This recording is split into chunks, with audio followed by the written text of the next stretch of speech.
None are online. None are online. Okay. Maybe she'll be joining us here. Well, now so Keith had just joined.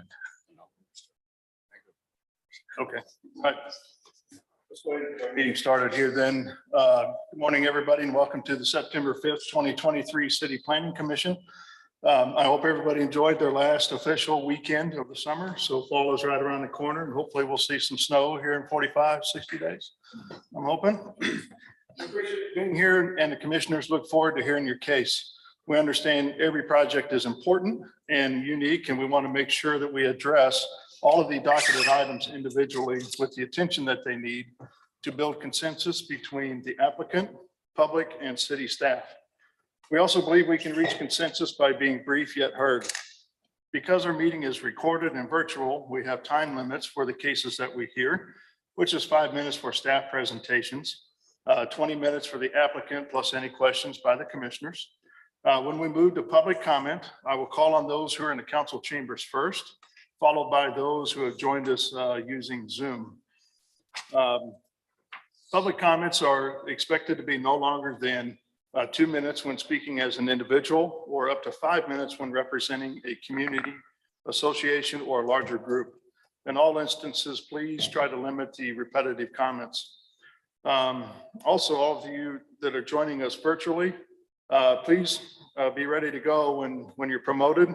Have your camera turned on and get yourself unmuted. So as we start a meeting, I ask staff to provide some additional ground rules and instructions to ensure that we have minimal disruption.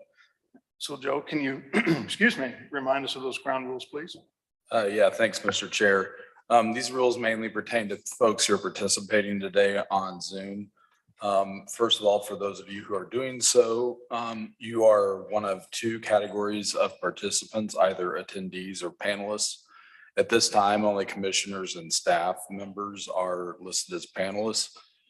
If you are an applicant, when the case is called, please raise your hand in Zoom and we will send you an invitation to be promoted to a panelist. The same is true if you're a member of the public who wishes to speak during public testimony. When the case is being presented by the planner, please go ahead and raise your hand and we'll send you the same invitation.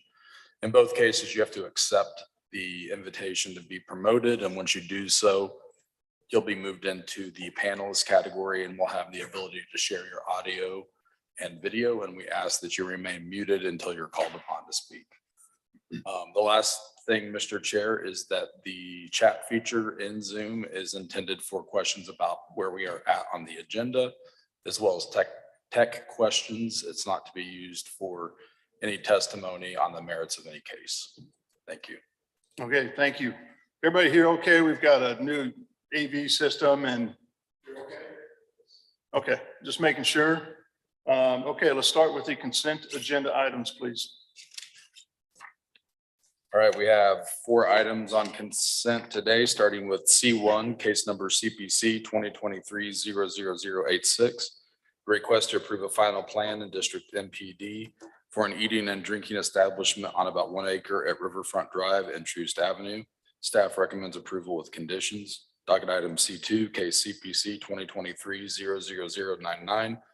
Request to approve a project plan in District B4-2 to allow the construction of a heavy equipment sales and rental facility on about 5 acres at Northwest 112th Street and Interstate 29.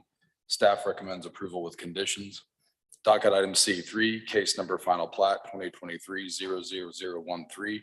Request to approve a final plat in District R1.5 on about half an acre at the southeast corner of East 29th Street and Forest Avenue to create 9 lots in 1 tract. Staff recommends approval with conditions. And docket item C4, case number CPC 2023-00111.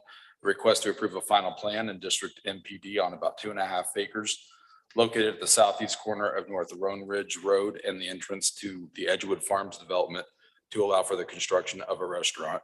Staff recommends approval with conditions. That concludes consent docket. Okay, thank you. Any questions from the commissioners on the consent agenda items? I do on C1. Okay, Just, from what I've read, there's just no parking allowed. There's no, it's just, we're expecting that people are going to come by streetcar and bicycle. Is that correct? I did not hear your entire question. I heard streetcar, bicycle. When I read the case, there was no allowance for parking. And basically what I've read is that you're just expecting people to come by the streetcar and bicycles. Is that correct? Right. That will be the primary mode of transportation. Also, with all the moving pieces in the riverfront right now, there will be shared parking as everything continues to be built out. Staff report is structured where we have dedicated parking lots for each use. The Berkeley Riverfront is a bit of an anomaly, as there are future parking areas being constructed right now. So is that an exception? I mean, at other restaurants and so forth, we expect them to have parking and so forth. This is food and drinking. I just want to understand. So if somebody can show that they've got streetcars and bicycles, then they don't have to put parking in on future cases. I'm just concerned of what precedents we're setting. Well, I think there's already a precedent set right now for anything that's on a streetcar line. We don't require parking. Okay. And I'll just add that in this MPD, there's parking structures that are intended to be shared by all the tenants within the development. I know we had a lengthy conversation about the current stadium, but that was never originally contemplated by the approved plan. And so that's why that parking issue was such a big part of the discussion. Whereas restaurants and retail and residential uses were always contemplated by the original plan here. So Joe, is there an overall parking plan for the riverfront that's been done? I mean, we're hearing case by case by case. Yes, there is the original master plan development that was approved probably 10 years ago now. Identified parking garages and layout that extends all the way eastward from where the existing development is to the current stadium where it's under construction. They're just, of course, building it in phases. I believe right now there's one parking garage that's inside of one of the apartment.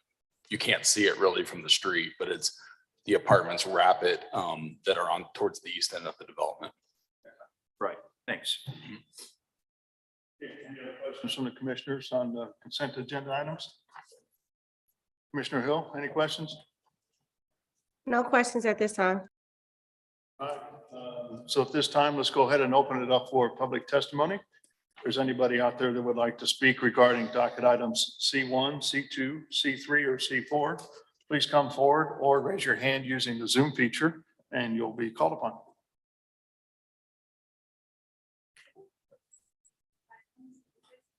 Sorry, you can't hear you. Come on up to the microphone, please. There's a place I can get a printout of these items? I'm A sorry. one- printout, a Yes. printout? Yeah. Yes, you want a copy of the agenda. Giovanni, do you mind printing a copy for her? Sure. We'll bring it to you. You can have All a right. seat. We'll bring it to you. Okay, anybody else from the public like to speak? It doesn't appear anyone in the chamber wishes to speak, and there's no one on Zoom who's raised their hand. Okay, so we'll go ahead and close public testimony and I'll take a motion, please.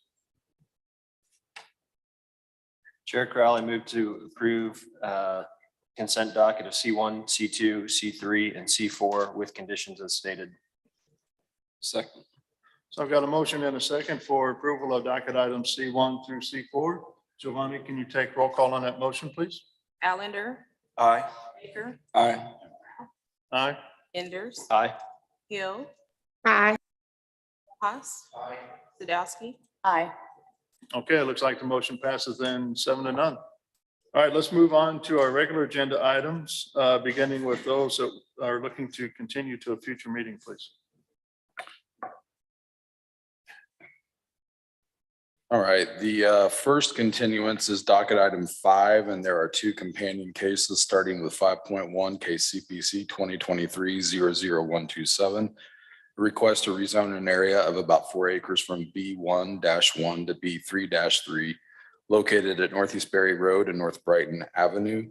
And docket item 5.2, case CPC 2023-00135, request to amend the Shoal Creek Valley Area Plan to change the recommended land use from mixed-use community to commercial at the same location. The applicant is requesting continuance to September 19th, and staff recommends no fee. Continuance is docket item 11, case number CPC 2023-00131, a request to approve a major amendment to a previously approved master plan development to allow for an oversized menu board and district MPD on about 1 acre at the northwest corner of Northeast 97th Street and North Oak Traffic Way. The applicant is requesting continuance to September 19th. Staff recommends no fee. Docket item 12, case SUP 2023-00020. A request to approve a special use permit in District R 2.5 to allow for the reuse of Franklin Elementary School on about 4.5 acres located on the north side of East 35th Street between Highland Avenue on the east and Wayne Avenue on the west. The applicant is requesting continuance to September 19th. Staff recommends no fee.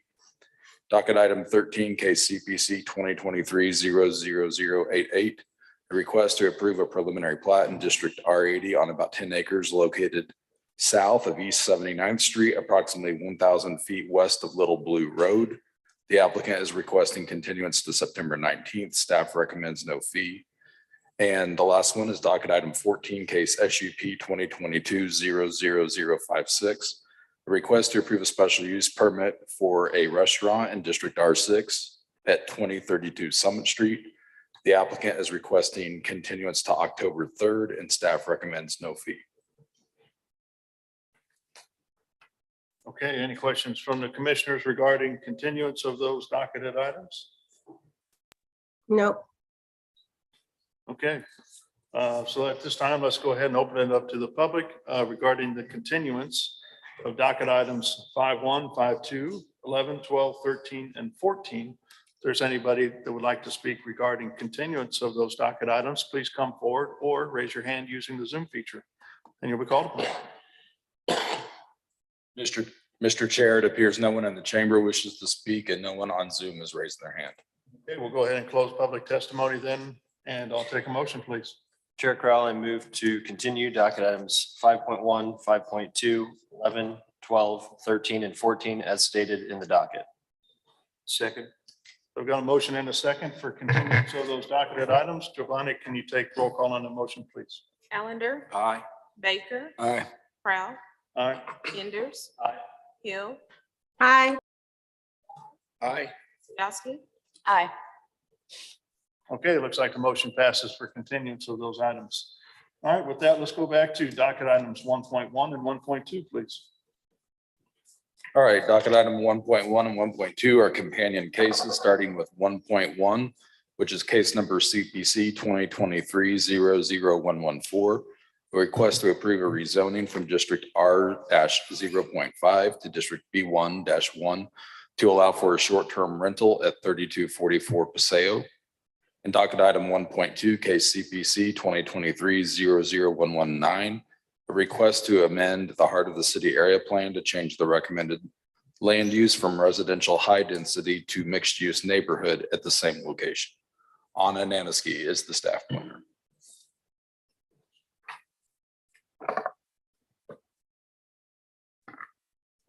Thank you. Okay, as mentioned, we're going to be discussing docket item number 1. This is case CD CPC 2023-114 and 119. The site in question is 3244 Paseo Boulevard, and the site is currently zoned R.5. And the applicant is proposing to rezone the property to B1-1. And this is in order to qualify for a short-term rental permit. The subject site is located in the Midtown portion of Kansas City. And a close-up of the site in question is on the screen. You can see it highlighted in yellow at the intersection of East 33rd Street and Paseo. Some background on the timeline in regards to short-term rentals in Kansas City. In early of this year. There was an STR audit done by the city and then a resolution by the city council in order for us to change where the rules and requirements for short-term rentals occur. So as everyone on this commission is very familiar, this used to be housed within Chapter 8, the Zoning and Development Code, applications and permits processed by Development Division staff. After this change was decided to be needed, the City Planning Commission saw a draft of the proposed ordinance change. This happened in early March.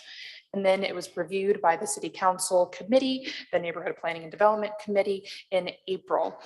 Changes did occur between when this commission saw it and when it was reviewed by City Council. The full ordinance in early of May of this year, of June 15th. And then in regards to this application, we had our inquiry and our pre-application meeting with the applicant in early of July. So what changed? A major change that occurred between the City Planning Commission review and the City Council review is that non-resident STRs, which is formerly known as like a type 2, if you remember it, are prohibited in our zoned district with some caveats of people who have previously been approved for permits. But ultimately, new applications in our zoned districts for that type 2, that non-resident STR, are prohibited. They are permitted in the Bs, the M1, and the D, which is the downtown district, as long as they are 1,000 feet from another STR. The review criteria for a rezoning is listed on the screen. The red letters indicate deficiencies, and then the items with the lines crossed out just doesn't apply to this type of case in this situation. So going over more review criteria, A, is it in conformance with adopted plans and planning policies? So as mentioned, there's an associated area plan amendment for this proposal, changing it from residential high to mixed use neighborhood of the Midtown Plaza plan. The long range planner determined that this is not in conformance with the intent of the area plan. A B zoning would permit commercial uses, for example, like a hospital, animal grooming, restaurant, small entertainment venues, pawn shops by right, and residential housing is the predominant land use in the surrounding area. In regards to the zoning and the use of the nearby properties, there are no properties that are zoned B surrounding it. And the extent to which the rezoning will detrimentally affect the nearby properties. Well, the rules and regulation change regarding short-term rentals was initiated because of property owners complaining about the effects that short-term rentals have on residential neighborhoods. So the city council took in this information, these complaints that they were giving, and they made a conscious choice to restrict new short-term rental permits that occurred in the city with the density requirement. So then the gain to the public compared to the hardship imposed on the property owner. As previously mentioned, the rezoning of the property to B will designate the site commercial, in perpetuity until another rezoning occurs, and a commercial use by itself in a established residential neighborhood could have detrimental long-term effects on the residential neighborhood, as well as the rezoning request conflicts with the intended policy change intentionally made by the city council, and the lack of an STR permit does not strip the property of all value. You can still rent it out to a long-term rental or use it as your own residential house, etc. Thus, city staff, we recommend denial of the area plan amendment and of the zoning. I'll be happy. That concludes my presentation. I'll be happy to answer any questions. Okay, thank you. Any questions from the commission regarding this? Okay. You remind me, they tried for a special use permit, is that right? And then wanted to go this route instead? So the special use permit requirement that previously went before the board does not exist anymore. That was eradicated from chapter 88. The property owner went to the neighborhoods department, which now has jurisdiction over STRs, and they can't get an STR permit for this location. Their only due process is rezoning their property. Okay. So just a reminder for everybody here is not they can't do the special use permit, so the only recourse they have is to rezone and that. Really? Okay. All right, thank you. Any other questions for the commission or staff? Okay. Is the applicant available?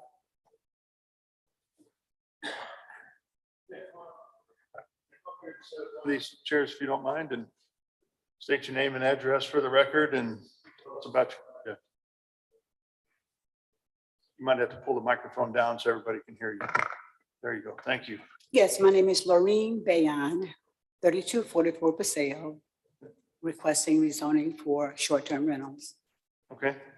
Tell us why you think we should rezone this site and why you're looking for this. What's going to tell us a little bit about your project and what you plan to do there. Well, it's a residence of mine, lived there for 6 years, and I'd like to rezone it for a short-term rental. And so I'm following the guidelines that the city gives me to do that. Okay.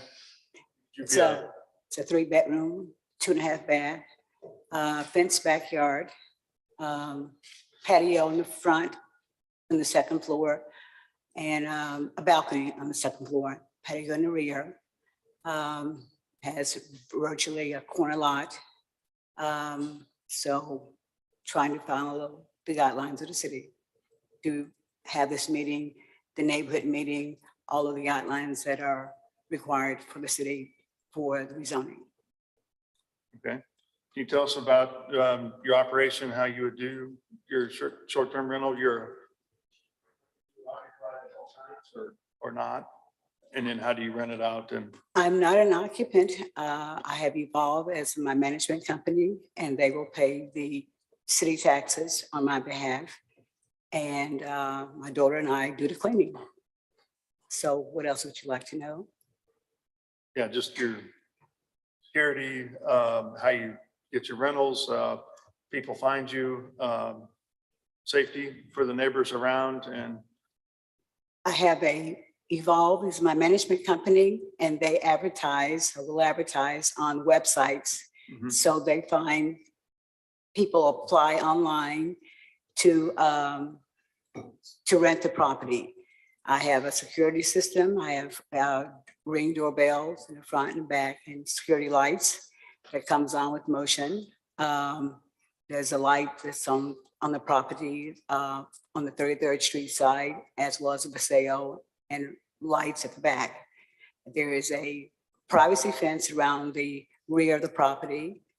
Driveway is on 33rd Street. And so the entrance to the property is either from 33rd Street at the garage area, or from the front on Paseo. okay. Any questions from the commission to the applicant? So just to clarify, you currently live in the property, but would be moving off-site once ma'am. this, okay. Because my understanding is if the applicant is living on the property, then it would not require the rezoning. Is that Well, correct? I'm moving out of the property okay. so it can be occupied. 2.5 baths, remodeled completely, house has been. And is there a limit on how many people can rent the property at one time? There's only one rental at a time. How many people can occupy it? Yeah, I think that, we've run into issues where people will have, 30 people in oh a no, house or there's a something like- limit on, I think there is 8. Okay. There are king size, queen size, twin size beds, and a sofa downstairs. So the maximum number of occupancy at a time is 8.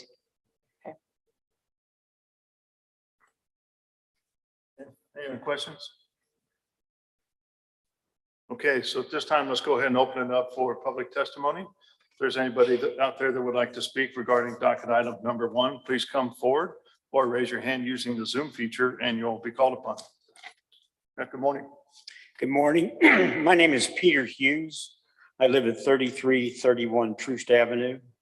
That would be in the Center City neighborhood, which is the same neighborhood where the applicant property is located.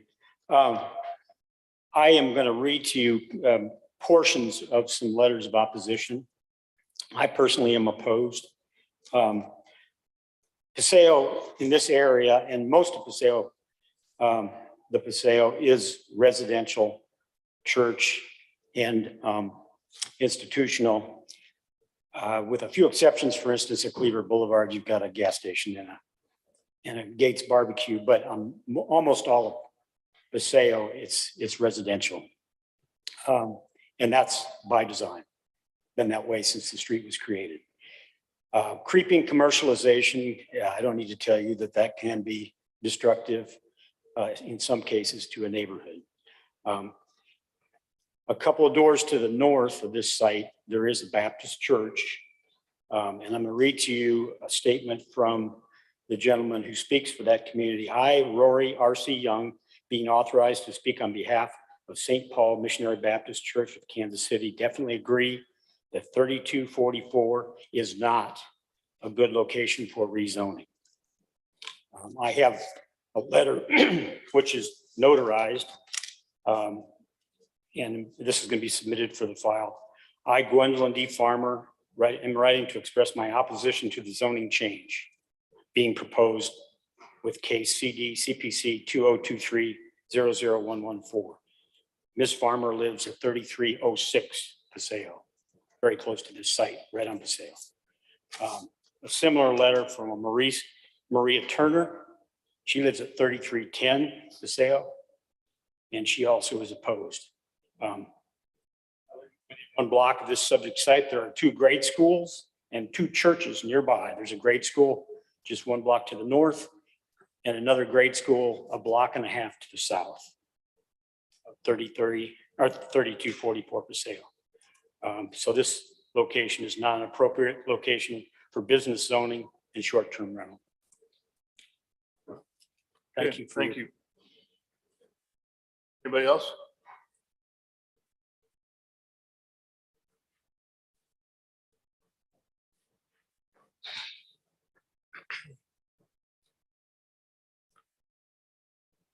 It appears there's no one else in the chamber and no one on Zoom has raised their hand.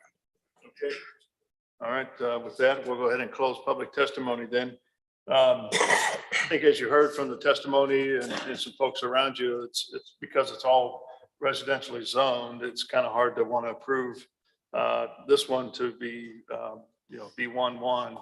And frankly, I have kind of the same issue with all of the residents around in a major circle. It's all R1 or R0.5.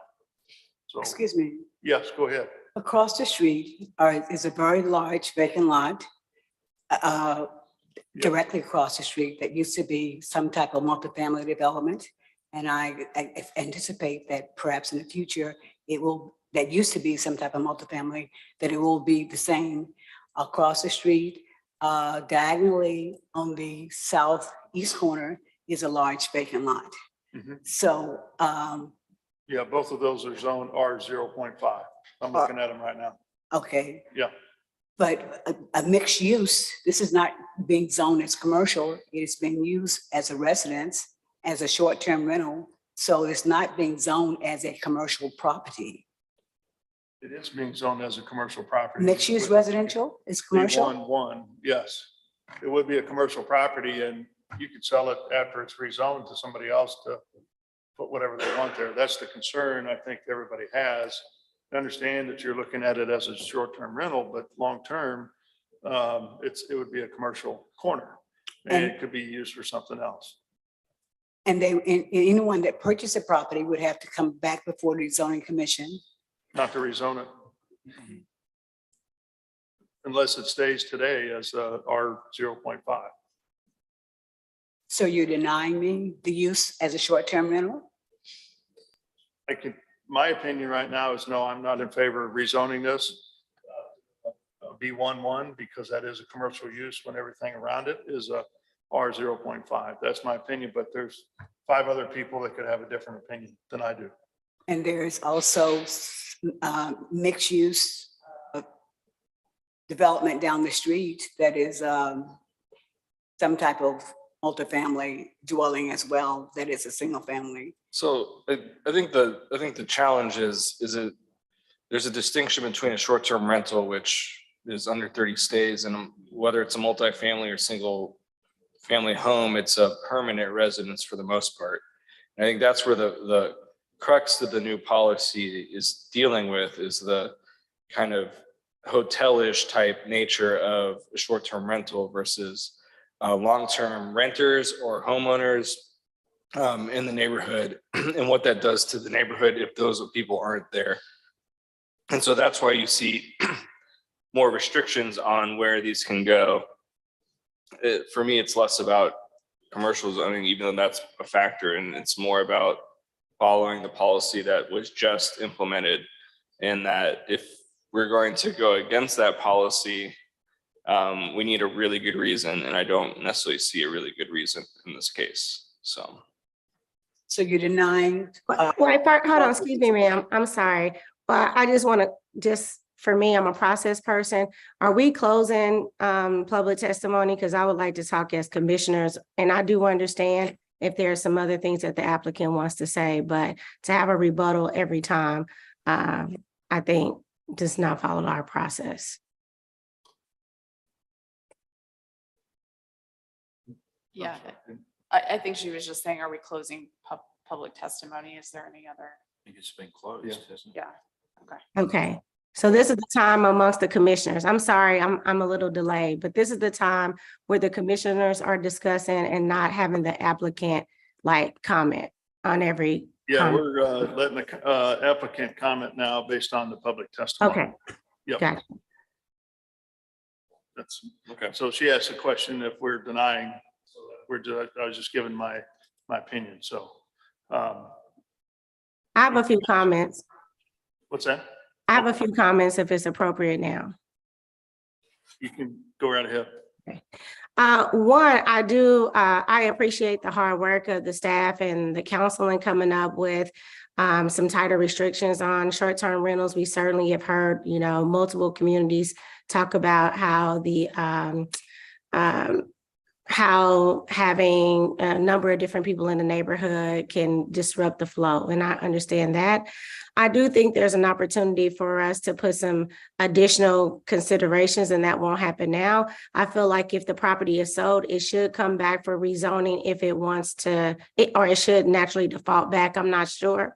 Because I look at our applicant, and I'm looking at 32nd and Paseo, and it's a major thoroughfare. It's not like the neighborhoods are bound in an inclusive like loop. There's quite a bit of distance between some of the residents, and there is a lot of vacant property. And so when I think about my use of short-term rental, I like to, if particularly as a woman traveling by myself, I want to stay in the neighborhood or on a major thoroughfare.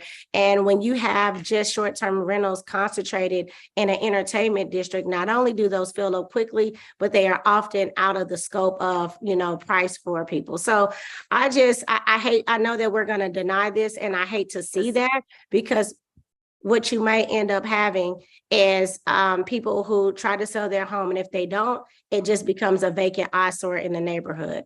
And so, can you guys hear me? We can now. We kind of lost Okay. you for a little bit. Oh man, I'm sorry. I'm like, You're on the roll, too.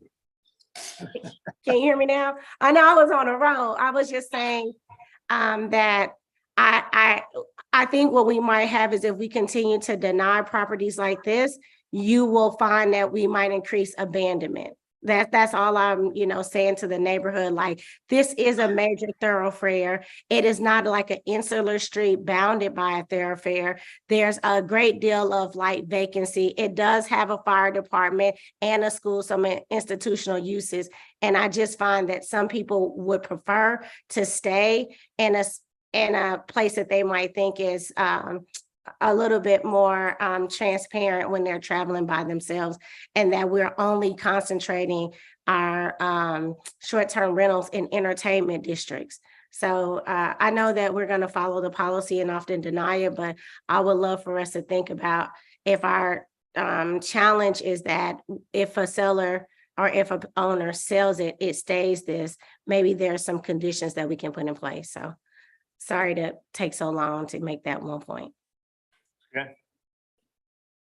I want to ask, so we can't do a special permit at all or anything like that anymore? So we have to rezone. Right. I mean, the use is not allowed in any residential zoning district now. So that's the only option. So there's no way you can do a one-off case if you, well, No. Commissioner Hill, I wanted to get some clarity on what you were saying. So did you feel like in this case that we should make an exception, or were you thinking that this provokes a bigger policy conversation around certain corridors being allowed use of this type? Yes, I was saying as it stands now, I understand why the commission would feel like they need to deny this because of the policy. But I think there's a bigger conversation because for me, I would approve it in this particular use because it is on a major thoroughfare and there are schools and a fire department and the neighborhood is not as close as some on the insular streets, you know? So for me, I think it's an appropriate place, right? And the second is if I read the policy, most of the short-term rentals now will be concentrated in entertainment districts.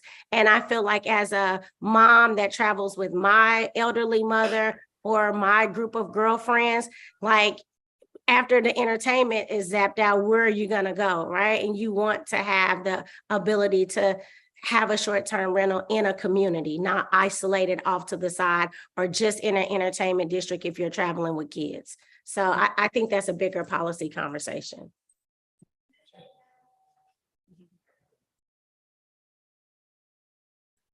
Any other comments here?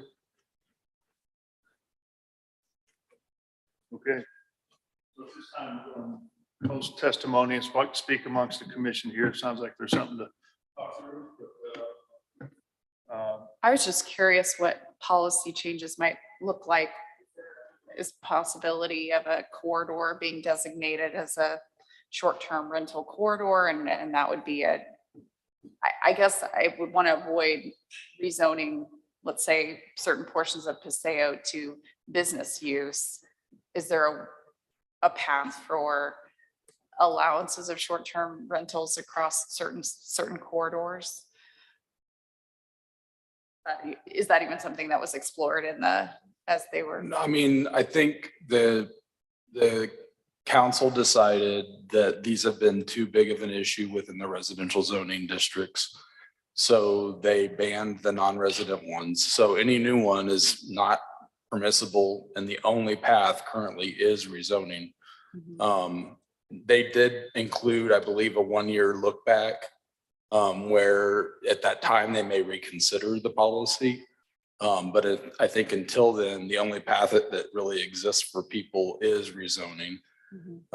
This particular property is the future land use recommendation, which is the first thing we look to when we consider rezonings, is high density residential. And as you know, you have an area plan amendment with this. So the area plan wouldn't support the rezoning. We could proactively look at corridors where the area plan does support the rezoning and rezone the property so that we're not doing one at a time like it is in this case. But aside from that, that's really all that we can do. In both cases, they're rezonings. My observation would be that Paseo Boulevard has a lot of large properties on it that I think are probably underutilized. So I think that seems like a place that we should be looking at in terms of higher use so that those aren't vacant. A lot of people don't have that many family members to house in a house anymore. And so how could we make better use of that corridor? Yeah, sorry for the applicant here. I can see the all or nothing, and you open up if you approve it, you open up the whole area for commercial, which we probably don't want to do. But it's a pity we couldn't actually have some mechanism that would give us a one-off approval. And I wasn't aware that the special permit was taken away, so I mean, it's hard for me to approve it. I really do feel for the applicant though, because I think they've been caught a little bit in here, so. But I don't want to open it up to or rezone the whole area again. I think that just opens us up to different cases.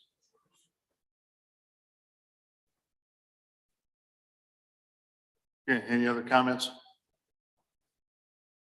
Yeah, I'm kind of curious, when you went to, what happened? Is there a presentation and then is it staff approval or not? Or is it there an actual board of sorts that kind of goes through these kind of applications? No, I believe it's administrative entirely in neighborhoods, and the zoning code sets forth what districts the resident and non-resident STRs are allowed in. And then all the operational standards are in chapter 56, and neighborhoods issues the permits from that. Chapter 88, the zoning code, when it was changed, said the council was very clearly decided that they did not want to allow the non-resident short-term rentals in any residential zone. That was the decision that they made.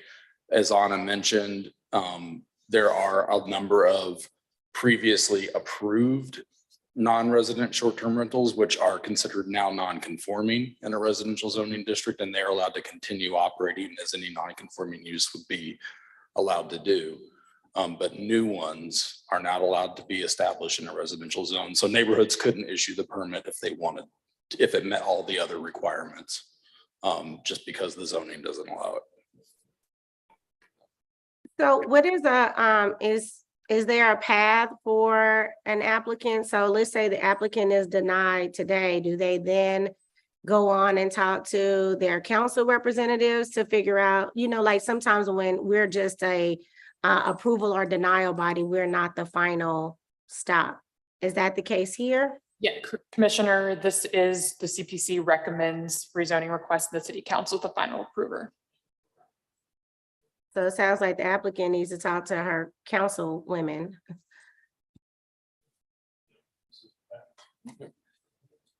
Or you're saying no one can rezone unless it's in a total commercial area?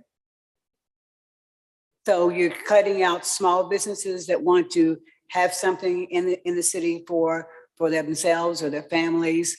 That city council is now saying no short-term rentals in residential neighborhoods. Is that the final say? Yeah, that's what the city council has said. Yes, that's what they want. And so we're here to look at policy and trying to provide some consensus between that policy, the applicant, as well as the neighborhoods as well. So why would you allow me to go down this path? Because I came here and pay money, do all these things, and you know that you're not going to allow it. I don't know. You'll have to talk to somebody about that led you down that path. And I don't know who that was. Do you want me to respond? Sure. Okay. We discussed during the pre-application meeting that everyone has the legal right to petition the City Planning Commission and the City Council for rezoning. But during our pre-application meeting, I was very clear about what the policy said and that city staff would be recommending denial because of all of the reasons I outlined. And that this is your only path forward to receive, to be applicable for the short-term permit. And you chose to continue. Yeah, what Commissioner Hill, who's joined virtually, was explaining is that the next step, if this commission recommends denial, would be to talk to your council member to see if they're more sympathetic and if they feel that they have, they're comfortable moving forward and in face of this commission recommending denial, approving a rezoning. So that's what she's recommending would be the next step. And so in that sense, again, this is not necessarily the end of the road if this commission recommends denial, and this is still your only path forward. And that's why city staff probably said, if you want to pursue this, this is the way to pursue it. So you're saying now my path is to check with my city commissioner? city council person. We'll find out shortly, but likely. And so again, this was, it was not wasted time or energy or effort. You still had to go through this path to get to that point. Yeah. Okay, take a motion, please. I move to recommend denial of 1.1 and 1.2. Second. I've got a motion and a second for denial of docket items 1.1 and 1.2. Giovanni, can you take roll call on that motion, please? Allender. Aye. Baker. Aye. Proud. Aye. Enders. Hill. No. Rojas. Aye. Sadowski. Aye. It looks like the motion passes in 6-1. Just like Commissioner Enders said, probably your best path right now is to talk to the city council members about this. Thank you, and may Kansas City live on. All right, thank you. All right, with that, let's move on to docket item number 2, please. Item 2 is case CPC 2023-00109. Request to approve a rezoning with an associated preliminary development plan and preliminary plat to rezone the property from District B3-2, B4-5, and R-6 to UR Urban Redevelopment within the Independence Corridor Overlay District for a mixed-use project on 1 acre at 625 Prospect Avenue. Anna Namiski is the staff planner.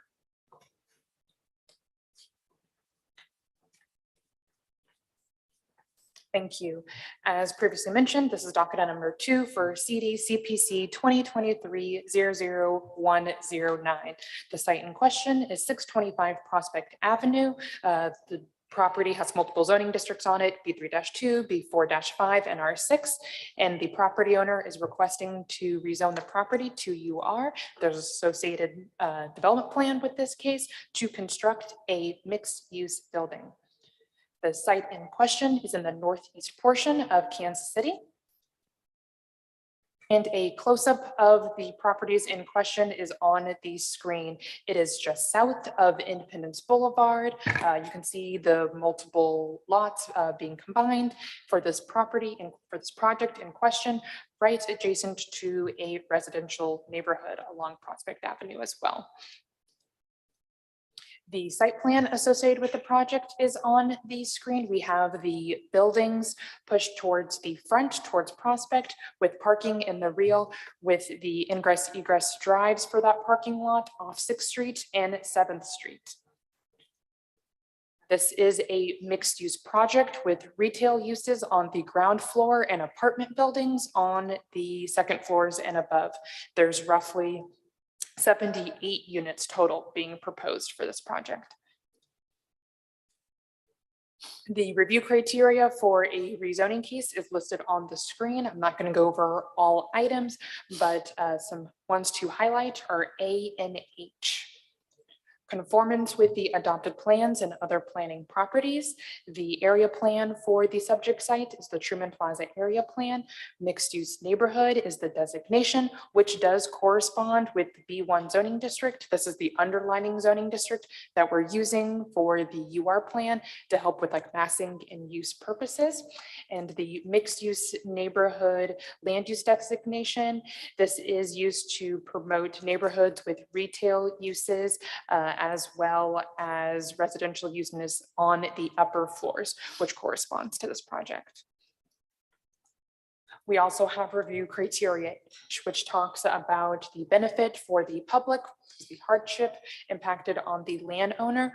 City staff, we do perceive that diverse housing options and retail opportunities within this type of community does serve the general public, especially when you have the Prospect Avenue and Independence Boulevard in very, very close proximity to the subject site. The review criteria for a development plan is on the screen. Again, not going to go into all the items, just 2. First item being C talks about the vehicular parking and ingress egress. We do see the parking lot being located behind the building off Prospect, which city staff is in proposed. And then we have also, like I said, the connections which go off the local streets, 6th Street and 7th Street. There is a small parking reduction through a deviation tied to the case because of the close proximity to the bus line, which is the regular bus line off of Independence Avenue, which you'll see in the conditions report. Review item F talks about the location, orientation, and architectural features associated with the project. The developer actually redesigned the project after the public engagement meeting to align with the design desires that was discussed at that community meeting. So before it was more modern and square, and now you can see the pitched roof details on the project. The location and orientation, as I've mentioned many times before, is compatible with the Prospect Avenue and the Independence Overlay District, which pushes the main structure towards those prominent thoroughfares. For those reasons, city staff is recommending approval subject to conditions. That concludes my staff report. I'll be happy to answer any questions. Thank you. Okay, thank you. Any questions from the commission to city staff? Okay, let's go ahead and welcome the applicant then. Is the applicant available? I have previously promoted Chase Kohler, and then I'm promoting B&A Architecture now. Okay.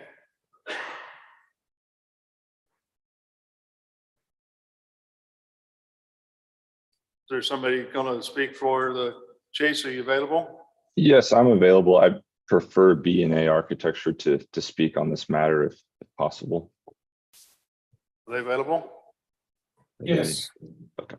Trying to get through. Tom?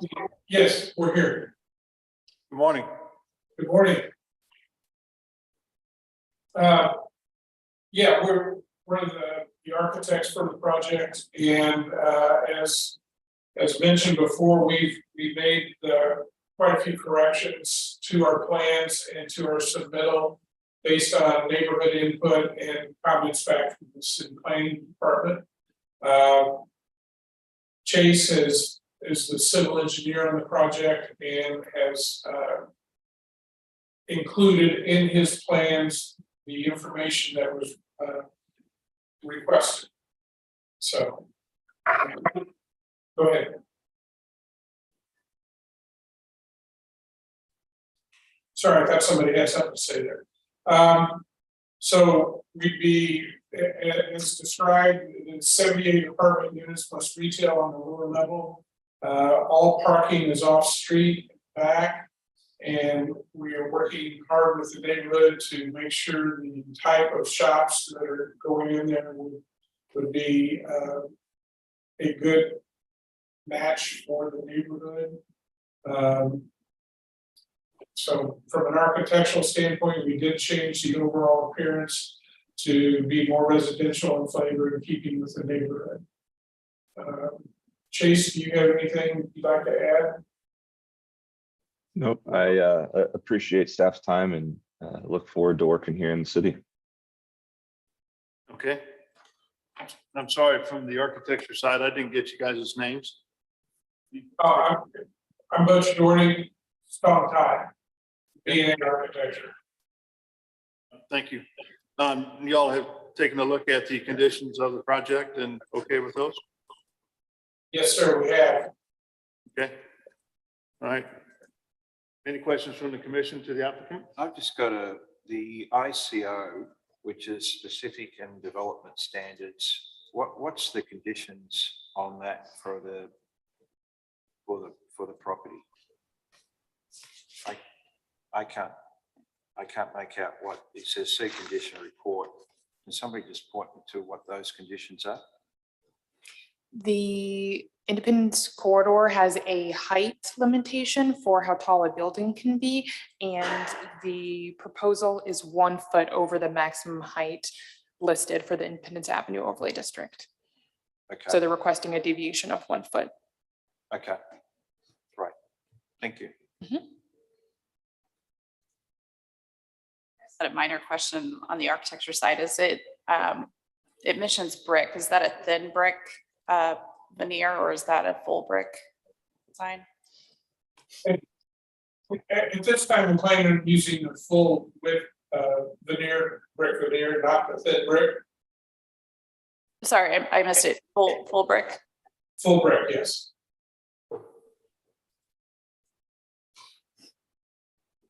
Any other questions? Commissioner Hill, any questions? Okay, No, not at this time. okay. So at this time, we'll go ahead and open it up for any public testimony. If there's somebody out there that would like to speak regarding docket item number 2, please come forward or raise your hand using the Zoom feature and you'll be called upon. Yes.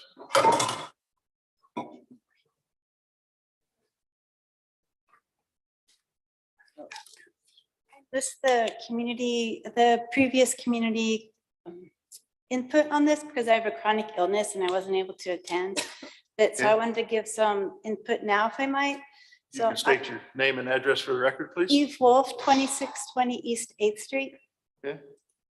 So I'm on 8th Street between Prospect and Chestnut.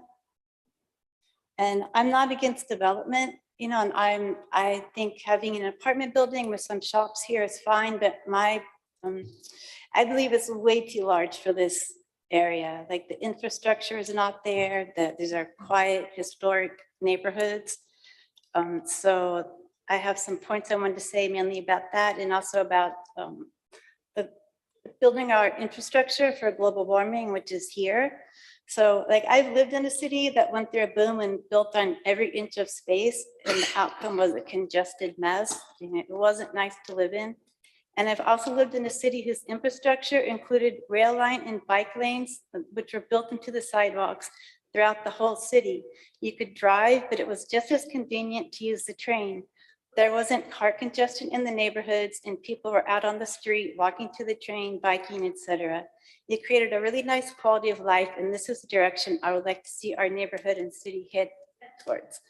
So as I stated, my 3 main concerns are traffic congestion caused by the size of the development, global warming and the 6th mass extinction, and increased rents and property taxes, which would force local businesses to close and force people out of their homes. So as I think we all would agree, traffic congestion decreases the quality of life and health of a community. It's loud, smelly, causes pollution, stress, and adds to our commutes. This is a quiet, historic neighborhood, and our infrastructure cannot accommodate 100 more cars. It's just not feasible. Kansas City has no rail line. Unfortunately, we ripped out our tram lines in the past, but that was a zeitgeist of the times. We have few bike lines and even fewer that are part of the sidewalk. So I believe that means all these residents will be driving cars. Prospect, where this is intended to go, it's only 1 lane each direction. From 12th Street North, Prospect is only 1 lane. 1 block up is the Independence Avenue intersection, and that already backs up all the way to 6th Street. When I come home at rush hour on 9th and Prospect, I already have to sit through 2 traffic lights. And then Independence Avenue traffic is already maxed out. I just don't know how we're going to add 100 more cars to this. And 6th and 7th are quiet streets. This is a historic neighborhood. My house was built in 1890. Many of the streets in this area are so narrow that if a car is coming toward you, one of you has to pull over to let the other car by. And we like it like this. The last thing we want is for the city to rip out our sidewalks, to make our sidewalks and yards smaller so we can have more cars. Please don't do that. I think you also would need to take into consideration that there's a huge apartment complex being built just around the corner at 9th and Brooklyn. There were recent ones at 9th and Woodland and 9th and Paseo. Does that mean I'm out of time? Yes. Oh my gosh. Okay, can I say something about infrastructure? Some changes that I think would be really positive for our city. I think we could have a buffer at the back of this because nobody wants the field next to their home turned into a 100-car parking lot. So I think a 10-foot wide buffer of trees and shrubs is not too much to ask of the developers. It would also help with the heat island effects, water management, air pollution, noise pollution. And if native plants are used, it will help our insect, birds, and wildlife. Ma'am, thank you. All right. Appreciate it. Thank you. Thank you. Can I give my rest of my comments to my council members later? That'd be All great. right, Thank you. Anybody else, Joe? Yeah, there's one person online named Tim T. Okay. You're on mute. If you don't mind taking yourself off mute, that'd be great. Can you hear me now? Yes. All right, my name is Tim Tice, and my questions are about parking. 20 homes on the block total. 5 of them do not have driveways to park vehicles. One of those 5 is a duplex. So my concern is about parking, and I know that there's quite a few spaces in the lot behind the planned building. But my other question was, is there parking designated for the businesses that will be located in the new development behind in the parking lot? Okay, we'll take a look at that. Anybody else, Joe? It appears no one else is in the chamber wishing to speak, and no one else on Zoom has raised their hand. Okay, so there's a couple of comments there from the public. One regarding traffic and trying to minimize it, and the second one wanting a place for all the traffic to park. Talk about the parking requirements, and then if there's a traffic study necessary for this project. Yep. The city staff who are responsible for requiring a traffic impact study are involved in the review of this project, and they did not require a traffic impact study for this particular project. In regards to the parking on site, the parking for the residential units and the retail uses, they are sharing the back parking lot adjacent to the buildings, with the caveat that the parking requirement for the retail use is being proposed to be reduced by 9 spaces because of the location, the close proximity to the bus line on Independence Avenue. And so they're meeting code for the residential parking. That is correct. Okay. I have one more question, if I may. Okay.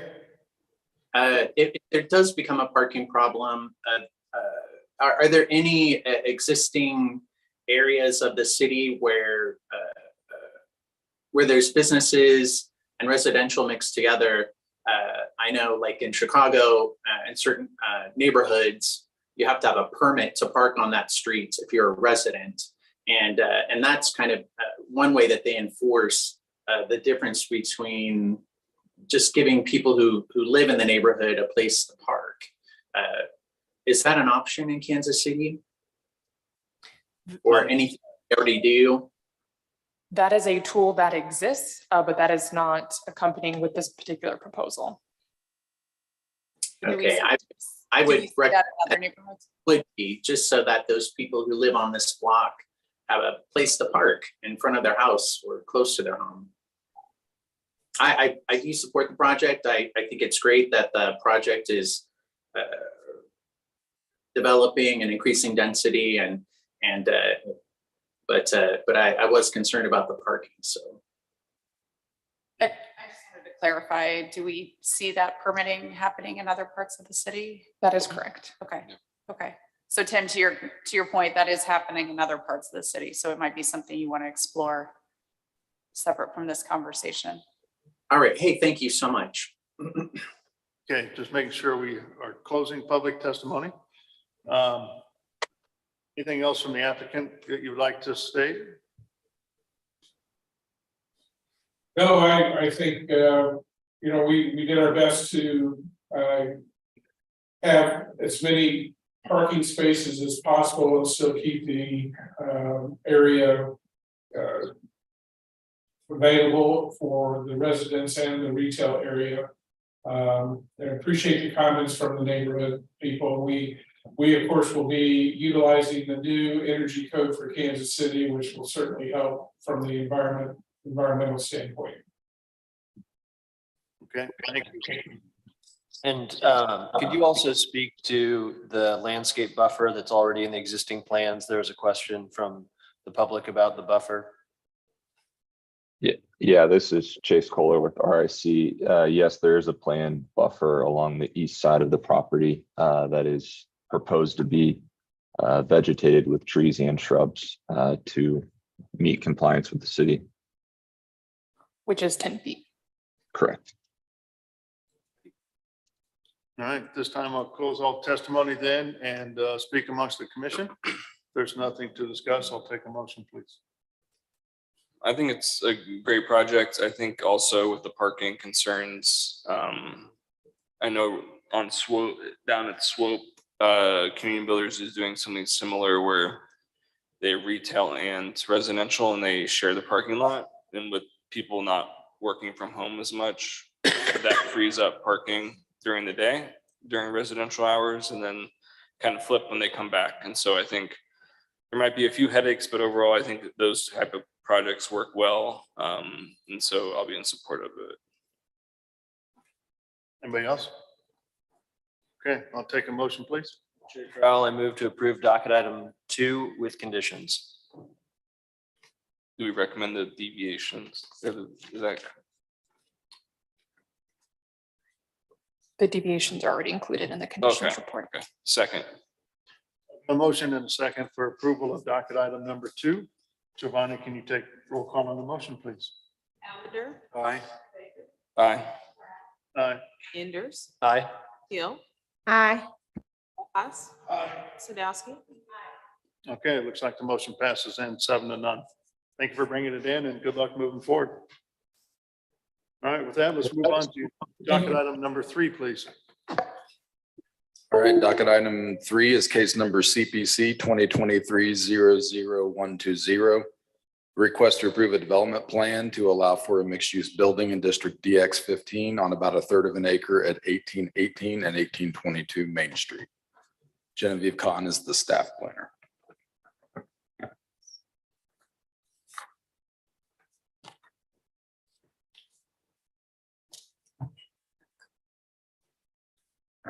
And if the applicant's in attendance, the applicant can come up and sit next to Genevieve.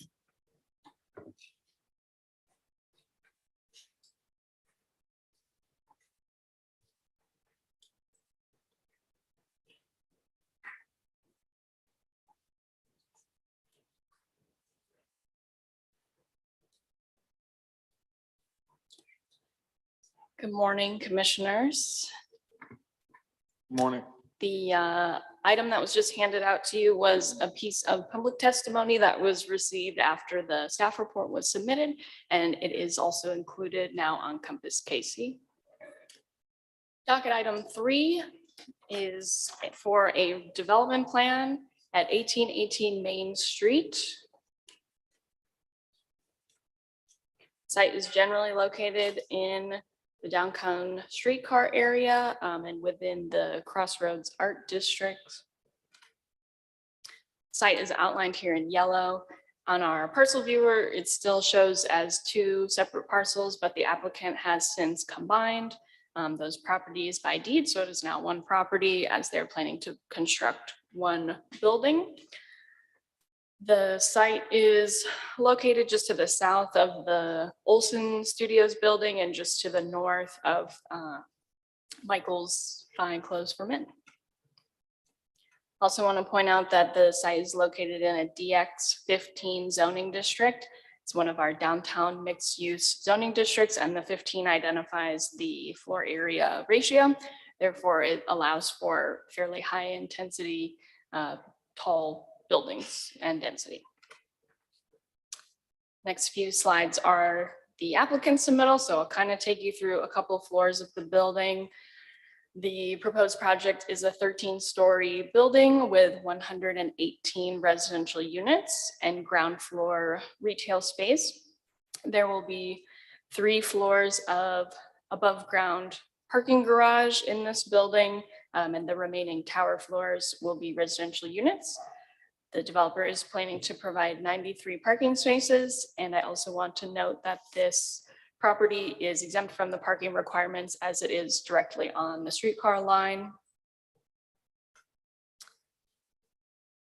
This slide here shows you the parking garage entrance and floor plan on the left side. So you can see sort of in the lower left-hand side, this is the entrance.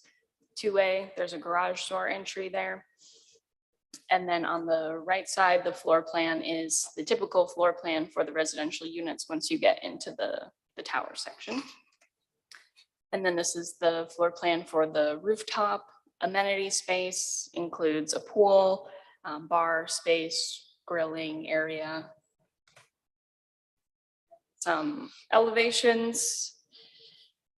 I have a couple of elevations to show you because this is a building that has a lot of different views as you're coming up and down Main Street. Staff and the applicant have had multiple discussions about materials used, transition of those materials, and we plan to continue having some of those discussions as this project moves towards council approval and then the building permit stage. So on the left, you have the front elevation facing Main Street. And as you can see, I mentioned that there's those 3 floors of garage parking. They're completely contained by units and windows and front facade compared to the back.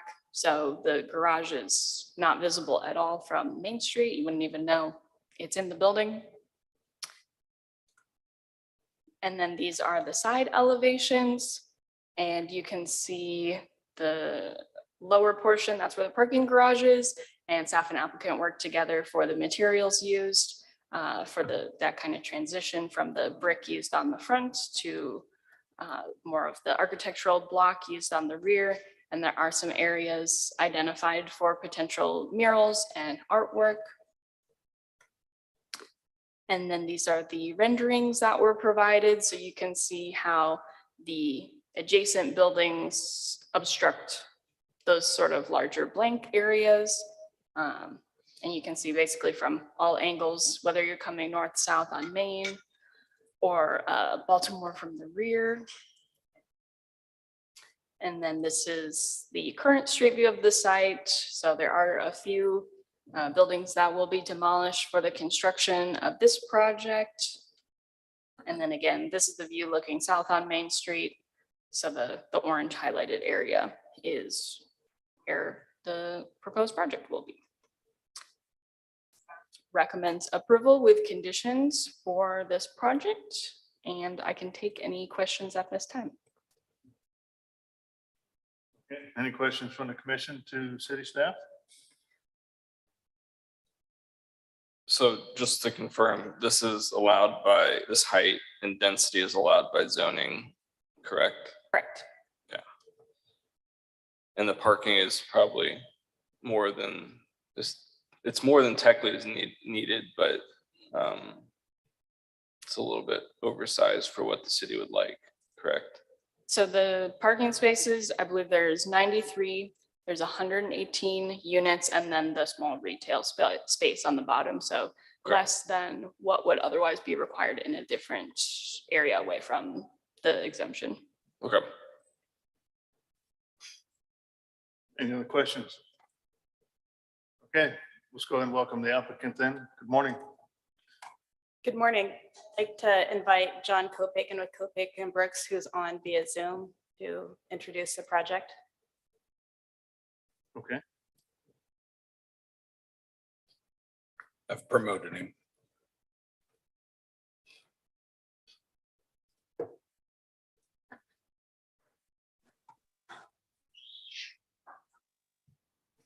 Hello, can everybody hear me? I'm John Kopic. Brooks. Working okay? Okay, just wanted to make some introductory comments. Sorry I'm not there in person, but we're excited about this project. We've been working on it for several years and more intensely with its current design for about the last 10, 12 months. We've worked hard with the city staff, the Port KC. We've talked to the neighbors, talked to the school district, and certainly glad to answer any questions. I am sure through public testimony or letters you've seen, there's mainly some issues with one of the neighboring buildings and access and some concerns that I'm sure they'll raise here. Glad to hit those head on, but we're building what we think will be a great addition to the crossroads within our property lines and not impeding on alley or anything. And we've tried to work for the last 10 months or so with the various neighbors surrounding the property to try to make the project better. And again, we're agreeing to all these staff stipulations and comments and look forward to the discussion.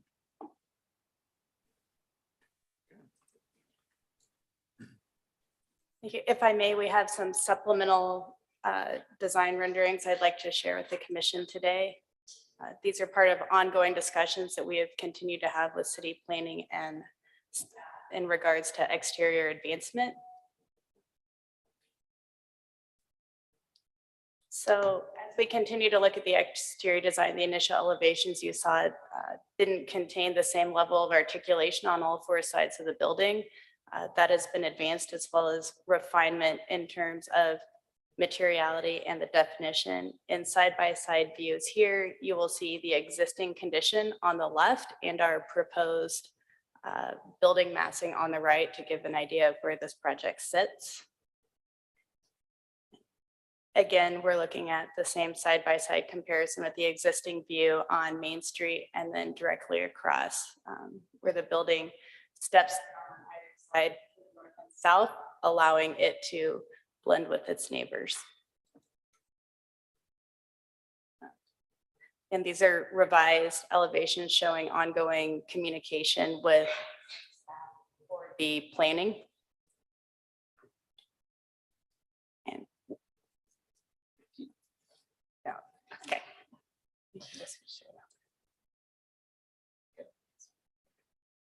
And then finally, we'd like to share, this is an little hazy of an image taken from Google Earth, but it shows how the building places within its greater neighboring context. So for reference, it's located there just north of Michael's Fine Clothes, where you can see the painting on the wall for location. Again, we know that there will be public testimony regarding a turning challenge with the alley across the back. What we want to illustrate here is the existing turn from the alley, and we have asked our construction team, who's paired with us on the project, to place some cones showing the existing condition as it is and the turning radius feasible from the garage.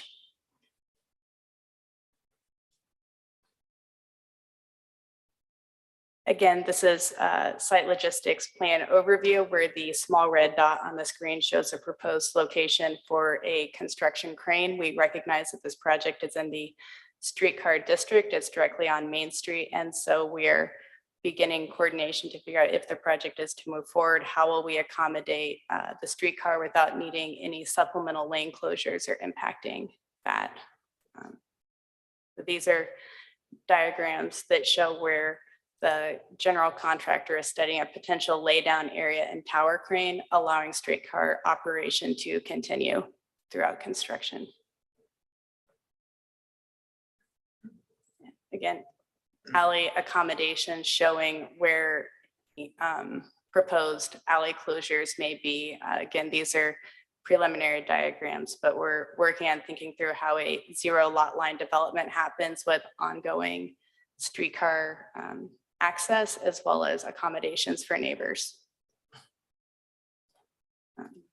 Finally, a diagram that contractors working on identifying within the various parking structures available on Crossroads and Greater Downtown, where their employees could park and gain access to the site, not necessarily having them park directly at the construction site.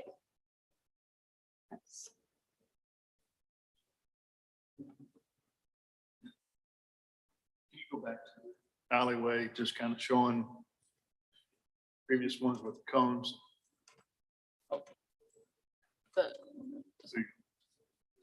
So like picture 2, is that the one that we had a comic sheet? They're afraid they may not be able to access their garage. Is this the one they're talking about here?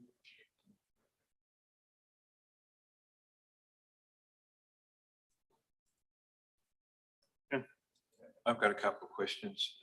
What's your approach to the FAA approval? I mean, my understanding is the height, building height is what FAA would approve right now. So we've initiated conversations with the aviation department regarding that, and we will work through required applications in regards to the height. At this point, we don't anticipate there being restrictions based on the height of the building, but we'll want to make sure that the tower crane and any of those comply with FAA regulations as part of that.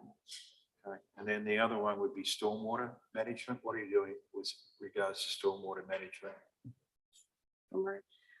If possible, I'd like our civil engineer who's answer our stormwater management plan. I believe that their required documentation was submitted as part of the development plan.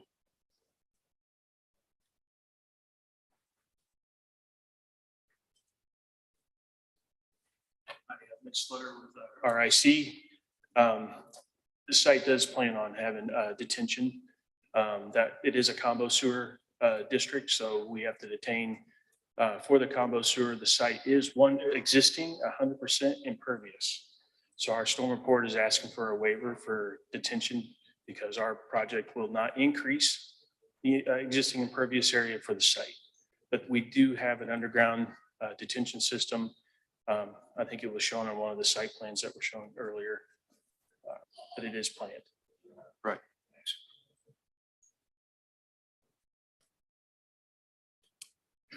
Any questions from the commission to the applicant? The only one is that parking issue. Is it going to inhibit others getting into the garage?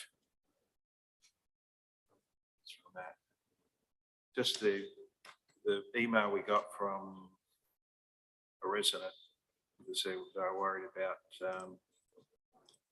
inhibiting their access to a garage, I think, or parking.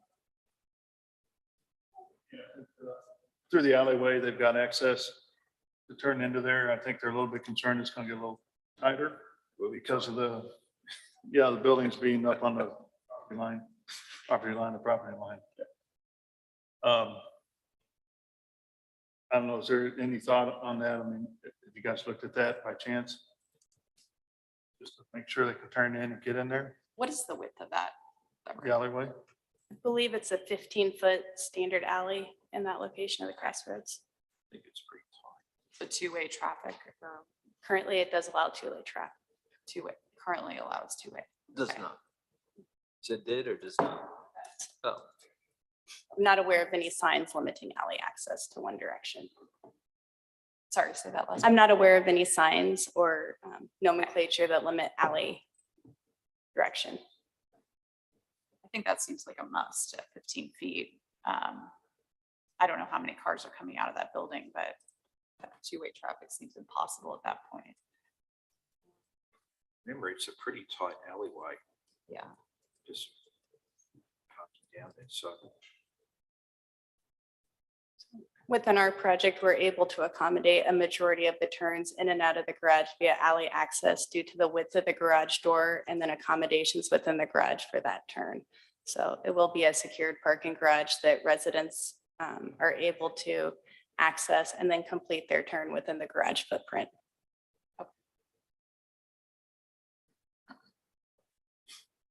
Okay, any other questions?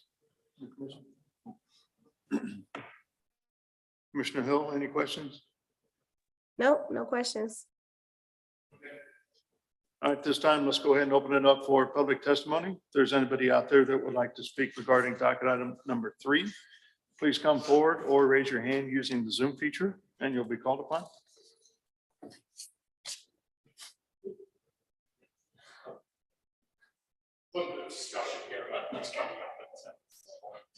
Okay.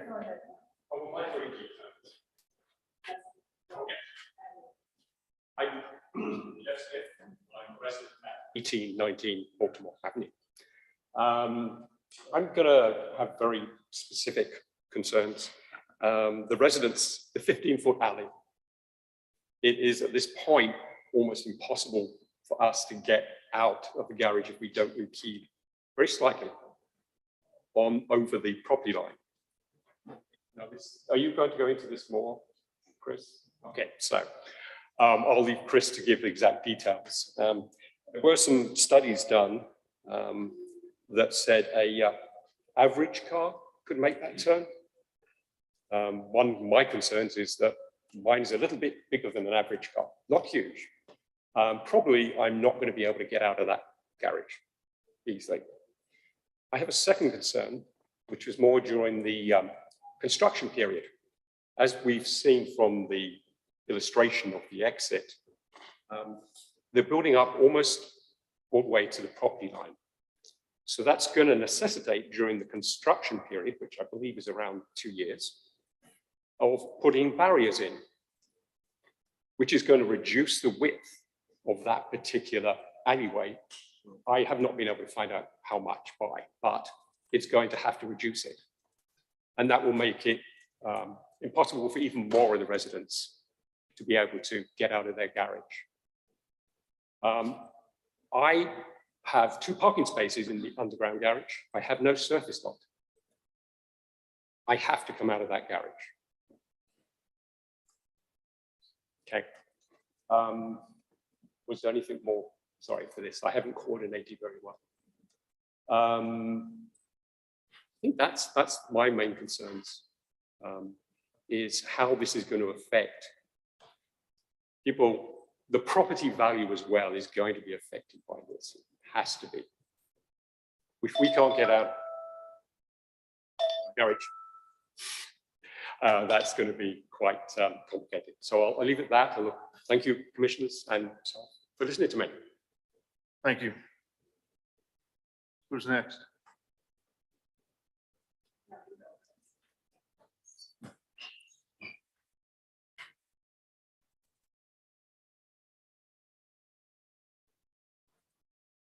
Good morning. My name is Chris Obley. I own one of the 23 condominium homes at 1819 Baltimore Avenue. This issue of driveway access is something that we have raised the red flag with the developer since last November. On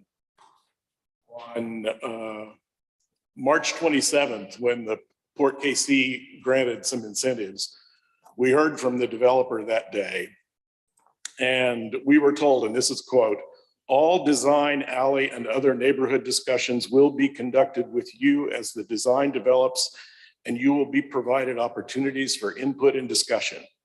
Well, that did not happen.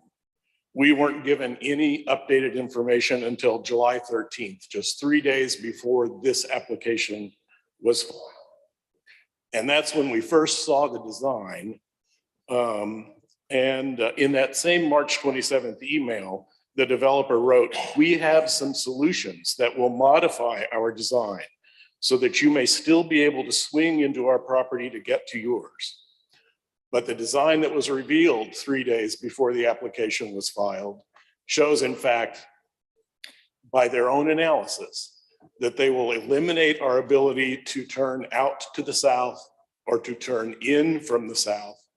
And while we may still retain some ability to turn out to the north or in from the north, their analysis bases that on a 6x14 vehicle. A Honda Accord will be too big under their analysis. A compact SUV like a Ford Escape will be too big under their analysis. So 20 years ago, the city approved the redevelopment of 1819 Baltimore for 23 condominium homes. And that included approval of our underground garage and the driveway we've used successfully for 20 years. And the city should not now approve a future development that will impair what the city previously approved. Okay, thank you. Who's next? How many want to speak so we can kind of move this along, please? So come on up and kind of get in line if you're ready to speak, please. Hi, my name is Cynthia Scher, and I'm the owner of a loft condominium at 1904 Main, which is about a half block south from where this project will be. We have a number of concerns, although our parking will not be as affected as the folks in 1819 Baltimore. However, having 93 parking spaces in this new building is going to bring a whole lot of traffic into that area and may back up through their alley. I don't think it'll go as far as ours, but all the way down 19th, maybe across Main. So just people trying to get in, say after work, you know, or leaving for work in the morning, there's going to be a big traffic issue there. We also have a lot of concerns with it being built right up to the lot lines. We've had, I don't know if it's 5 now or 6 of these new aluminum clad buildings built in the Crossroads in the last couple of years, just since I've lived there. I moved in 1997. I'm sorry, that's not right. 2017. So there's been quite a bit of building going on, and I understand the city wants to develop that area, but we would really like to see more thoughtful development that doesn't involve just throwing up an aluminum sided building that doesn't have any other redeeming qualities to it. The Crossroads became what it is because it has cool old buildings and artist residents there, and they're slowly but surely being pushed out of this area. And that really is an issue for us. Lastly, I'd just like to talk about the construction. They are proposing to take an entire lane of 19th Street to stage their construction materials. And that's not going to help the traffic on that corner at all. It's going to be very difficult. So we don't disagree. There should be a redevelopment here. We don't think this is the right building for that lot. Okay, thank you. Thank you.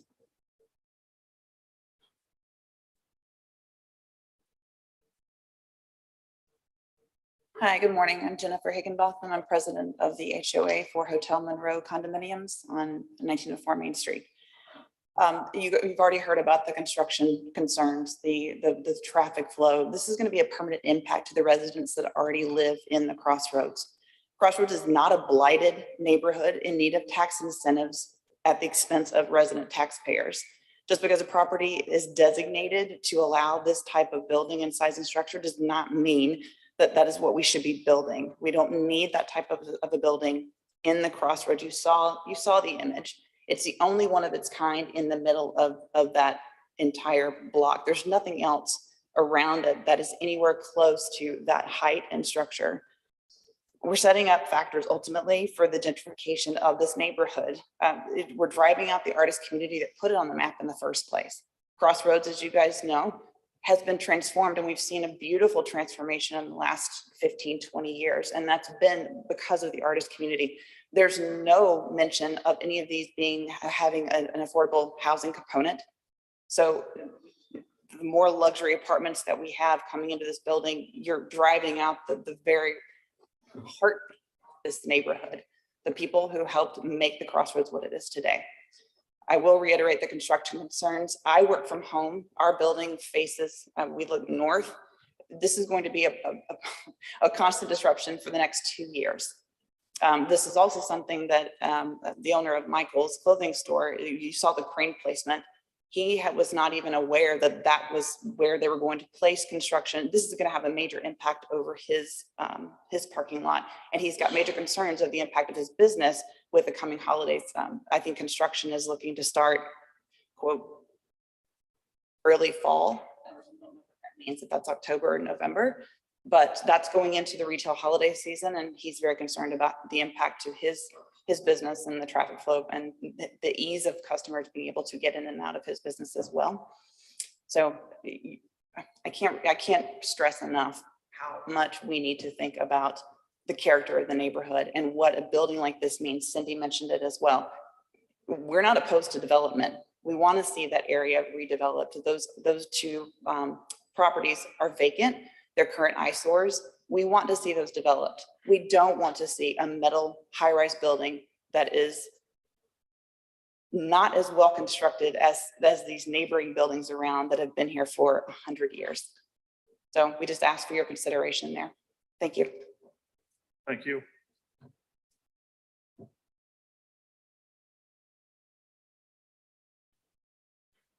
morning.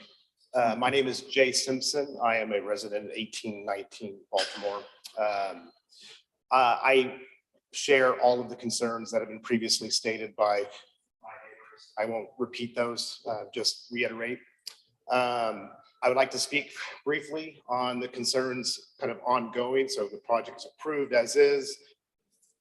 Despite the difficulties this would provide or present to our building, our neighbors.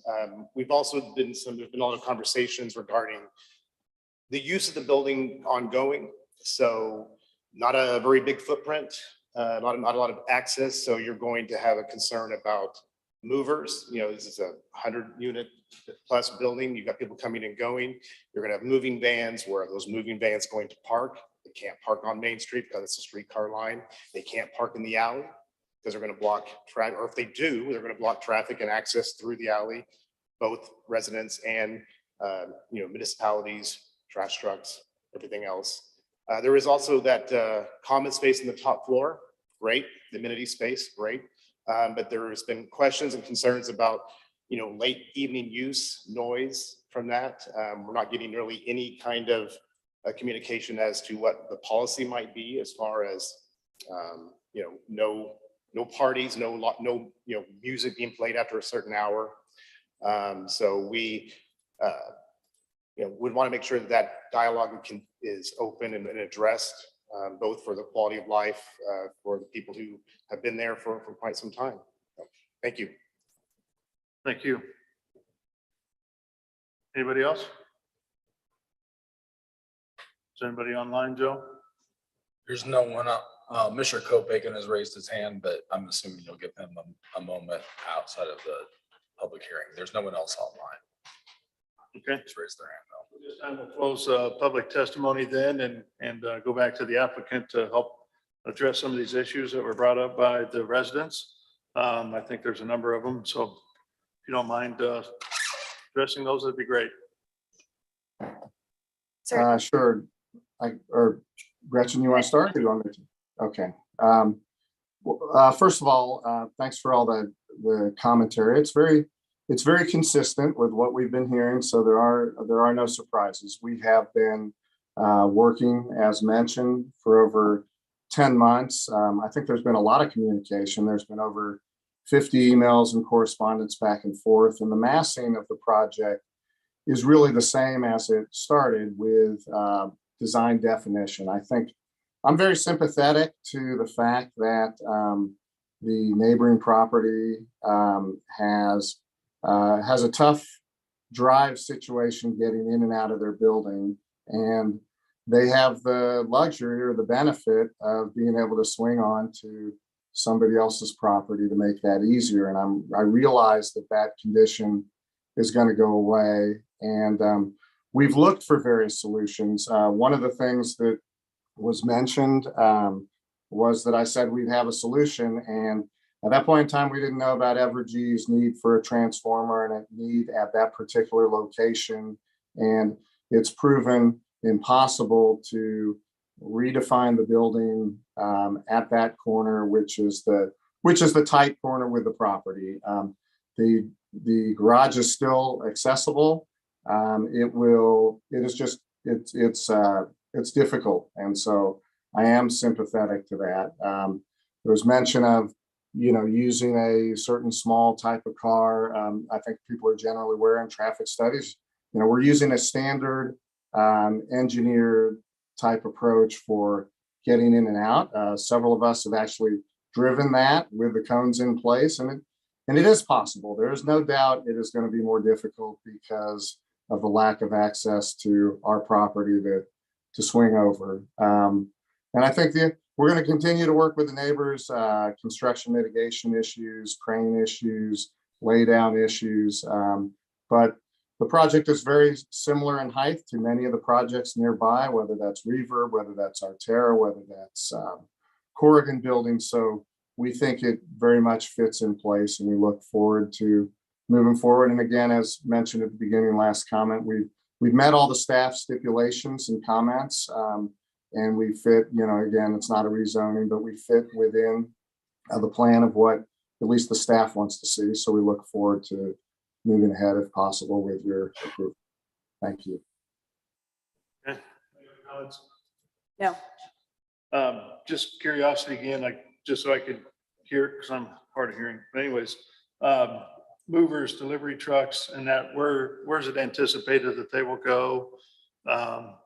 Unload material, boxes, whatever it may be, for service to this building.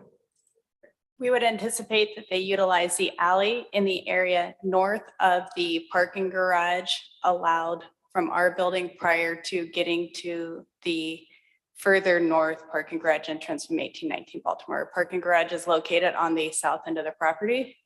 And so that's where we would anticipate building management working through a timely unloading and access into the garage from there. Would that block the access to the parking garage then, or no? Just the in and out of getting out of the. It would be located north of the in and out of the parking garage. So when building management is working as they have people who are expected to move in, they would be parked to the north of the parking garage, but behind our property within the alley. Unload everything into the garage. Truck moves on. During that time, the neighbors across the alley to the west still have access from their garage to the north. Do you mind going back to that site plan? Just kind of show, I'm a hard time understanding. Yeah, so am I.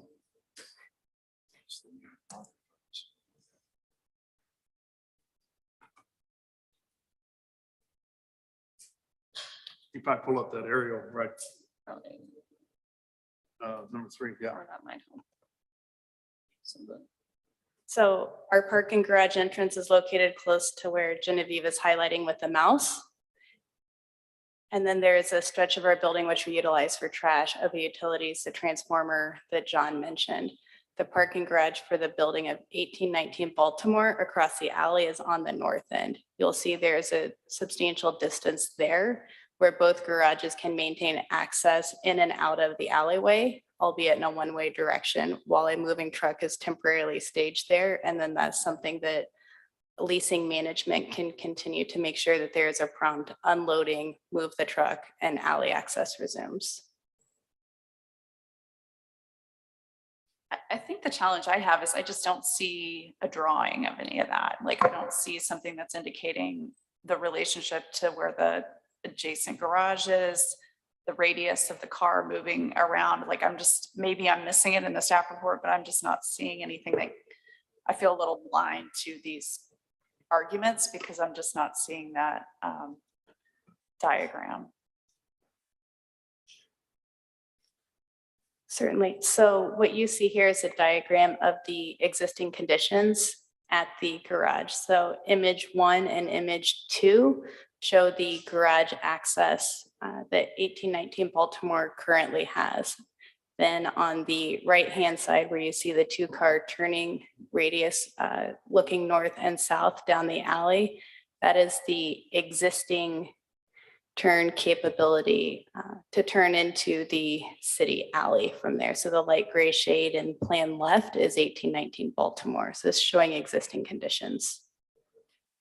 I guess I'm trying to understand the new conditions. That might be how they operate today, but I'm trying to understand where the building sits, where the garage opening sits relative to that opening. And then this conversation around the moving vans. I mean, a moving van, if it's parked in that alley, there's no cars gonna yeah, so our parking garage isn't shown in this existing condition plan, but the garage entrance is close to what you see as number 4 down at the bottom. So number 1 is taken close to the northern property corner of the parcel.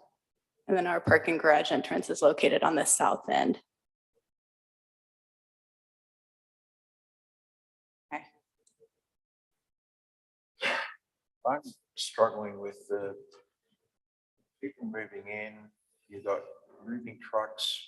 How much access has other cars got if people are moving in that alleyway? I think I know where it is. It's pretty tight. So are you going to be able to put a moving truck there if you've got 2 people moving in a weekend, or are you actually going to have access, or are they going to be able to get past those trucks? So I believe that's something that the building management intends to coordinate on their end in terms of when everyone is allowed to have their moving truck accessible to the building. You would say your moving truck is allotted a time slot from, 9 a.m. to 10 a.m. That is their time. They will park in the alley and this is where you move in. At that point, your truck no longer has access to the alley and we need it to move on as typically seen. But there is enough space for a moving truck to be parked between the two garages with its unloading ramp and not impede further access. If you got a plan, if you're staging construction, thank you for that. If you're staging construction, how much of that alleyway is going to be blocked off for 2 years? So again, these are preliminary plans, but we are hearing the neighbors' concern and working through what that feasibility would be. So the northern closure of alley would be anticipated to be at the south end of their garage access. So garage access would be maintained. And then as you come up from the south, any alley closure on basis as needed would happen beyond the trash and recycling access for 1819 Baltimore, which is what you see in the image on the left. So that's totally blocked off for 2 years, that alleyway. Sorry, it's not totally blocked off for 2 years. It's blocked off as needed until that portion of the garage is constructed. Like I said, we're still preliminary stages of construction logistics planning. But just to make sure it's clear, this is John, the in and out of their garage going northbound will always be maintained. So we're only talking about the potential access from the southern side as to where the alley might be blocked off.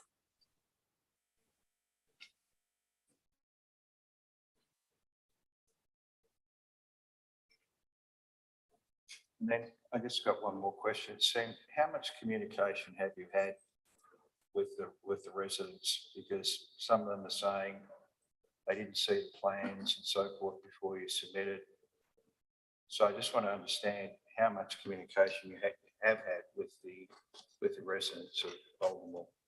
Sure, this is John. As we were talking before, we looked back and we've had over 50 email communications. We've had 2, I think perhaps 3, because we also did Crossroads Community Infrastructure Committee meeting, public meetings. We've had side conversations, and as mentioned, the original massing for the site. And yes, we've worked in evolved materials and balconies and things of that nature.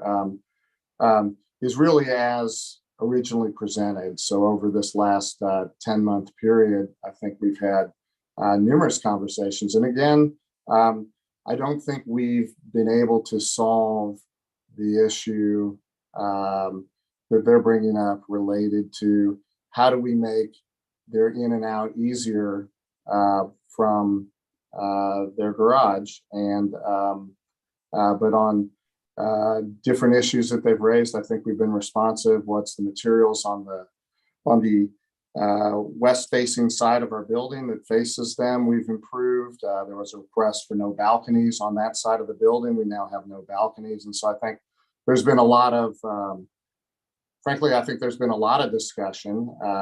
And again, I'm sympathetic to their issue that we have not been able to make their drive in and out of their building easier. I have another parking access question. One of the members of the public said that you all had provided the analysis of certain car size. Is that something that you all did? And if so, was that car size chosen as standard and one could accommodate a larger car? Was that also part of the analysis? So we asked our civil engineer to utilize their standard turning radius for a vehicle that they would when reviewing overall parking plans. And they utilized is a 15.5 foot by 5 foot vehicle that they said is their standard unit of measurement for cars. That one was able to make the turn to the north within what they could ascertain. So have you looked at, did you ask that engineer to look at larger cars? So we had them study a variety of cars. The challenge becomes more of a 3D issue than a 2D turning issue due to the existing slope of the garage coming down. So we have ascertained a variety of cars can make the turn without encroaching on their property and physically trying multiple car sizes. I just wanted to echo what Gretchen was saying. I mean, there is a sight line issue coming up out of that garage too. Being able to look south, your sight line is blocked from the existing building and really causes you to have to pull out halfway into the alley or more before you can actually see down south. And then as you're looking north, you're coming up out and there's a retaining wall that blocks your view to a point where then it ends, but you're still coming up out of that driveway. So, but we did use a standard AASHTO 2011 passenger vehicle when we did our layouts. And so, yeah, I just wouldn't want there to be a perceived problem if, because you all use a certain car size and in fact, larger cars would be able to navigate the space. Are you able to speak to that today or not really? It is kind of difficult because we use something that's basically a 2D template. When it is a 3D kind of a issue with sight lines. And I know there's some clearance too. There's a big balcony there. So I don't know if that limits like tall, large trucks or, pickups or things that Suburbans and that kind of size vehicle that might get in there, might hit that balcony. But from a 2D layout, I think we've used standard template for passenger vehicles. Sure, I'll discuss that one later, but two more quick questions. One, could the applicant speak to affordability? A couple members of the public spoke about concerns about gentrification or pushing out a certain type of resident. And, based upon the drawings of studios, single bedrooms, could you speak to what those price points will be and who you're expecting to live at this residence? Sure, I'll at least start that, but yeah, no, that 10% of the units will be affordable. And so by the city standards of affordability. So I think when it was mentioned that we have no affordability and it's just luxury apartments, that's not in fact the case.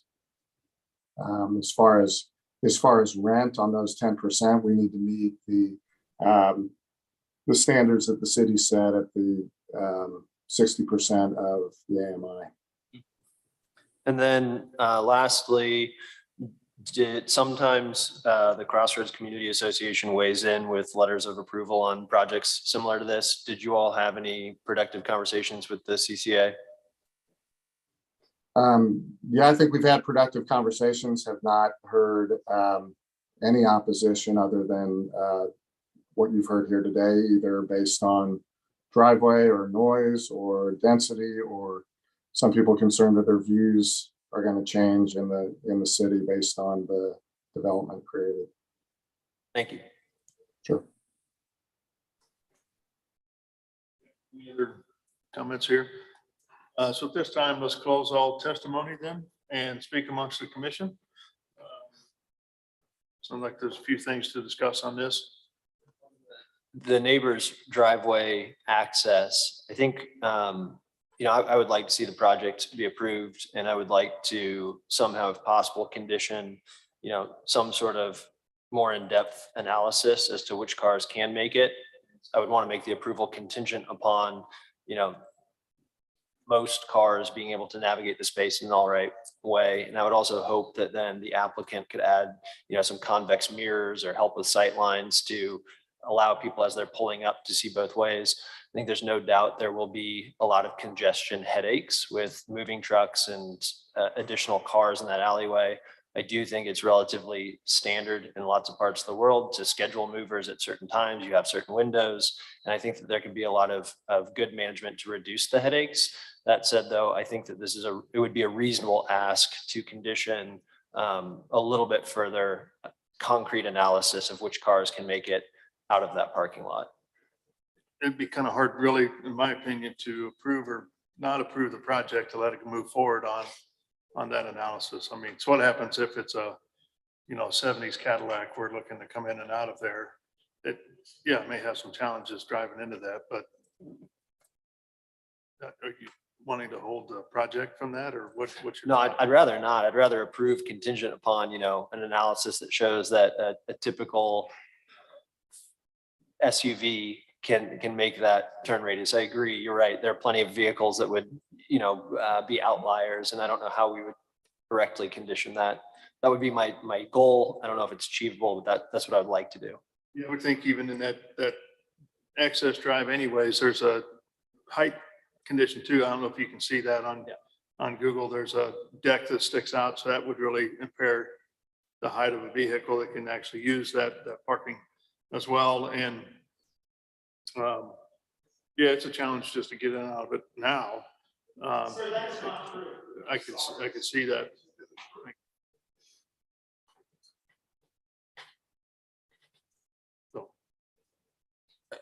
I mean, I think just the general statement, these are challenging projects for a lot of reasons, but they do occur in other places. And I think these are some of the issues raised are fixable and can be accommodated throughout the construction and implementation of the project. So the kind of major red flags of a project don't currently exist for me currently without kind of working. These are things that I think both parties would want to be solved. So that's my 2 cents. My concern is if we do approve it, when are they going to work through the issues? We can't condition. I mean, it looks like there is a disconnect between some of the residents and the developer. And I'm just wondering, when do you get to those solutions? The challenge for me is the developer has the right to do a 0 lot line building, right? And he or the group are within all the standards of the city currently, right? So that's a hard thing for me to ignore.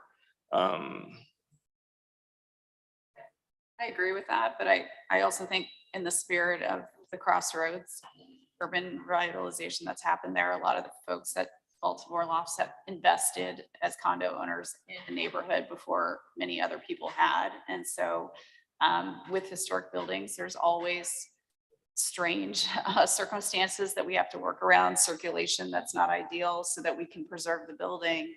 I hate to run into a situation in which those residents can't adequately out of the building, and now we're looking at a devaluation of a property that was has been such a jewel for the Crossroads. So I think because you're in a historic area, there's a need to think about how we relate to one another. I think I'm also just challenged with the fact that I think this alley is the challenging space, and I don't necessarily see the solution yet. And I get that some of this can be really nuanced and some of it can be maybe a little more detailed than we might see at this stage in the project. But I also think the difference between your building getting hit on the corner and not getting hit, and it seems like it's worth investigating at this stage. So I would love to see a little more technical information in front of us. It sounds like some of that information has been shared with the condo owners, but we're not seeing that. So I think that would give everybody at least a sense of confidence that it moves smoothly. I would highly encourage us to think about a one-way alleyway. I think the two-way traffic is only I think that unfortunately, one way wouldn't be feasible with the moving trucks and delivery vehicles, because so often you'd have someone stuck there, and then if traffic was south to north or north to south, then to access the other lofts, sometimes you just wouldn't be able to go in unless you're going against traffic. Because otherwise I totally agree. Yeah, I guess so. And maybe it's just about a time of day limitation or something, but it just seems like at 15 feet, everything's going to be more challenging with two-way traffic. So My suggestion, and I might be in the minority on this, is to continue the case so that we could see more detail on how these two buildings would interact with each other. I'm just not seeing it yet. I support the project. The other critique I would make is the east-west elevations seem like they really lack transparency compared to the north and south. I think there's a lot of blank space. I would encourage looking at moving the elevators inward or something that would allow for more glazing on the outside of the east-west. There's a pretty blank facade in the central part of the buildings on both sides. So with that much metal panel, it'll feel like a real statement with the metal. And I think whether it's spandrel glass or clear glass glazing, I just think it needs a little more something going on there.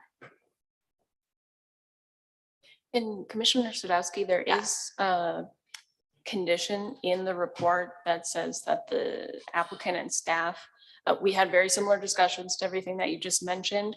And in the interest of those being some of the minor things that we still wanted to work on, we wanted to bring it to the commission and to the council, but we are expecting there will be additional opportunity to discuss the articulation and materials.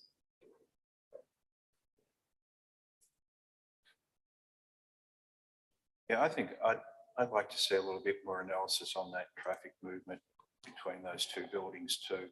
So I would support that for a couple of weeks or a week.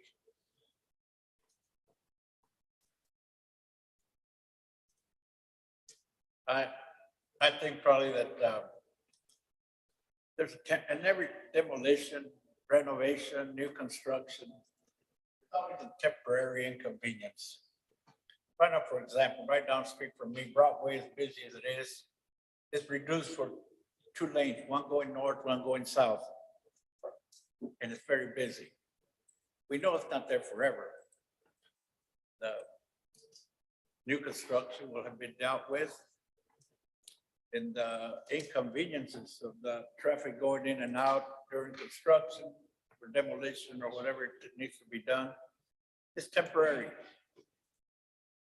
It's considering the safety that takes place, you know. There's a lot of necessary inconveniences we live with today. The airport, for example. I don't like being searched, but it's a safety device. So maybe we need to address the safety of the residents as the new construction takes place, if it does take place. That both parties meet and talk and work together. And not for everything. Okay. Commissioner Hill, anything to add?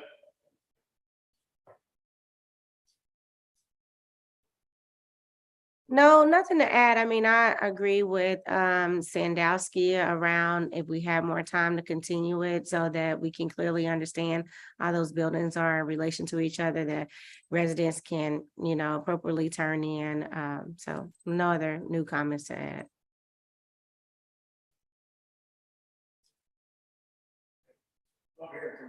Most of the commission, at least 4 of you, that you'd like to see a continuance of this till the next meeting or the meeting after, just to get more information on the in and out of that access to the west. Is that what I'm understanding? Chair Crowell, can I ask a question for clarification? If you do decide to go forward with that motion, and the clarity of exactly what the applicant is responsible for studying, as this discussion has shifted a little bit to a separate property that's not under their ownership. And so I just want to also maybe direct to Sarah if there's, you know, the property owner is responsible for what's on their property. Of course, we are considering the context and access, but not to get too much into the weeds of studying somebody else's property access, as it's now. It cannot traverse other private property. I'm not sure I understand your question. I mean, it sounds like what I heard the commissioners say is they wanted to look into the impact of this property on and what's being considered for development here on a nearby property? I guess because I'm looking at that diagram and that car's hitting the core of the building. So I'm just trying to figure out what is the alternative solution to that. And Yeah, as someone who'd be comfortable moving forward with it and conditioning it, what I would want to see, whether it's continued or conditioned, is examples of which cars make that turn and which cars cannot. And so knowing that a certain size truck cannot make it will not be a surprise to anyone. And then we can comfortably know that that's not possible. But it would be nice to know with other examples, what types of vehicles could make that turn. So as opposed to working with a theoretical, dimension of a car, these residents can know, and then we can know if it has an adverse impact on their property value. Because if they can't park in their lot, that does have an adverse property value, and that would affect my consideration of the project. May I ask a clarification question related to that? So if we are to consider how and which exact cars can make those turns, given that the property in question is not one that our team owns or has control of, in order to accurately determine that, multiple cars need to drive on said ramp. We would also need to find a way to document that for this commission, as well as having full survey of multiple property owners' parcels at that corner. So I'm curious as to what methodology. Yeah, I mean, it's either that or potentially like 10 cars get stuck in the bottom of a garage for the end of time. So I think that's a reasonable ask still. So I think that we have done anecdotal observation and attempted with a variety of cars. They seem to be able to make the turn based on a slope turn up to the north. So a north turn is feasible. We are confident that it remains feasible with the turn to the north from the alley. It is the south turn down the alley that becomes problematic due to both the adjacent property building built to 0 lot lines and our property being built to within a similar constraint allowed by zoning. Yeah, and again, as you seem relatively confident with it, which is great. And so I think it should be hopefully an easy thing to affirm that, cars that are currently in the garage won't be stuck in the garage and can make that turn. That's I think, again, knowing that a 15.5-foot vehicle can make it out is great, but we really need to know if the other cars that are already there can make it out as well. Yeah, I think the question though that the applicant is coming up with, once the building's built, they don't have the access to fix the other person's building or do anything different to their entrance. It is the way it is today, and it's going to be that way tomorrow. So that's the issue. How are they supposed to fix this entrance? We need to measure it first, because we would want to know before it gets built. Again, if someone needs to move their vehicle out from a garage because it might be stuck. That's the thing is if it's absolutely a no-go, then the adjacent property owner would have the time and ability to figure out what the next solution is to make that work. But if it's not something they know until the car gets stuck or hits the side of the building, that's not an ideal time to figure that out. So I think that's the time during the construction period for the neighbors to adjust if that is required. Just a good faith effort that you're working together, because I know you don't want that liability either. Just to make sure that that's going to be accommodated. And I'm sure your neighbors will work with you in terms of surveying and what survey information they have as well. Okay.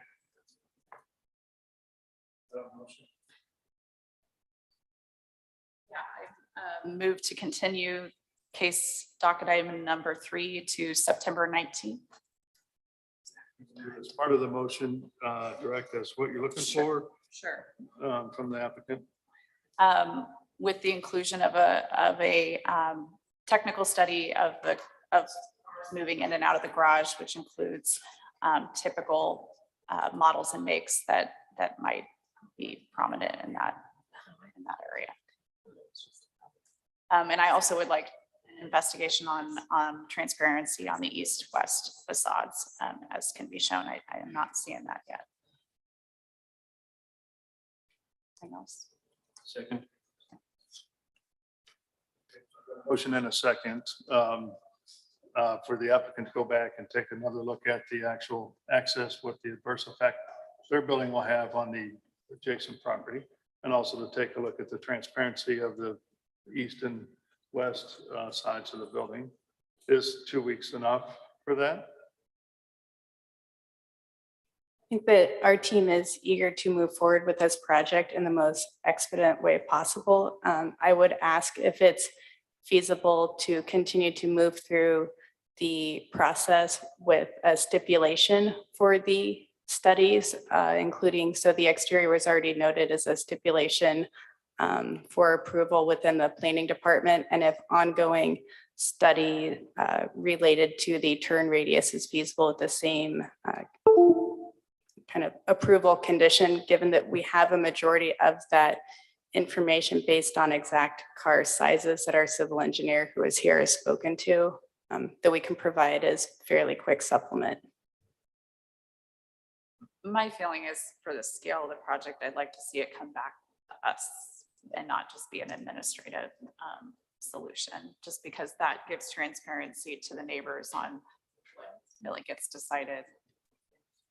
But my suspicion is that most cars will be able to make that northbound turn. And so that's why I had wanted to prove it. It's just unfortunate that we don't have that clarity today, because it would be really silly for us to approve this and then again have cars get stuck. So, I mean, I'm comfortable with it, but we'll be voting with the rest of the commission, whichever motion is made.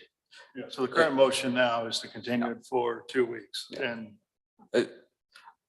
Even though I think generally the sense is that this is a good project, and I think watching some news about suburban planning commissions, I think we're pretty forward with moving things ahead if needed. But I think to Commissioner Sadowski's point, this is a large project.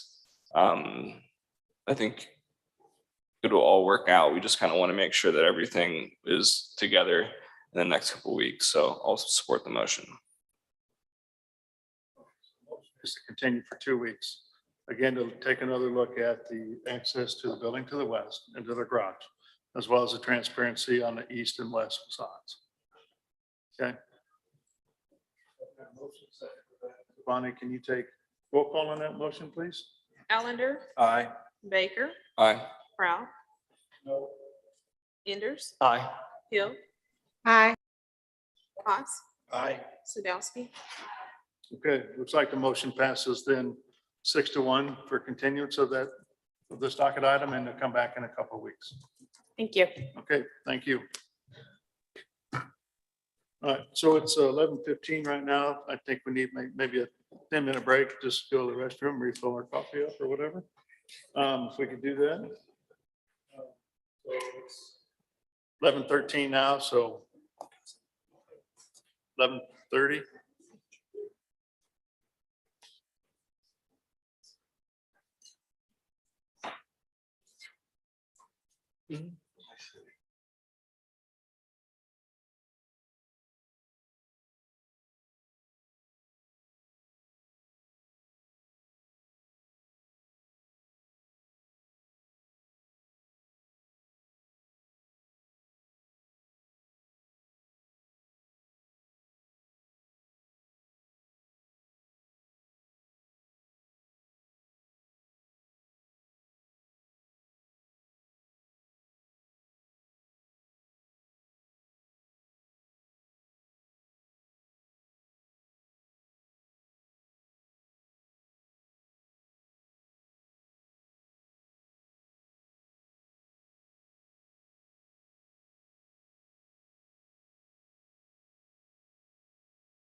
Is there a way you can see if Commissioner Hill is back?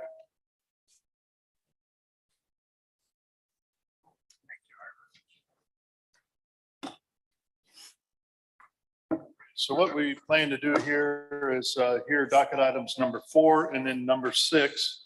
Then after conclusion of number 6, then we'll take a 30-minute break for lunch and then come back and hear the remaining cases after that. So 7, 8, 9, and 10 will be heard after lunch break. All right, so with that, let's move ahead with docket item number 4, please. All right, docket item number 4 is case SUP 2023-00017. Request to approve a special use permit in District B2-2 on 7 acres at the southwest corner of East Bannister Road and Marion Park Drive to allow for a convenience store with fuel sales. Larissa Jambi is the staff planner.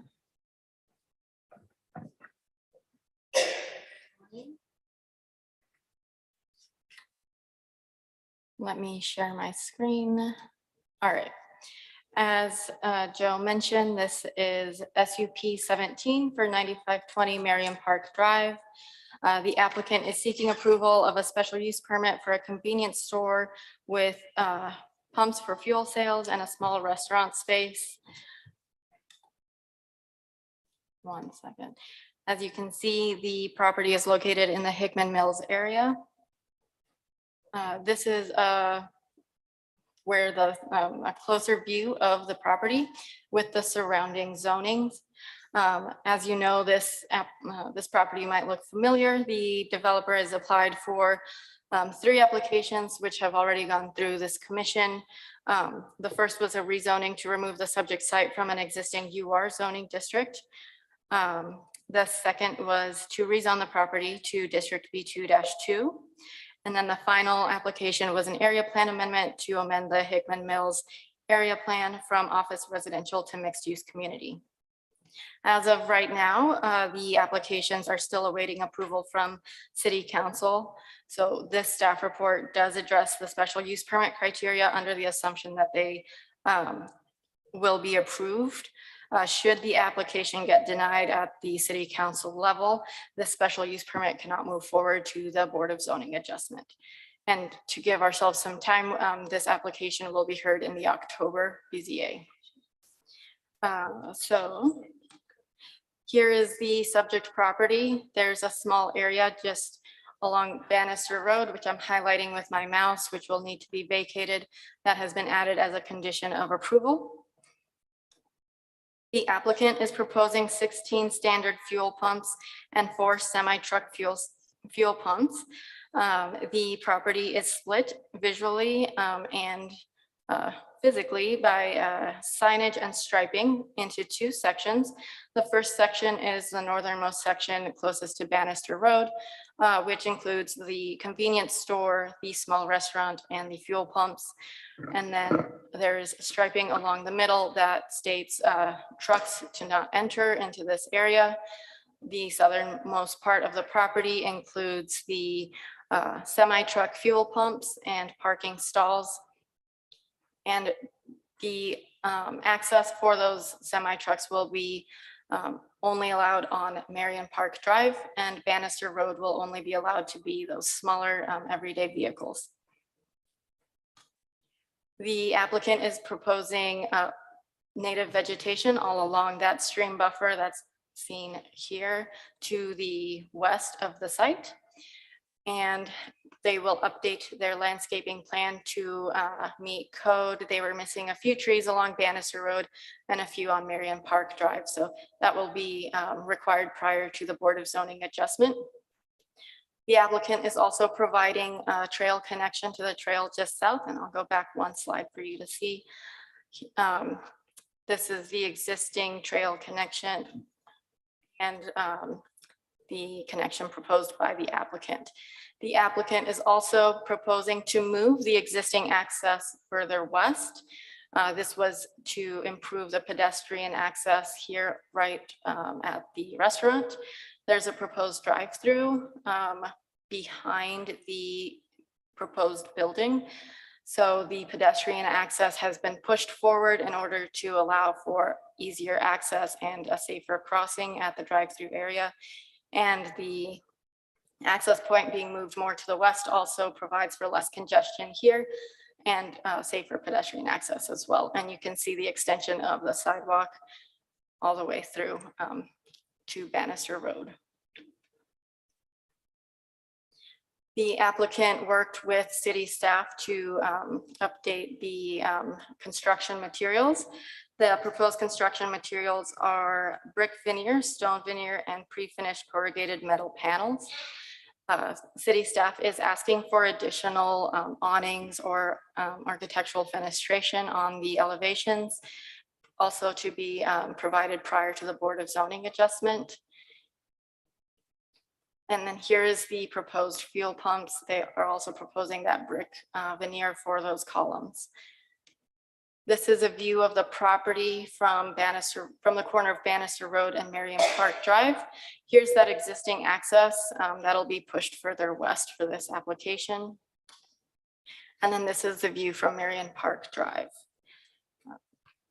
So the special use permit criteria that apply to this permit or this application, the first is that it complies with all applicable standards of the zoning and development code.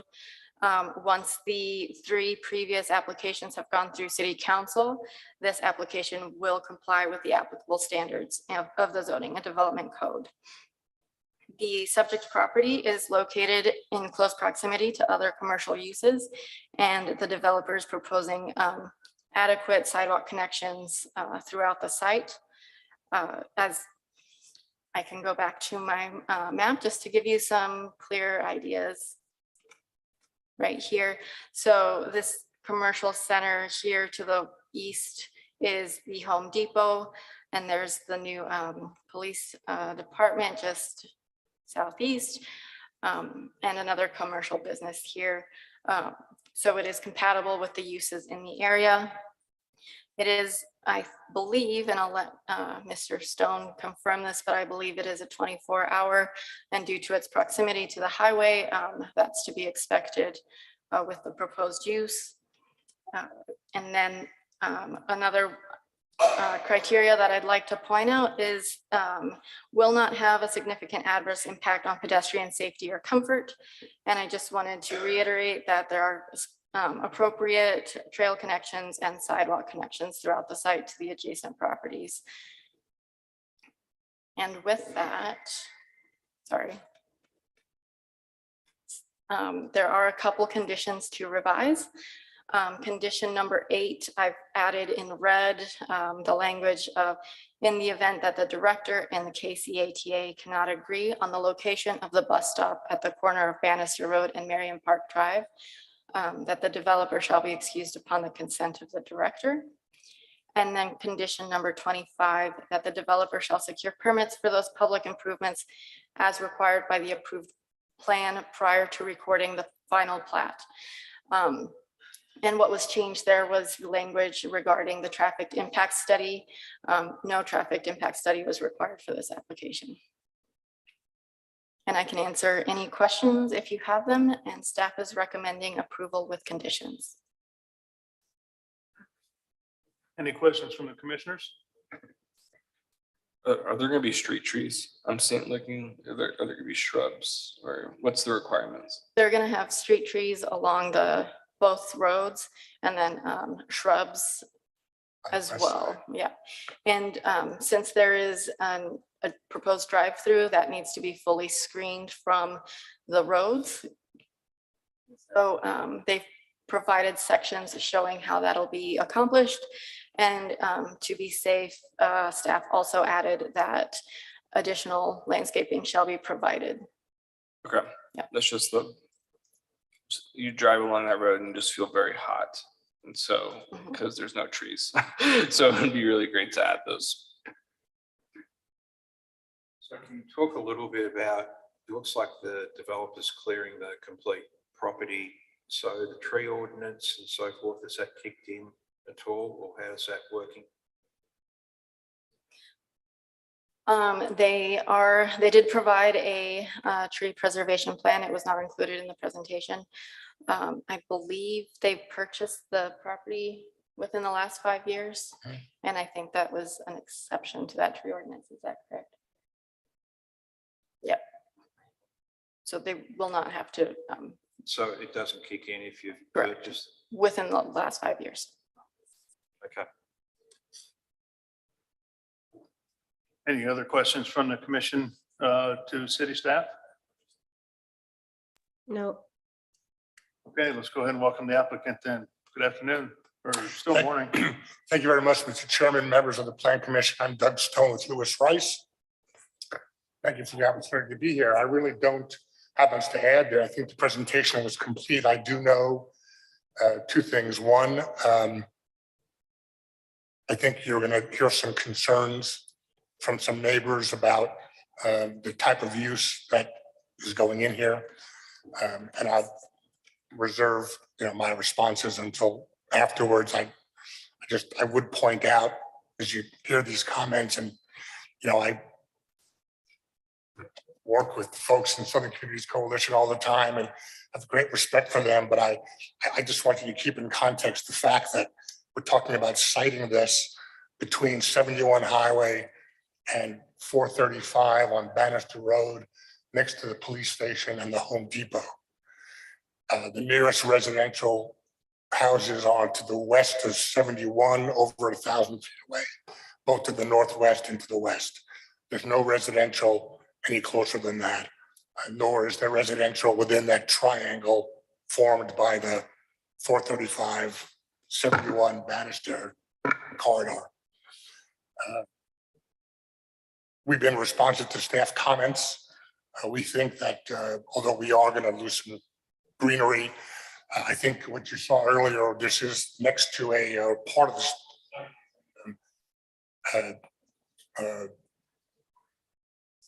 regulated stream, and FEMA, we're going to get a Clomar, but we are going to significantly add to vegetation into that stream bed on the western edge of the property. So when it's not going to be completely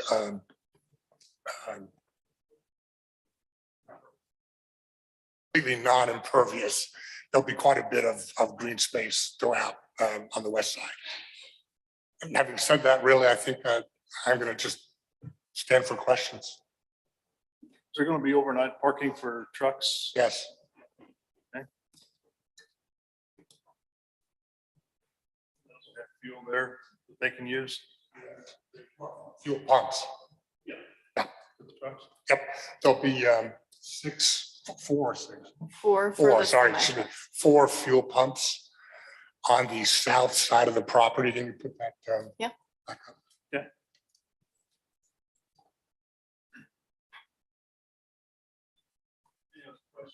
Applicant from the commission?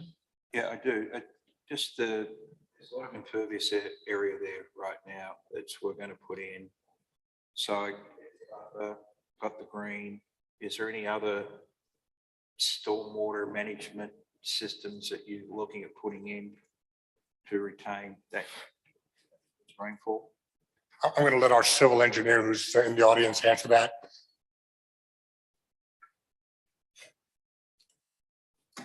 Good afternoon, Dan Finn with Phelps Engineering, 1270 North Winchester, Olathe, Kansas.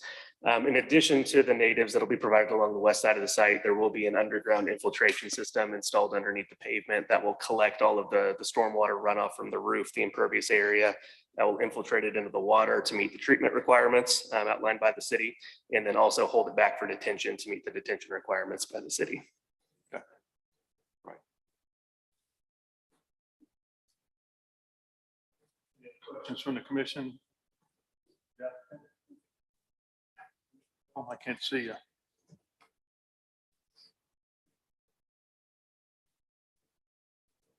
Go ahead and open it up for public testimony then. If there's anybody out there that would like to speak regarding docket item number 4, please come forward and or raise your hand using the Zoom feature and you'll be called upon.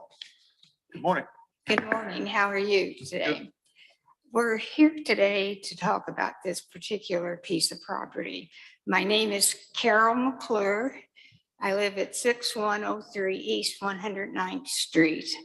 I am one of the co-chairmen of the Southern Communities Coalition, which is an umbrella group of homes associations and neighborhoods in South Kansas City. There are three basic reasons this proposal should be denied.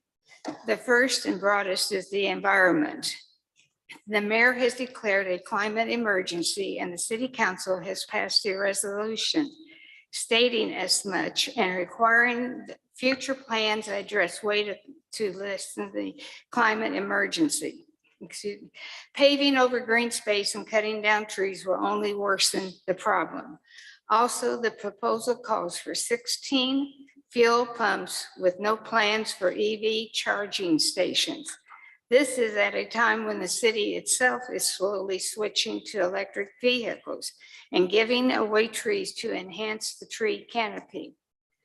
The second reason is the historic nature of this area, both for the nation and for the school district, and obviously the community of Hickman Mills. The three trails, Santa Fe, California, and Oregon, which make up the three trails corridor, originated in Independence and crossed the property just to the south as they head west to go to their separate ways at Gardner, Kansas. This is why the highway intersection is officially known as Three Trails Crossing Memorial Highway. Not far down Marion Park Drive is a United States Parks Service exhibit memorizing the campsite of the Donner Party. There are also several informational exhibits relating the history of the trails in the former town of Holmes Park. Holmes Park had one of the four original one-room schoolhouses, which joined together to become the Hickman Mills School District, the first consolidated school district in the state. As a community, we are proud of this historical and cultural area and believe it should remain the green space that it is, so visitors and trail walkers can not only be close to the nature, but think about what it was like for those who traveled the same route so many years ago. While it's not exactly native prairie grass, it also isn't the sound of car motors disturbing the solitude and the sight of 18-wheelers and other vehicles. The third reason is the lack of need for yet another convenience store in our community. While a developer might find this as a prime location to make money, the community is asking you to think of those who live here. Several convenience stores have recently been approved for our community, and there are two located just 5 miles south at the Red Bridge exit and one to the north at the 87th Street exit. This may fill a need for the developer, but it is not good for the Hickman Mills community and will only serve to make the environmental crisis worse. The community, through the Southern Communities Coalition, is respectfully asking a denial for this plan. Thank you. Thank you. Anybody else like to speak?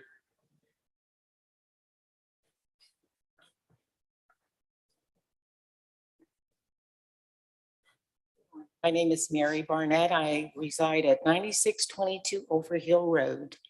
And did I hear there is no traffic study required for this project? There's numerous accidents daily. I think that this would be another added problem to the traffic and to the pedestrian and to public safety. Thank you. Thank you.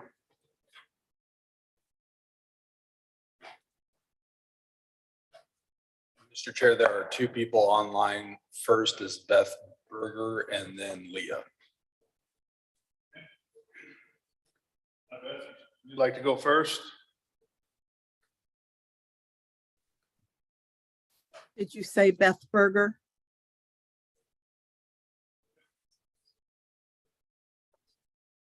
Hello, can you hear me? We can hear you.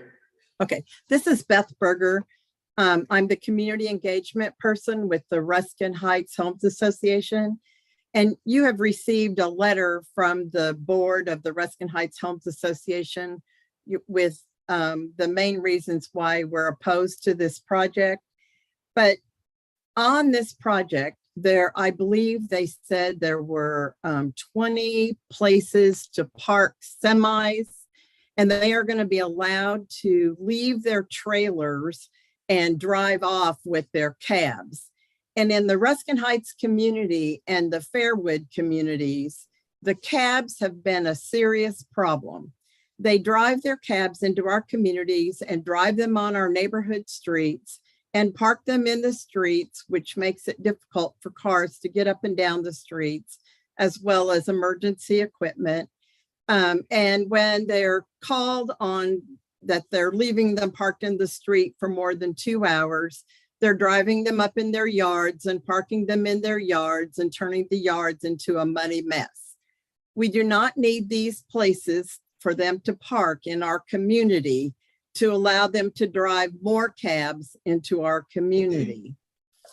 Also, as Carol was just saying, there is already a gas and convenience store at the exit of 87th Street off of 71 Highway, off of Red Ridge. And on Longview Road, we have a deserted convenience store and gas station that's been deserted and vacant for years.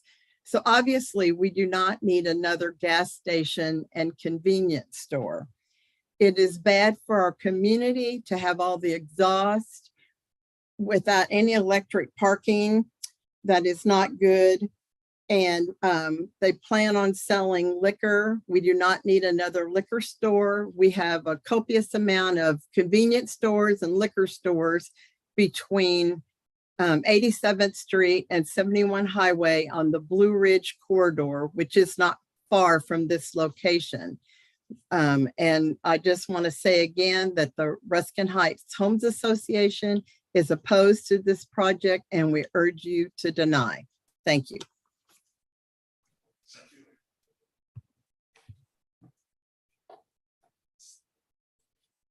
The other person was Leah. Yes, can you hear me? Yes. Okay, it's actually Teresa. I'm just using Leah my daughter to get into the Zoom. Yes, Teresa Edens. I live at 4425 East 107th Terrace. We are here today to consider the impact of this development on the surrounding area. It is my belief that that impact would simply be detrimental.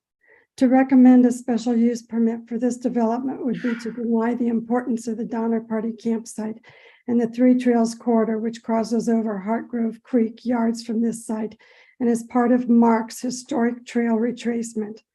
To recommend a special use for this development would be to deny the right to a peaceful experience in and around our awesome history. To recommend a special use for this development would be to deny the importance of the Hickman Mills community's history before it was annexed by Kansas City. To recommend a special use for this development would be to deny the usefulness of the Kansas City Protection and Resiliency Plan that says the network of trees and natural areas should be expanded and green spaces should be preserved and enhanced. I also doubt very much if this weekend's Climate Action Summit will be recommending more gas stations. The Hickman Mills Area Plan states the guiding principles of the plan which support its vision are derived from stakeholders in the community. To recommend a special use permit for this development would be to deny the importance of that plan, which talks about maintaining mature vegetation. To recommend a special use permit for this development would be to deny that the residents of the Hickman Mills community does. Okay, thank you. Anybody else? That was it. Okay, at this time, we'll go ahead and close public testimony. So as you heard from comments from the public, there's quite a few concerns on this side. So let's do a couple of the easy ones first. There are going to be EV, that was one of the staff's comments, to add electric vehicle chargers. And so we will be adding electric vehicle chargers. They just weren't on the original submittal. Grand scheme of things, that's probably the less of the concerns, but it was a concern. So Look.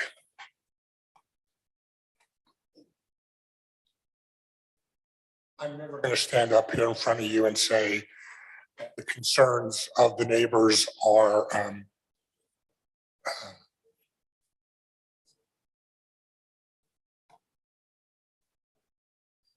inappropriate. That's not really the question. The question is this an appropriate use for the site, considering the realities of the neighborhood, as opposed to desires that are not borne out by boots on the ground and by the real circumstances there. I want to remind the commission that although I'm empathetic to people's desires about their neighborhood, this is not a neighborhood location. We'll have more green space than the Home Depot does. We'll have more green space than the police station does. That's what's at this site, not homes. The homes are across the highway 1,000 feet away. Ruskin Heights neighborhood is 107th Street. This is 95th Street. Respectfully, it strains logic to say that people are going to park their trucks, drive 15 blocks into some neighborhood when all the fast food and the convenience stuff are on Bannister Road right where they are. So I would, although I understand and I support the Hickman Mills neighborhood in its desire to maintain its history and the like, there's a Home Depot right next door. There's a police station right next door. You're in between two major highway exits. This property was in a TIF plan 10 years and nothing happened there. In a TIF plan, remember we were here and we removed it out of the TIF plan because the TIF plan was over and nothing ever developed there. So the question is, what is the right development pattern for this?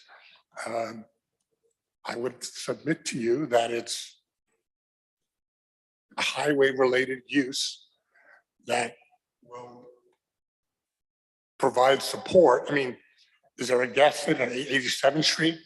Okay, that's 12 blocks away. Where is it east-west? Is there a gas station at Redbridge? Okay, maybe there is, but again, you are in the V between 71 and 435. That's what this V supports. It's the appropriate use for this particular location. And after 10 years of potential incentive development with nothing happening, I'd submit you're not going to see much else. And so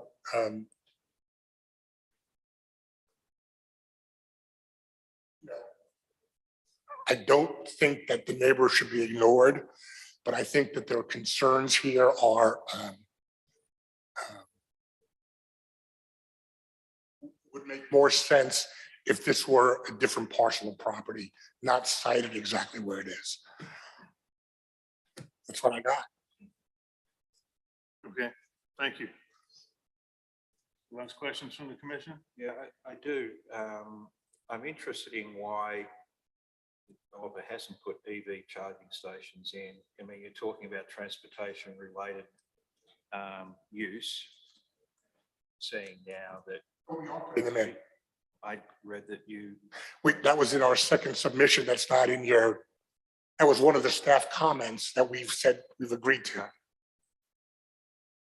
you're putting it. 2, but it serves 4 cars. Okay. Thank you. Thank you. Clarification. Anything else? Okay. Well, I've got one more. How much interaction have you had with the community associations? So we went and had our, there is no actual neighborhood association here, no registered neighborhood association. So we reached out to Southern Communities Coalition. That's always where I go when there's no community.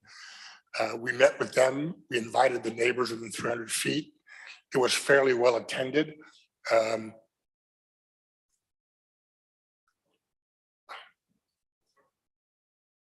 We got mixed reactions. We got some reactions that were same things we're hearing now. But the same people have also said, I think there's some language to some of that in some of the emails you might have gotten. There was discussion about us paying homage to the three trails and to the history of the site. And we're certainly amenable to doing that. We've offered to put a, whatever signage the city would allow, and a rack with information and all sorts of things like that. I think that's a great idea. I mean, we want to be receptive to those sorts of comments. And so those sorts of things were no problem. And so we do intend to create some Hickman Mills Three Trails environment there and continue to work with the neighbors to do that. We've let them know that. Yeah, I think there was 3 requests in the letter.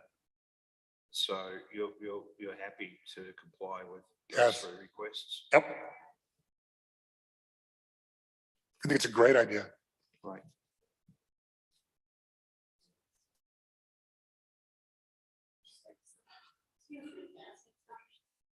Well, we've already closed public testimony already. That was the time to really come and speak, and yep, sorry about that. There was no neighborhood group out there. It was neighbors and Kansas City, all in that area, and I'm a board member of the community alliance. So that's wrong. And the person that got that together over there in that property was Lou Austin, and I'm sure he's turned over in the grave. Thank you. My only comment was that when you look at the city's website, there may be over groups like Southern Communities Coalition and this women's organization as well, but there's no under your public engagement process. If there is a specific registered neighborhood association, then there's one process. If there isn't, then there's another. All I was saying is there is no registered neighborhood association. So we use the good graces of Southern Communities Coalition to coalesce. Can the city staff get with the folks who are attending and just see if there's some miscommunication on how they might be registered or not registered on the site, just to make sure that doesn't happen in the future? Yeah, we can talk to them. Okay, and I have one more question. Just the operation, what sort of restaurant? The convenience store, shouldn't have got liquor sales, and so can you just talk a little bit about the operation, security of the site, those sorts of things that you're looking at putting in? Who tries to rob us, we're going to send to the police station right next door. No, seriously. It'll be some fast food operation of some kind. I don't know that any particular brand has been identified.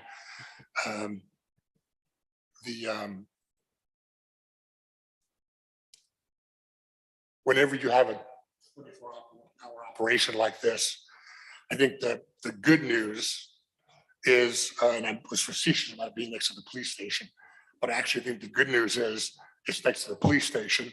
I don't think you're going to have the kind of potential loitering that you might have somewhere else, perhaps. It was requested of us, and we're willing to do it, to put a little table and chairs outside for places for people to sit. I think it's a double-edged sword, but actually we were asked for that, and so we're happy to do that. We'll just see how it goes. And of course, there'll be a security guard. All your normal operational, procedures will be followed.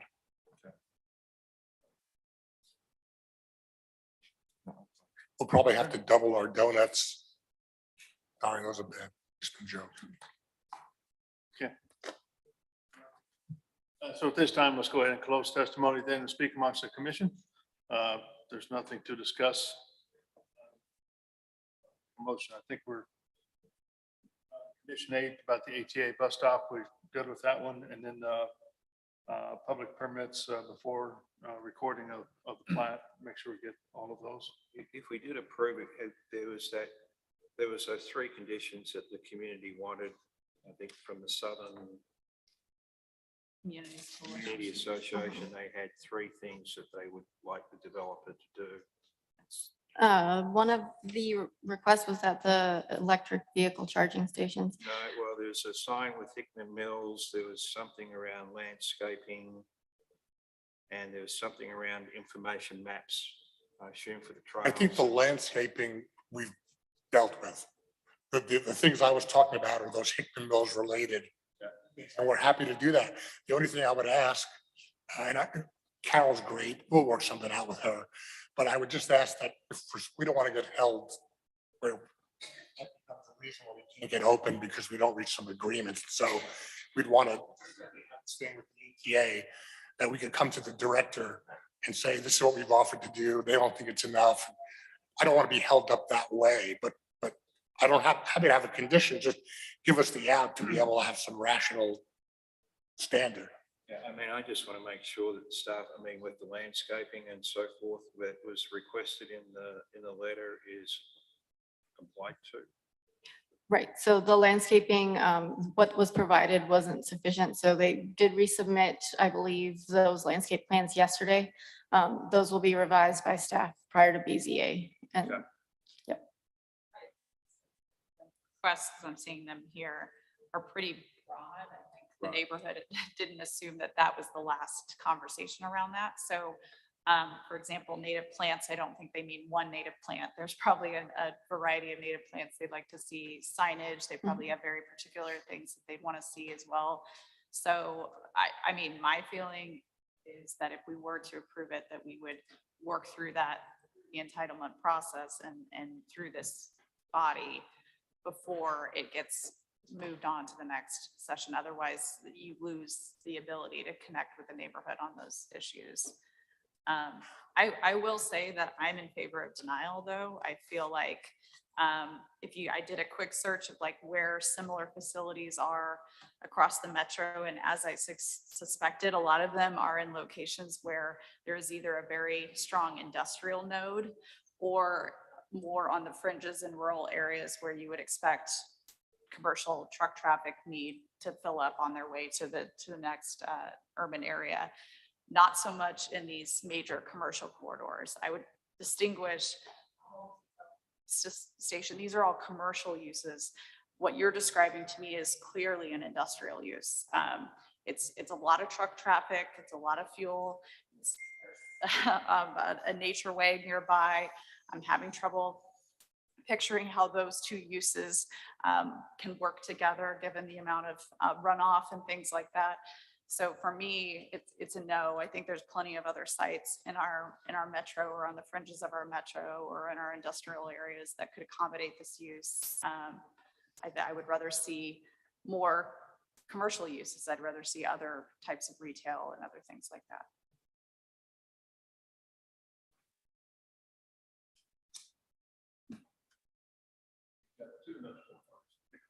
One's the Dotson, just right at 85th and 71, and the other one is Slope.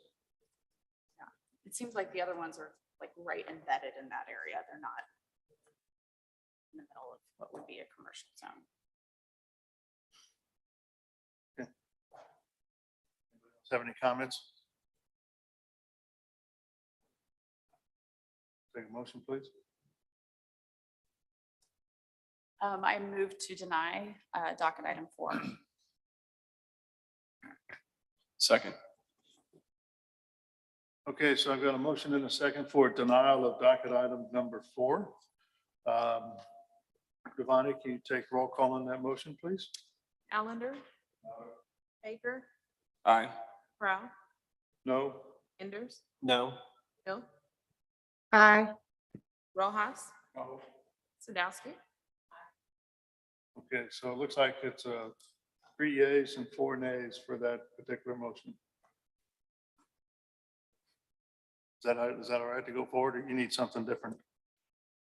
I mean, the motion to deny failed, so So it's kind of, failed, but maybe someone should make the alternative motion so we have a clear record. so you have it. Okay. So I need a different motion, please. Let it be the complete opposite. Correct. Approve. Yeah, but just technically that motion failed, so. Yeah. Yeah, I get what you're saying. Approved with conditions, but I want to put something in with working with the neighbourhood on those three conditions in that letter. And I don't know what the appropriate wording is, but I want to make sure we've documented it, that the developer would work, I don't know, do an agreeable resolution or something in that regard with the neighbourhood communities, Ruskin Heights and communities. Could you say, it's okay. I'm sorry? Could I help him with some language? Sure. Could we just say that, the developer will work with the neighborhood interests to accommodate reasonable requests for signage, history and the like. I want to get the word reasonable in there just so that that's all. I don't want this to be a situation where somebody says, you have a condition that you have to agree to X, Y, and Z, and then X, Y, and Z is so. I don't want this to prevent us from being able to satisfy the condition. So I'm just looking for a condition that can, be satisfied. Legally, in my mind, reasonable is always an issue. Understood. When you put something reasonable in there, that could mean anything and it can be taken any. Can we say to the satisfaction of the director? Sorry? To the satisfaction of the director? Could we say that? Could say that. Yeah. Does that work? Sarah, I'm just That's looking fine. for some Yeah, language. that's fine. I mean, we'll work with them. If I get hung up, I want to be able to go to the director and have him be a mediator. Really is what I'm saying. Okay. So I would, let me restate, approve with conditions, but incorporating the three conditions that were in the Southern Community Association letter to the approval of the, did you say approval of the director? I think you said satisfaction. Yeah, but so either one, that's fine. Yeah. Satisfaction of the director. Second. Modification to 8, Oh, adding the language there, yes, and modification to 8. And 25. and then 25. What was 25? Permits prior to Oh, yeah, and recording of 25. plat. Yep, thank you. Okay. I've got a motion and a second for approval of docket item 4, with the addition of a condition regarding working with the neighborhood district on historical signage at the approval of the director, satisfaction of the director, whichever, and as well as modifying condition 8 and 25 as stated in testimony previously. Giovanni, can you take roll call on that motion, please? Allender, Aye. Baker, No.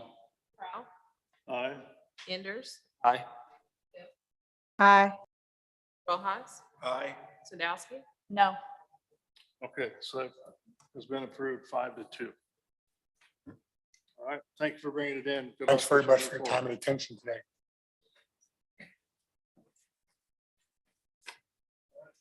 So just a reminder, we're going to listen to or go through docket item number 6 and then take a 30-minute break for lunch afterwards, and then come back and reconvene our meeting for the rest of the docketed items 7, 8, 9, and 10.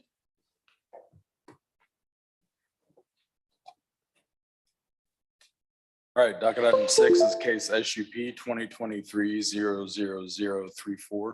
The request to approve a special use permit to allow for an addition to the existing high school in District R6-R80 on about 95 acres located at the southwest corner of Berry Road and Congress Avenue. Justin Smith is the staff planner. Thank you. Good afternoon, commissioners. Before you, I have docket number 6. CD SUP 2023-34. This is a special use permit for Park Hill School District. Here is a location map of the site. As you can see, it is west of I-29 and just northeast of Parkville.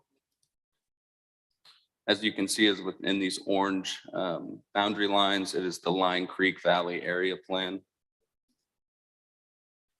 And I added this picture just to show you that is primarily located and surrounded by residential and civic uses. Here's a view looking north on Northwest Berry Road. And the additions are set to take place just south on the south side of this building. Here's a view looking east on North Congress. And I do want to note these manufactured buildings on the right of the screen. I will address those momentarily. So the zoning is R6, and any civic use in a residential district requires a special use permit. They're proposing 6 additions to the existing campus, the largest one being a 46,000 square foot addition to the existing Park Hill High School. They're proposing a synthetic softball field that will also have concessions, restrooms, and dugouts. They're also proposing bleachers and additional parking. Pedestrian connections are provided to each of the proposed additions to create efficient interior circulation. So here's a view from the interior of the campus. And that softball field you see right there is going to be removed, and that is where the parking lot will go. Here's a view of the existing conditions of the future site for the softball field. So on the left is the overall site plan, and I just wanted to note that most of the additions are going on the northwest side of the campus. Here's the landscape plan. All landscape requirements have been met. So here's the south elevation and north elevation of the gym. Materials mainly consist of metal and a variety of brick. Here's the west and east elevations. And at the top, you'll see the elevation of the dugout. And then on the bottom, you will see the concessions. That dugout is mainly made up of CMU and metal. And then the concessions are metal and brick. So here's the additional conditions I want to note out. Recently, the campus had temporary use permits for manufactured buildings. Those temporary use permits have expired. And we have put these conditions for the buildings to come in full compliance. So those conditions are numbers 9 and 10 on the conditions report. And here's a closer look at those manufactured buildings. So with that, staff recommends approval with conditions, and I can answer any questions. Any questions from the commission to city staff? So the applicant then, good afternoon. Hello. Good afternoon. I'm David Wood with Cobb Valley Engineering, civil engineer for the project. With me is Ryan Walters with Hollis and Miller Architects, project architect to talk about the building. In general, it's a pretty straightforward project, additional parking to help improve capacity on campus, large gym addition to the project, and then some athletic modifications. I've been working with staff on this project for a couple of months now. Here before you, I really only have one amendment I'd like proposed on the conditions. It's item number 21. Submit new water main and fire hydrant plans to complete a contract with KC Water prior to building permit issuance. We're still kind of working through requirements for public water, if it's even necessary for this project. Currently, we've already submitted our building plans for review and are requesting that this condition be modified to say prior to occupancy permit in lieu of building permit, seeing how this is an existing facility, been here since 1967. There are some existing fire hydrants around the complex. And again, we would just address this as necessary with staff prior to occupancy permit.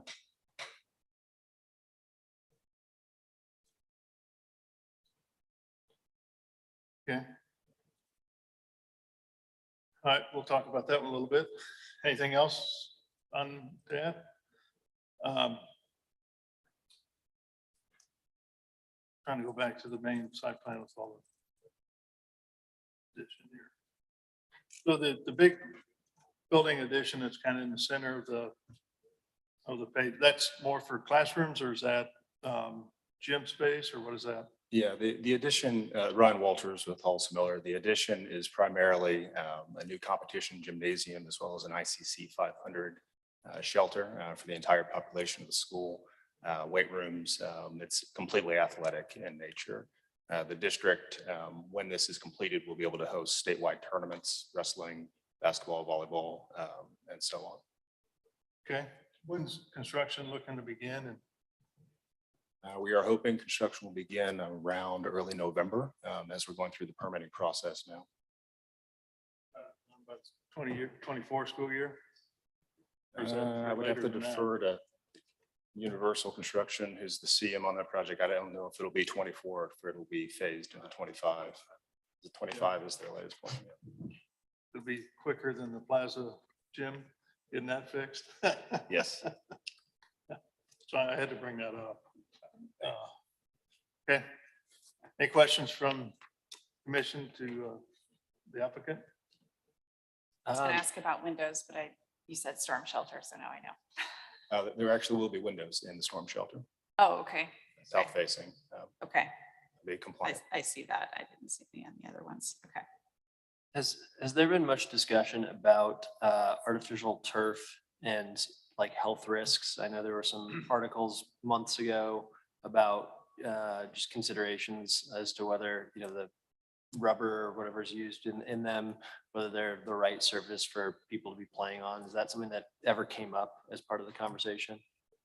From a community standpoint, we've worked with a group of about 25 teachers, coaches, students, and parents. And the main concerns, I guess, about to turf or to artificially turf or to do grass was about being able to play, you know, in inclement weather. Right now, the district loses a lot of games due to soggy fields and, you know, those sorts of things. So it's actually the preference of the community as we go forward. But I've seen those reports on some of those systems as well, and we can look into, you know, what the exact specification for our landscape architect is. Feels to me as though the preference is shifting just because of it's so hard to study and show any causation. But I would encourage you all to continue that conversation and start it if it's not happening, just to determine if these are the types of fields we want to be putting in. Yeah, one last question, phasing. How's it going to be phased? Is some of the parking going to go in building, or is the parking going to wait till later? I'm only looking out for basketball season. Yeah, I think, and Jim, I think you've had some more conversations with Archie recently. Hi, Jim Rich, Director of Operations for Park Hill. We have a pretty robust phasing plan, if you will. And we've already been in communication with the high school, and they are limiting their parking permits for the students. And we have paths identified for them in the different parking lots to be able to get around the construction for the next 2 years, basically. So. Okay, so it'll be a while before the new parking lots are done. It may be same time as the new building addition, or before or after? They'll both be done before. One will be usable. The other one will still be identified as like a layout area or construction parking and that kind of thing until the gym is complete. Yes. Yeah. All right. Thank you. All right. So with that, let's open it up for public testimony. If there's anybody out there that would like to speak regarding docket item number 6, please come forward or raise your hand using the Zoom feature, and you'll be called upon. There's no one in the chamber wishing to speak and no one on Zoom has raised their hand. Okay, we'll go ahead and close public testimony then. Anything else to add on the project? This next step is BZA, assuming. City council. Issue on the water main again.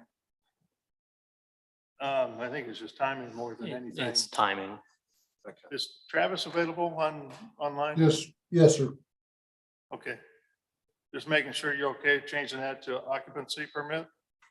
Yeah, my issue would be that the issue with the main extension also accommodates private hydrants, and that's the only thing that would be serving this addition area back there. So that's the main concern, and that's why the condition was written the way it was. That So I don't recommend changing it at this point. So he's wanting hydrants in place because this is a building addition prior to. So the building currently is supported by a private fire system. The addition and its location on the southwest side of the campus, all of the infrastructure in place back there is currently private.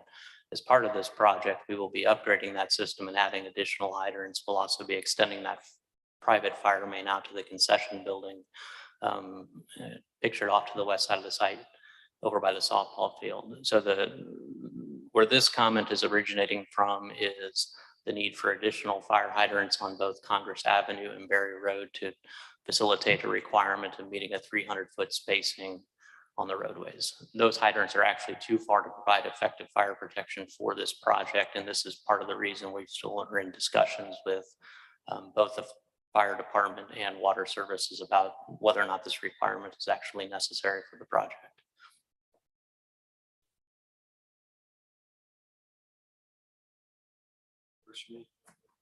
Okay, I was kind of waiting for Travis to have a comment, but. Right. Yeah, I mean, the comment, I feel the comment's written the way it needs to be written for the protection of the site.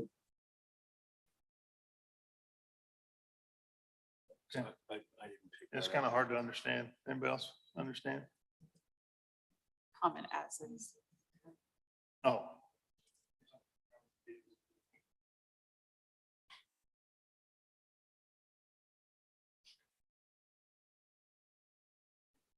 Number 21.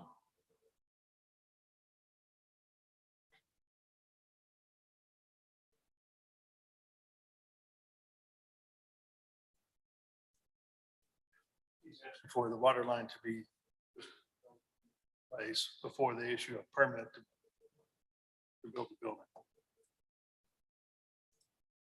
You already have water on the campus.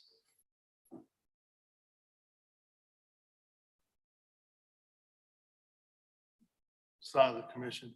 I mean, the way I understand it is that the intent of this condition is not solving the safety concern that it's intending to solve and that it's already solved for by existing private hydrants. And so Correct. therefore, this is not written the way that doesn't help it add. That's incorrect. The plan is calling for additional private hydrants. At which point they're saying that would satisfy this. The requirement is also to install hydrants on the public mains around the perimeter of the project as well.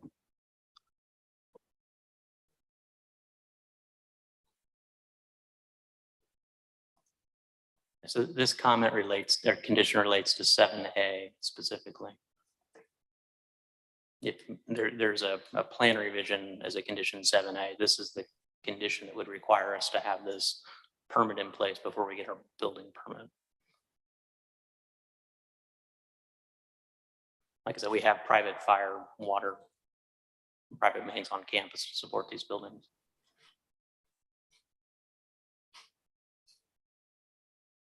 Yeah, the condition actually says before the issuance of the building permit, yes. So Travis, how would you modify it?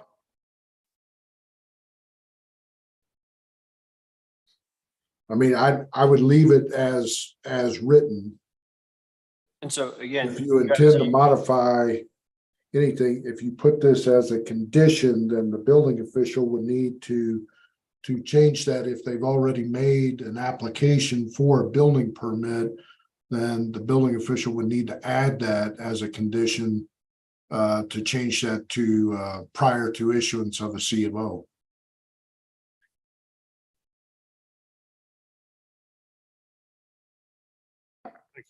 I can't hear him, so I'm sorry. I don't Travis, understand. Just Travis, can I ask, is the purpose of the condition? I mean, it's customary for us to require, for example, water to be available before we issue permits for homes being constructed so that you can fight a fire if they catch fire during construction. Is this a situation where there's inadequate supply from the existing system to serve the proposed expansion? And so we need this installed prior to the expansion occurring? No, it's basically a matter of having them installed prior. Typically, the conditions written prior to issuance of building permits to make sure that those plans are submitted and that's all coordinated with any building that's going to occur on the site. Because if there are additional main extensions and so forth, the main extension, the connections to the main to serve individual buildings are reviewed on the building plans themselves. So if the building plans come in and don't reflect that and don't reflect what the new mains or the new extensions are, then you can't adequately review the building plan as far as the water and sewer connections go.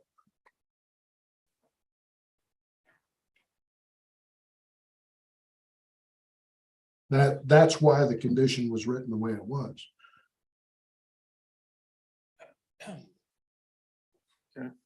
If the request is to modify the trigger date to prior to issuance of a C of O, then that is something that we would have to coordinate with the building official, since the plans have already, they indicated the plans have already been submitted, the building plans. And so if the applicant believes that they have existing hydrants that are close enough to service this area, if you saw verification of those hydrants, that would be satisfactory? No, that's not satisfactory. You still have a requirement in the rules and regs for placement of hydrants on the public system.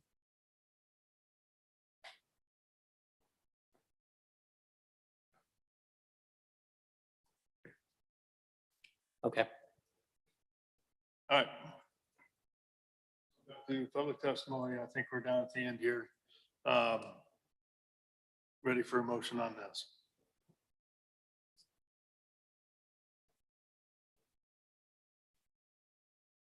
I think I'm missing something on the fire hydrant thing, so I don't know if the applicant's fine with it remaining as is or how detrimental that is to the project. As I understand it, what the Water Services Department wants is the hydrants that are not servicing the building to be in place before permit, which would slow down the project, as I understand it. And that in terms of safety, existing water is there, or hydrants are close enough. And if the building during construction caught on fire, there would be the ability to put it out. So, I mean, with that, I mean, I would be fine to remove it, but I also don't want to make that motion if you all want to just keep it as is. The applicant decides that that's not detrimental to the project. Well, I would like to keep it how the water department wants to keep it. That's how I would want to do it. So they're saying issuance before building permit.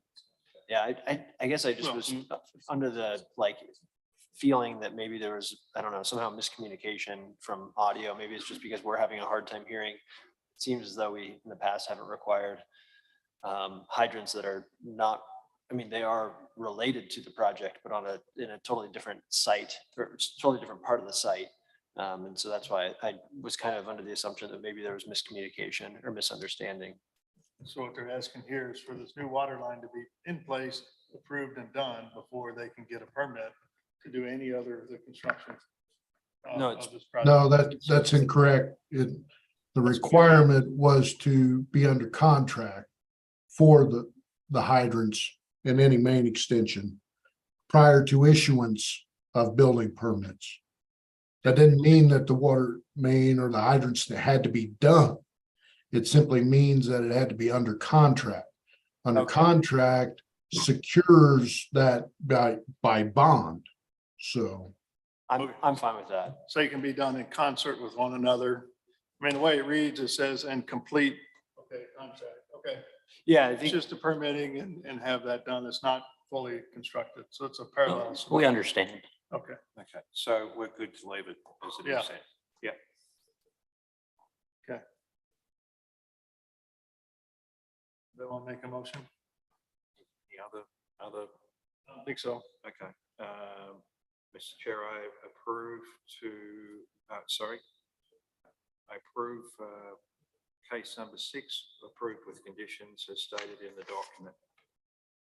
Second. Okay, so I've got a motion and a second for approval of docket item number 6 with conditions stated. Giovanni, can you take roll call on that motion, please? Allender, Aye. Baker, Proud, Aye. aye. Hill, Aye.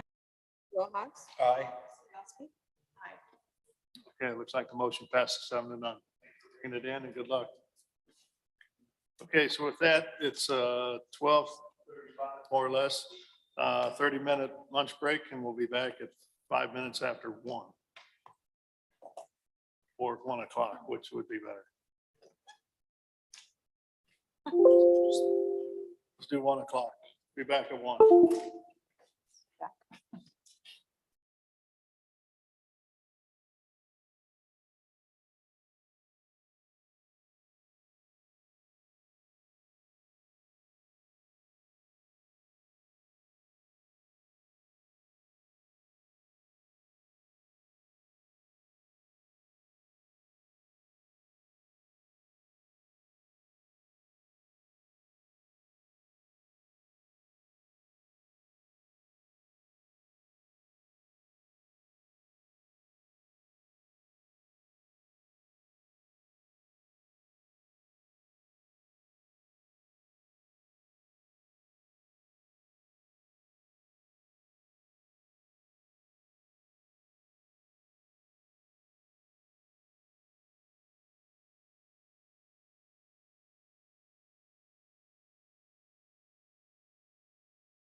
They must, I'm here for number 7. I'm guessing that the applicants are. Are you the applicant for number 7? 8? Applicant for 7, or are they going to join us online? We do have the applicants for 7 online. Yes. Are you ready to start back up, Joe? Okay, so welcome back, everybody, to the City Planning Commission. We're reconvening here after lunch. We're going to begin now with docket item number 7, please. All right, docket item 7 is case CPC 2023-00105. Request to approve an amendment to a previously approved development plan, also serving as a preliminary plat in District B2-2 on about 5 acres at 520 Northeast 107th Street. Genevieve Kahn is the staff planner.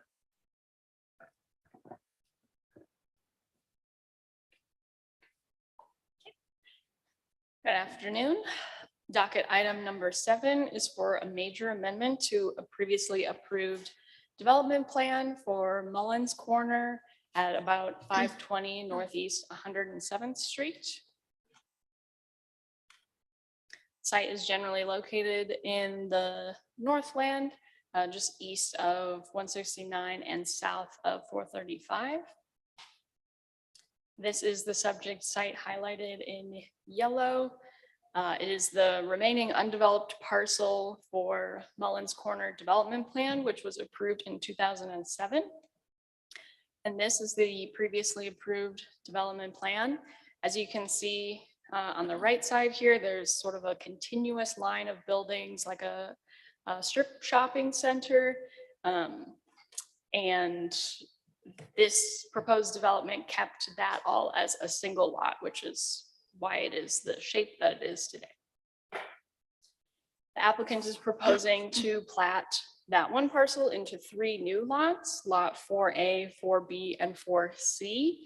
The drive to the existing drive to the west is a private drive located in its own tract. And I just wanted to point out that the existing drives are private because the lot 4B is proposed as a flag lot, which is why it looks kind of funky, so that it is able to have a small amount of street frontage to the south on Northeast 107th Street. And there are a handful of utilities that run through the site and around, so there is adequate access, although subject to the conditions of any extensions that may be necessary. This is the plan provided by the applicant. Staff and the applicant worked together on sort of a new approach for this development because the only tenant identified is a car wash tenant on this middle proposed lot. Thus, in order to amend the entire plan just for this one tenant and this property and subdivision, they needed to amend the plan for this entire parcel. And since there are no tenants identified for lots 4A and 4C, the applicant and staff worked together to create a set of site design guidelines. So we often have design guidelines that accompany development plans, mostly for cohesive development or cohesive like architectural design, building materials, things like that. And so for this project, we asked the applicant to take it a step further and provide some prescriptions for site layout, things like locating the parking to the rear of buildings so that the buildings are closer to the drives, whether public or private, location for drive-through lanes, since to be fair, it's probably expected that there will be a drive-through facility somewhere in here in addition to the parking lot. So we sort of work together through, rather than plopping some buildings on these lots and coming up with a magic number for parking that will most likely need to be amended. We did these guidelines instead, and a project plan is required for the remaining lots. So it will come before the commission when there's actually a tenant and actually a site design that's prepared. And then I just have some screenshots of some of the elements of those design guidelines. Like I mentioned, we have some site design, parking areas, and drive-through guidelines. And these some of these prescriptions are more specific than what is provided in the zoning and development code. Because the car wash is a known tenant and is ready to come in on this location, these elevations were provided to us. There is a condition to continue working on these elevations as we were kind of wrapped up with this new design guideline process. But these are the proposed elevations, mostly stucco and metal panel with some transparency elements. And then I just have some street views of the site. This is at the south west corner of the site, intersection of the private drive and northeast 107th. So this will be lot 4C. And then this is at the north side of the lot. This is looking at what would be lot 4A. And then this is looking pretty dead center at where we expect lot 4B and the car wash site to be. Staff recommends approval subject to conditions for this project, and I can take any questions. And it looks like there should be a Lindsay and Bill Mann and Sarah Cunningham online as the applicant team. Okay, thank you. Any questions for city staff on this project? Can you remind me when the original plan was made? 2007. Great, thanks. And really all we're here today is just to redo the actual plan of the east side. Are we here to approve also the car wash that's proposed? Yes, that's correct. Okay.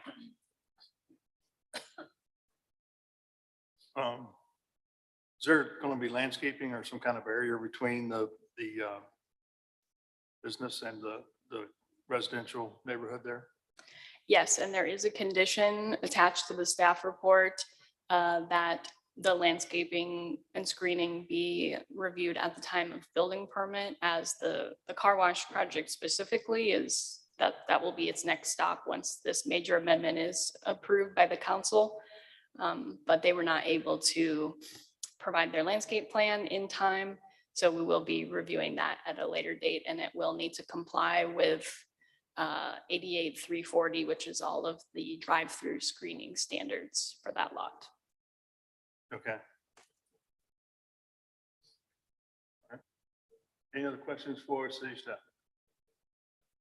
And did you say that you developed the guidelines, or was that coming from the applicant? I'm just curious. So I sort of said what we were looking for in terms of the categories for the layout. And then I provided the applicant with an example design guidelines from project like the Twin Creeks Village. And so I said, here's kind of what we're looking for, these specific sections, and then they developed them from there. Genevieve, there was a sentence in the staff report that the applicant needed more time. Is that no longer required? Yes, so we did have to push this project before it came to you, so it never was formally advertised. But once we started talking about these design guidelines, it was different from what they originally proposed, just some spec buildings with spec parking numbers. And we said, let's go in the route of the design guidelines. So they needed a little bit more time to prepare those. So they don't need more time, or they do need? Oh, no, the project was just delayed at one Okay. point because they needed that time. Okay. Commissioner Hill, any questions? Okay. With that, let's go ahead and welcome the applicant. The applicant's available. I've promoted Lindsay, and then what were the two other names? Anne and Sarah Cunningham, I think they're on the same. Bill Mann has also been promoted.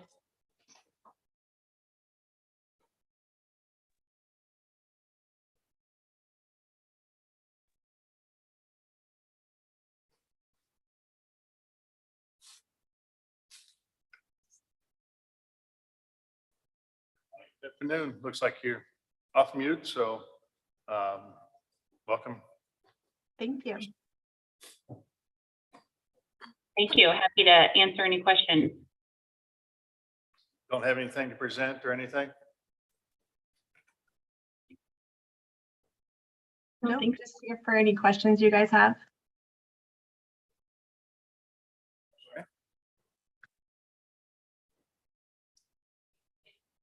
Additional presentation, just here for questions. Okay, so everything that was presented by staff, you're okay with and all the conditions? Yes. Any questions from the commissioners to applicant? Yeah, could you speak a little bit to just the choice of the gas station and then also replatting into 3 lots? Clearly, you know, if this is the same ownership team, and I guess if not, you know, it hasn't been developed, so I completely understand the idea of envisioning something new after, you know, 15 years or so. But could you speak to kind of the process that led you to believing this is the right?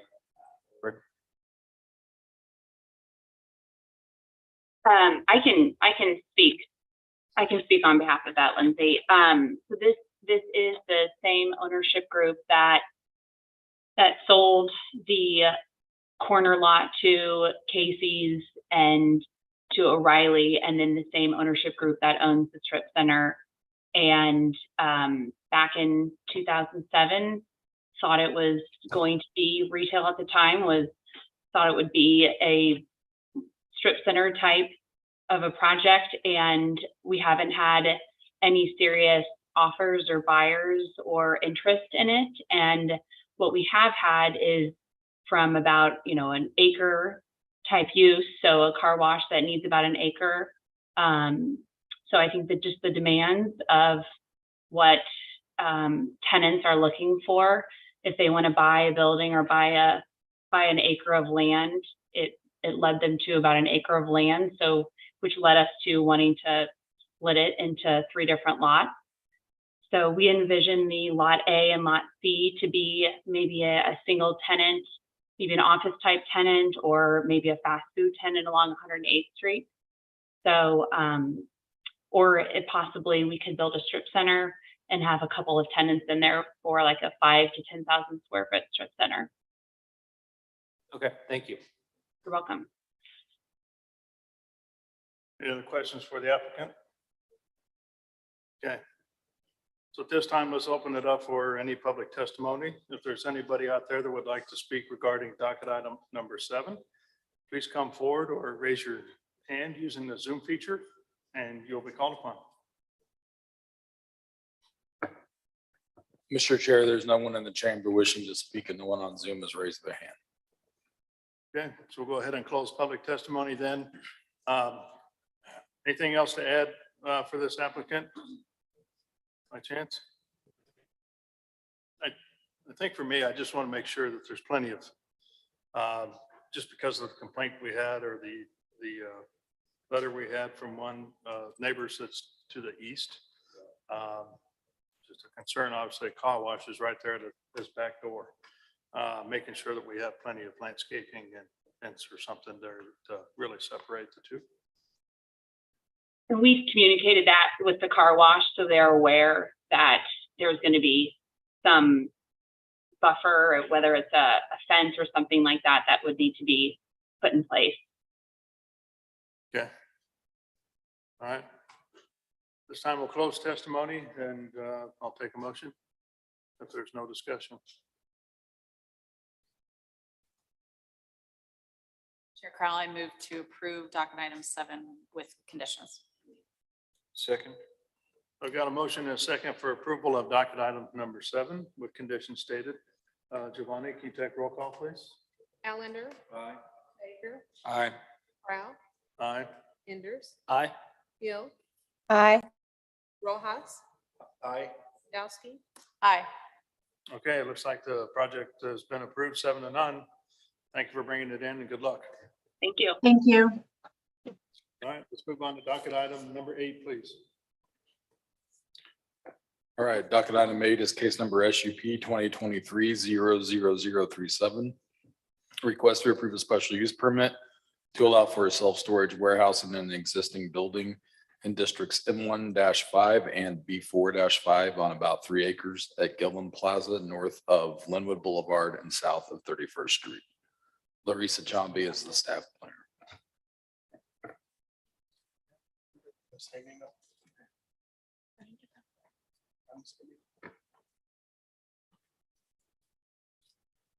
All right, good afternoon.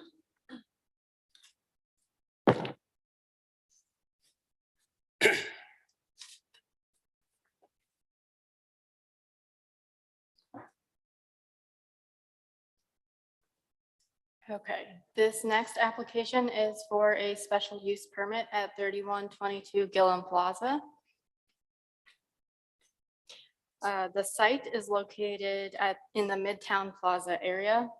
The applicant is seeking approval of the special use permit for a self-storage warehouse in an existing building that will provide access to an interior loading area for smaller vehicles, an outdoor loading docks for other vehicles, and associated parking lots. Here is a picture of the parcel viewer with the surrounding zoning. The subject property is located in an M1-5 district. It's located within 150 feet of a boulevard, which is Gillen Plaza here to the east, which is why it's required to have a special use permit. The future land use designation in this area recommends down zoning the specific property. It splits right down the middle, north-south. So the east side of the property would be mixed use community, and then residential medium high on the western side of the property. The proposed or the future land use land plans would align with the B2 zoning district, and a self-storage warehouse is not allowed in that district.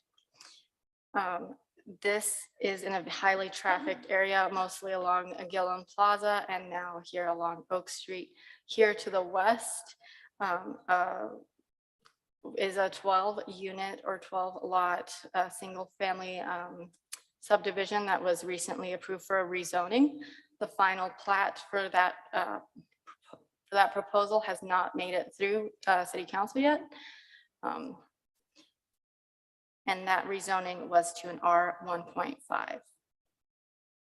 So here is a site plan of the property. I'll start over on Gillen Plaza, which is right up here where my mouse is. There are 3 access to the property. The first is the circular drive, which will be a right in and then an exit only right out.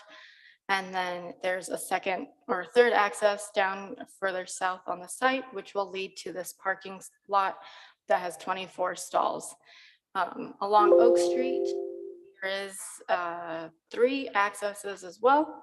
The first one is on the southernmost part where this first red arrow is to access the parking lot. And then the exit is just north of that where the loading docks would be. The applicant is proposing an interior loading area for smaller vehicles, which would make the access go through the building and then out on Oak Street further north.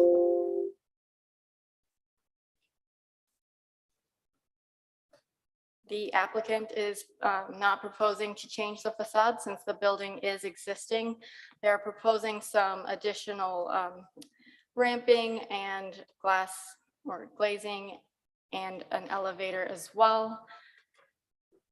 Here, the bottom picture, the west elevation is the elevation facing directly to that residential zoning district. They're proposing English ivy along that facade in order to soften the facade towards the residential subdivision. Here is what the site looks like from Gillen Plaza. This is the southernmost parking lot that we looked at recently or previously. And then this is that circular drive access. That overhang will remain, and so that will limit the height of the vehicles that are allowed to enter in that area, and that entrance is mostly proposed to be ADA compatible. And then you can see here on the southernmost part of the building, there's the entrance to the office space, and then a ramp with direct access to the sidewalk. This is the site as it looks from Oak Street. You can see the empty lots to the west where the proposed subdivision will be, and then that brick facade for the building and the loading docks. I do want to mention a couple things first, and I'll go back to my site plan while I go over the criteria. The applicant is reducing the impervious surface on the property. This section right here labeled 15 will be green space. So they're removing a couple parking spots to add a buffer along that boulevard. They're also adding a landscaped area here in the existing alleyway, which will help improve the pedestrian access from this parking lot to the office space. And then along here, they're providing fencing in compliance with the Boulevard and Parkway standards. Staff is recommending denial of the project, and I'll go through the special use permit criteria for some explanation. So the first one is complies with all applicable standards of the zoning and development code. While the applicant is using the existing sidewalks to meet the required connectivity requirements, the proposed vehicular exit onto Oak Street that we saw down here will reduce the pedestrian safety significantly. It's a blind exit out of the building, and a proposed pedestrian safety measure will be flashing lights and noise or an alarm, and that will affect the quality of life for the residences to the west. There's also multiple curb cuts on each road, which will also decrease pedestrian safety and comfort. The second criteria is the project in the interest of the public convenience and will not have a significant adverse impact on the general welfare of the neighborhood or community. The applicant is reusing an existing building. However, with the multiple vehicular access points, again, it just reduces that pedestrian safety. Gillum Plaza is a very busy street, and so adding trucks and more, I guess, vehicular access to the site will decrease the vehicular safety as well. D is compatible with the character of the surrounding area in terms of operating characteristics, hours of operation, outdoor lighting, noise, and traffic generation. First, for the hours of operation, the applicant did submit a narrative, and that was attached to the staff report that had proposed hours of operation. Those hours match the hours of operation of the surrounding uses. And staff has included a condition, should the commission recommend approval, that the hours of operation are only allowed to be those as listed in that letter, with no after hours access for those who rent the units. Regarding outdoor lighting, the applicant did work with staff to address the lighting standards here on Oak Street, and so they are now compliant with the lighting standards. The applicant is proposing outdoor loading for larger vehicles, which we see here in this parking lot along Oak Street, and that will increase the noise for the surrounding area, and as well that alarm for the pedestrian safety along Oak Street will also decrease the quality of life there. The traffic generation, in the narrative that was submitted, the applicant did say that it would be an average of 6 trips per hour. However, those trips to a self-storage facility, some people use cars larger than they're used to, which could also lead to a more dangerous driving situation and exiting situation here along Oak Street. And finally, will not have a significant adverse impact on pedestrian safety or comfort. I think I've gone through that fairly in-depthly for both streets. And that's the end of my staff report. I am recommending denial, and I can answer any questions if you have them. Okay, thank you. Any questions for city staff? Okay. So that leaves us with 6. We still have Commissioner Hill on. Sure. Understand that. Okay, any questions for city staff regarding this docket? Commissioner Hill, any questions? No, not at this time. Okay, let's go ahead and welcome the applicant then. Okay, good afternoon. Thank you for having us. My name is Eli Johnson with Blue Ribbon. And we're seeking a special use permit to convert what's already an existing building from an industrial building to a Class A climate controlled secure self-storage facility. A little bit about us. We've been in business about 10 years. We've worked on over 300 million or so in development throughout the Midwest. We have a unique talent in working with historic and existing buildings. We've worked with a number of them dating back to 1880 and found new purposes for buildings that are often have become obsolete. Many of these projects have won national awards and local awards for their design, and most importantly, their adaptive reuse for property that otherwise may not be useful today. So we're qualified, experienced, and this is a project we can see through to completion. On the next slide, there's a couple of the projects that we've done that have been various adaptive reuse projects, but I'd like to draw your attention to the one on the bottom right. That was our most recent self-storage facility. You can see the grass is still growing in there. It's almost an identical situation to what we have here in Kansas City. We have a industrial building in an area that is no longer functional for industrial anymore. The layout no longer made sense to be used.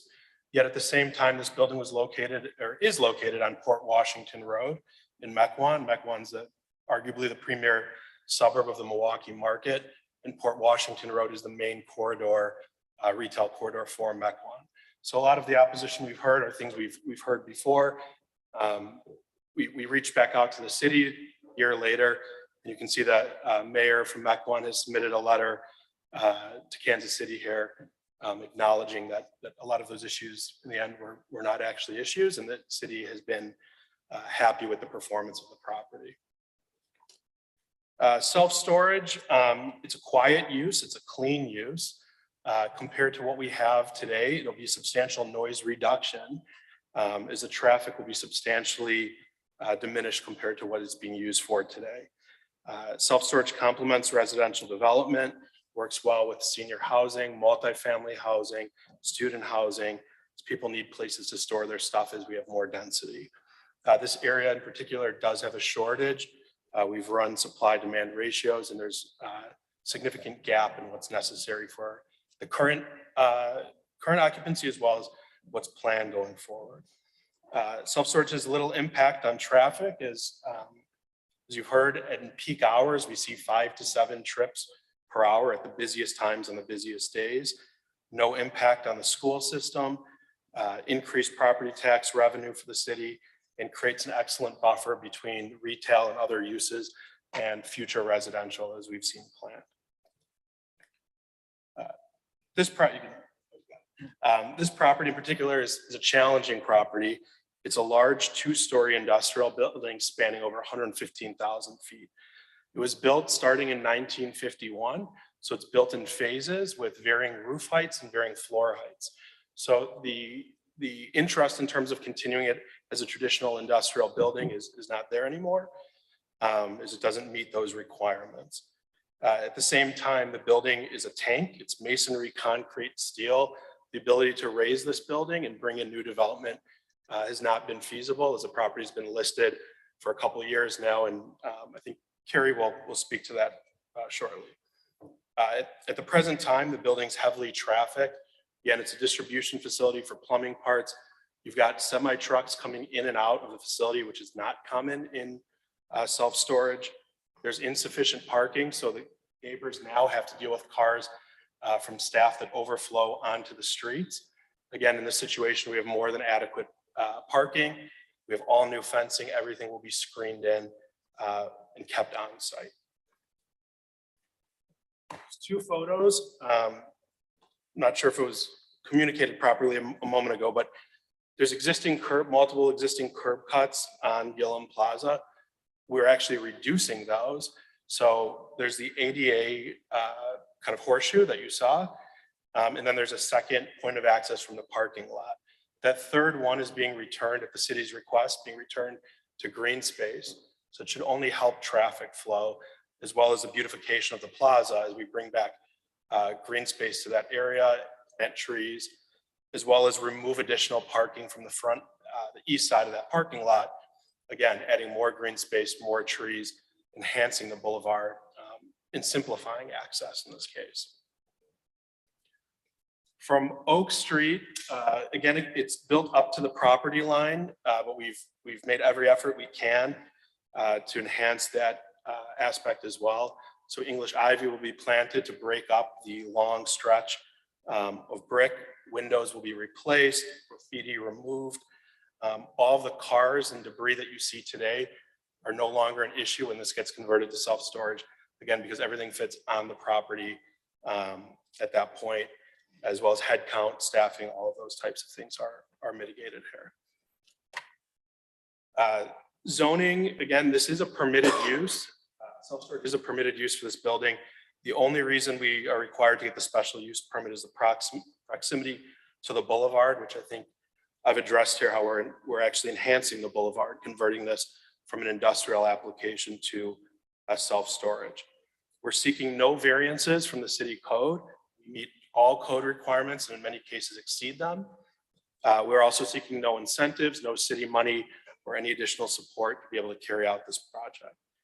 On August 2nd, we went through the Development Review Committee, at which point the Development Review Committee recommended approval subject to conditions. Every single one of those conditions has been met or exceeded in some fashion. Again, there are the 5 standards that are looked at for the special use permit. The first one being whether it complies with existing zoning and development code. I think we've addressed that here. We've limited curb cuts. We've got new directional signage, green space planned. There's no variances requested in terms of zoning.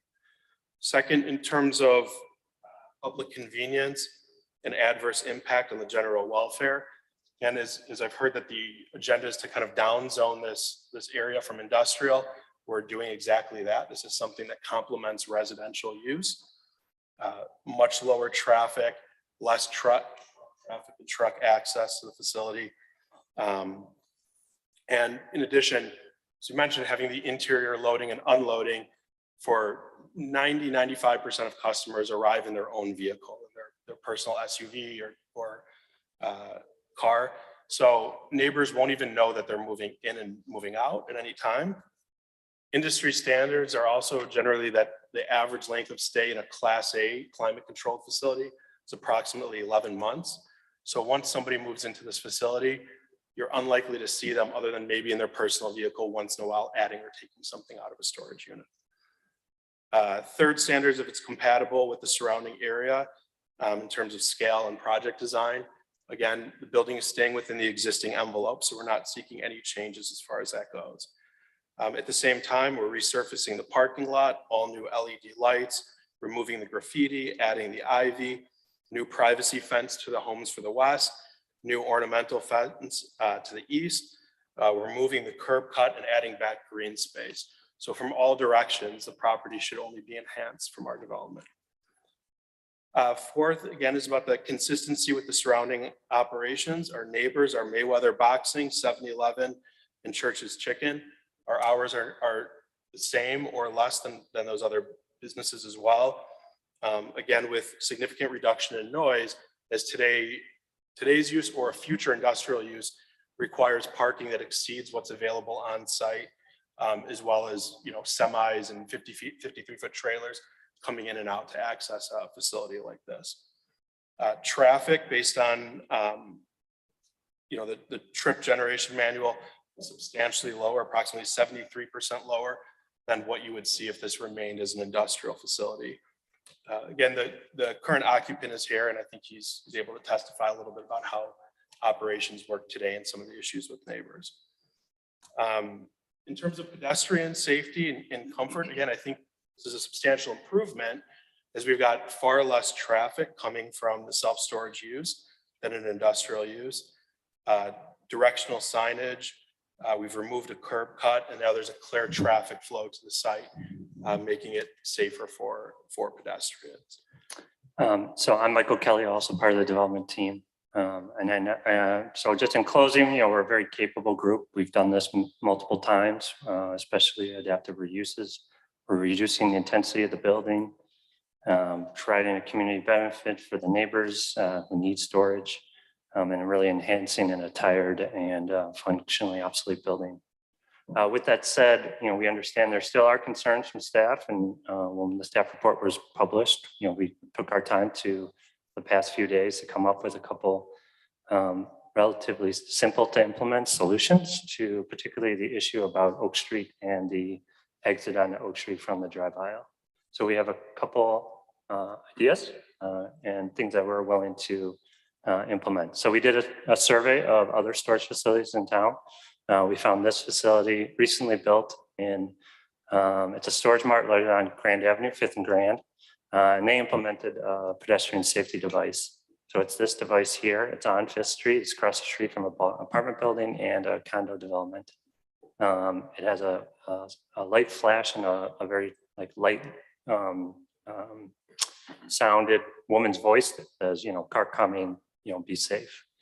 So we are happy to implement this on Oak Street to improve that safety of that street. And then the second item that we came up with over the last few days was to reverse the flow of the drive-through aisle. So instead of entering the drive-through aisle off of the service parking lot, we can allow the customers come through the existing curb cut into the drive aisle and then exit onto the parking lot, eliminating that blind exit that is in the staff report. So that's our plan. Those are the solutions that we came back with in the last couple of days with the holiday. I'd like to just quickly welcome the seller and his agent to come up to just talk about the history of the building and the current use. So go ahead, Billy.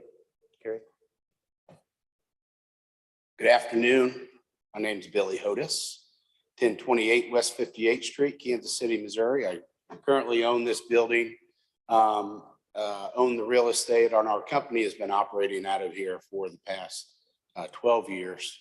And yeah, I mean, they've already made the point, but it will significantly reduce the traffic. We have had for an industrial use, bringing in 53-foot trailers, 5 and 6 of those a day, along with UPS trucks and our 100 employees that are there using both our parking lot and street parking.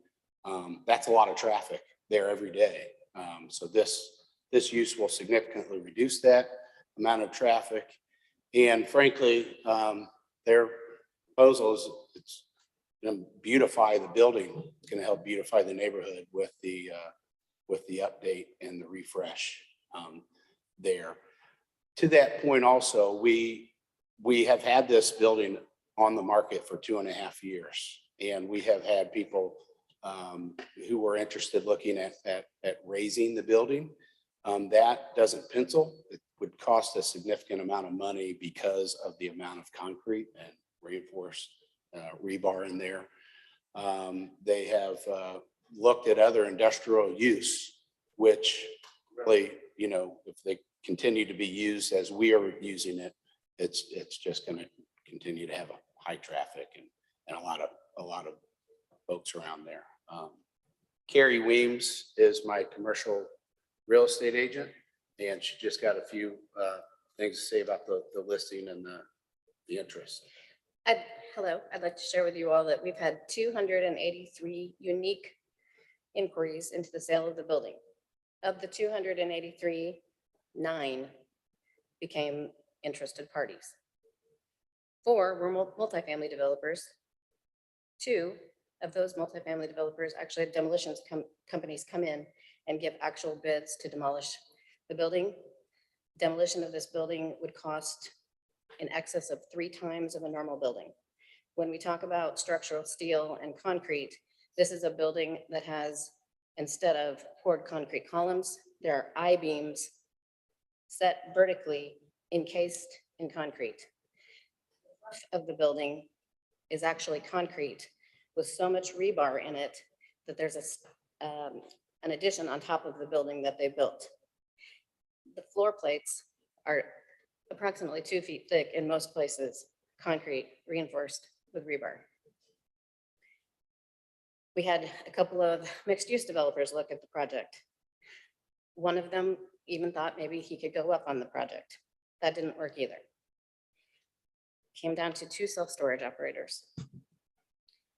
The Blue Ribbon Group are the only people who would take the time and effort to pursue the special use permit. The other party bowed out when they found that that would become a part of the deal. So as you can see, we've exhausted almost every avenue forward in trying to figure out the best use for this building. Additionally, as we've mentioned, just a rough count of what I can see as new multifamily units coming on in Midtown. Right now, it's 500 plus new units coming on in Midtown in the next 3 years. That does not count any of the Lux Properties developments. North Point and Mac is some of those. But I think that we should maybe look in this case at self-storage where you have such a dense neighborhood as a service, just like a restaurant or a bar or any other serviced type business that supports the neighborhood. The more in that neighborhood and the better services they have, the longer they'll stay, the more stability in the neighborhood. Thank you.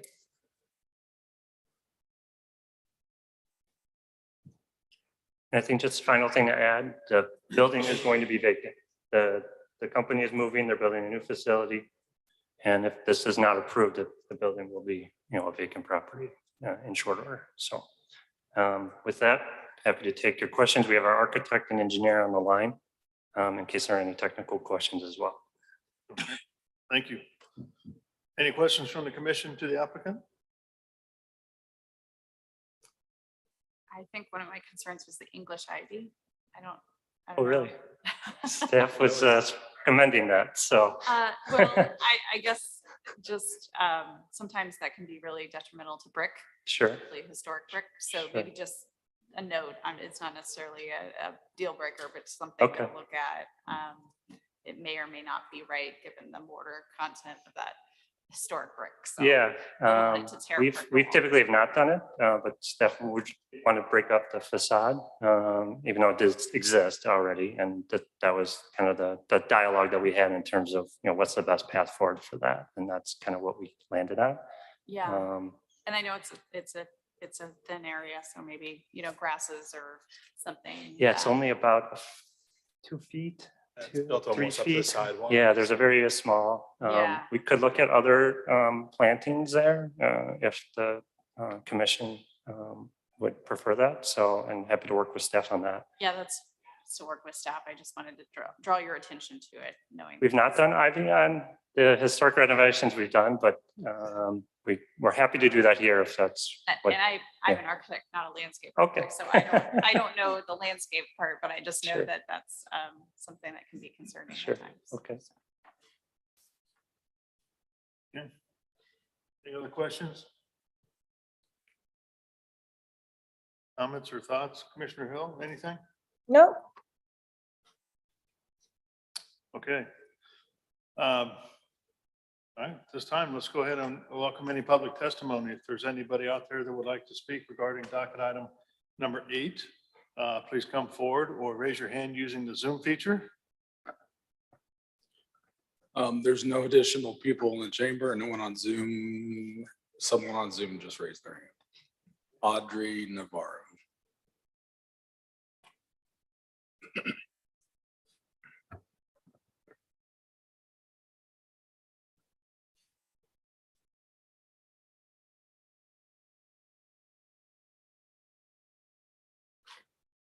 There. Yeah, we can hear you. Great. I just wanted to reiterate as a property owner, my support of this project in this neighborhood. We have a lot of apartments that have been built over the past 10 years in this corridor, and we have very few services to support them. And as the applicant mentioned, this is a very difficult site to work with, and I would hate for it to become vacant and become a problem and blighted over time. Thank you. Anybody else, Joe? That's it. So we'll go ahead and close public testimony then. Any other thoughts here before amongst the commission? I guess I had a question because we're talking about this idea of using a building that really doesn't suit for other things. As a self-storage, if 10, 20 years later, Sure. it becomes a different use, how difficult is it? Are most of your structure just demountable walls? Yeah, the units are, because of how well this building was built, we wouldn't need to do any reinforcement in terms of the actual unit divisions. Okay. So they would come in, they're higher grade steel walls, panels, headers, and then doors. And then we usually either do burglar bars or some type of cage item. But to take them out would be just to dismantle them. They're built, there's a track that gets bolted to the ground, and then they're built with kind of the like gauge steel screws, kind of the screws you see for gutters. And that's how all the panels get put together. So if it didn't need to, the business failed, whatever, it would not be, I mean, it'd be money, but it's very easy to take it out, like labor wise. It shouldn't be a hindrance. Yeah. Okay. Anything else like that? I just want to go back to the city's comments, why recommending denial again, and it's mainly, can you just tell me that one more time? Yep, there's two main points. There's the first, significantly decrease the quality of life for the residents of the proposed subdivision to the west. And then the second is the decrease in pedestrian safety along both sides of the property. Okay. So this time, I guess we'll speak amongst the commission, close all testimony, and there's nothing to discuss. I'll take a motion. Anybody? Officing, catty corner to it, I'm not in favor of the project with the potential redevelopment of El Torreon, and then also the new apartments that are coming in on the northeast corner of 31st and Gillum. I feel as though there's a really good opportunity for this building, and on a boulevard, I think that this is a huge space that could be of greater use and greater value that would fit the context of Union Hill and Martini Corner. Based upon the presentation we saw, issuing the certificate of completion for the Martini Corner redevelopment plan or Union Hill development plan, I think there's such great momentum. I'm excited about the project we saw on the west of Oak Street with all of those potential single family units. I just think it's an amazing location that on a boulevard, I don't think that's like meets the standard that we're setting for what we want to occur on our boulevards.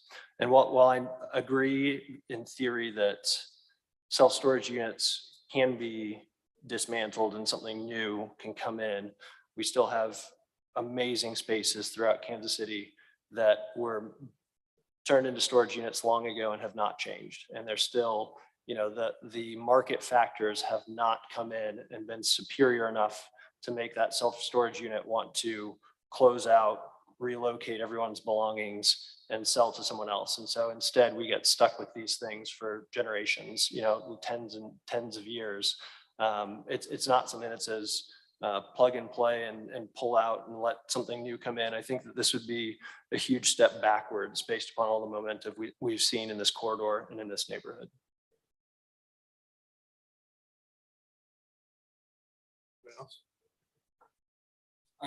I agree. Tyler. Is it too late for additional comments? Yeah, I totally get what you guys are saying and understand that. There's a lot of momentum in this area. It's an existing building though. And somebody's looking to repurpose it for something, it's going to fix it up and use for it. It's an existing facility. It's really going to calm the area down a little bit once it's finally finished on the inside, and the use will be vehicles in and out. At first, I wasn't too excited about having a storage facility in this area, but I think given the way the applicant has talked, the work that they're going to do and the upkeep, the experience that they have, I think it's going to be a nice facility. They'll keep it up. Make a good use out of it. Yeah, I have no problem with the applicant. They've obviously got some good experience and so forth of repurposing buildings and so forth. But I agree with the other commissioners. I think this area's got so much potential, and putting a self-storage in there is not doing the area justice at all. So nothing against the applicant. I think, you've given us some information from another city with regards to a mayor and so forth. So certainly that was appreciated, but I just think that this area's got a lot more potential than putting a self-storage in there. And I agree with Tyler, how we're not going to see any change in that for the next probably 10 to 15 years if we approve it. So I'll be full denial. So I might be the minority in this, but I was approaching this before you presented as a denial, because I feel like we've seen some self-storage come through and it's been a challenge. I feel like based on the structure that you're working with, that I am empathetic to that and that is difficult to work with.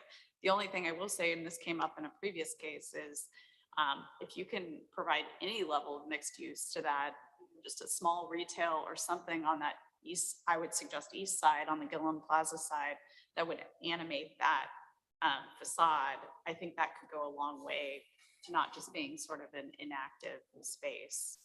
So just something to think about, like if there's a way to incorporate even small office spaces or incubator spaces, something that allows it to feel like it's a neighborhood connection beyond just the storage. Well, I would agree with that. I mean, the other places I've seen in urban areas where you've got self-storage, but you've also got apartments being built on top of it or something. So you can actually get some real community benefit from it. So, but I didn't see that today in the application. Yeah, I think that's a fantastic recommendation. I'm thinking about, whether it's on Warnell or Gillum and Armour, places where we essentially relegate a corner to having no pedestrian activity because we put in a huge block of storage units. And I do think if we saw an application that activated those main roadways in the boulevard and you weren't looking at a storage unit, you were looking at something else that only takes up a couple thousand square feet, that could make a huge difference for the neighborhood. So could that change some of these commissioners' minds in terms of how they would vote? Can I ask? Yeah, I mean, depending upon the specifics, that in theory, yes, I would be very supportive of something because I completely understand the Right. challenging nature of the building. Sure. And that you all want to maximize the use of it. And yes, if you could somehow make it feel more connected to all of the retail activity that's happening next to you, I think that would be a really tremendous use and adaptive reuse of the building, personally. Talking about adding some workspaces in there. Something that carries the sense of community of that retail corridor. So it could be a workspace, it could be an office space, but it could also be a small salon, a small shop, something like that. The best, I guess, combination that we've seen would be some type of co-working space, a small co-working space, particularly people who have a small business, who have a unit in the building, and then they have some office space as well. They're usually very small, a couple thousand square feet, like you mentioned, but we have seen that done. We personally have not done that, but we've toured those type of properties and it can happen. Well, the one thing I'd add to that is in some ways we do that. We generally, our business model usually skews a little bit bigger in space to have what we consider contractor units. So the e-commerce businesses, Etsy businesses, those types of people who have kind of trying to move out of their garage, have some space, kind of have something between a warehouse and more consumer facing. So we don't have the inside fully programmed at this point, but if that's a condition to add some working space or flex space or something like that, it may work very well in this community, and I think we'd be open to that. Have you done any developments that you've got apartments as a part of the storage? Residential, no. No, we've not done that, and candidly, I've not seen that personally.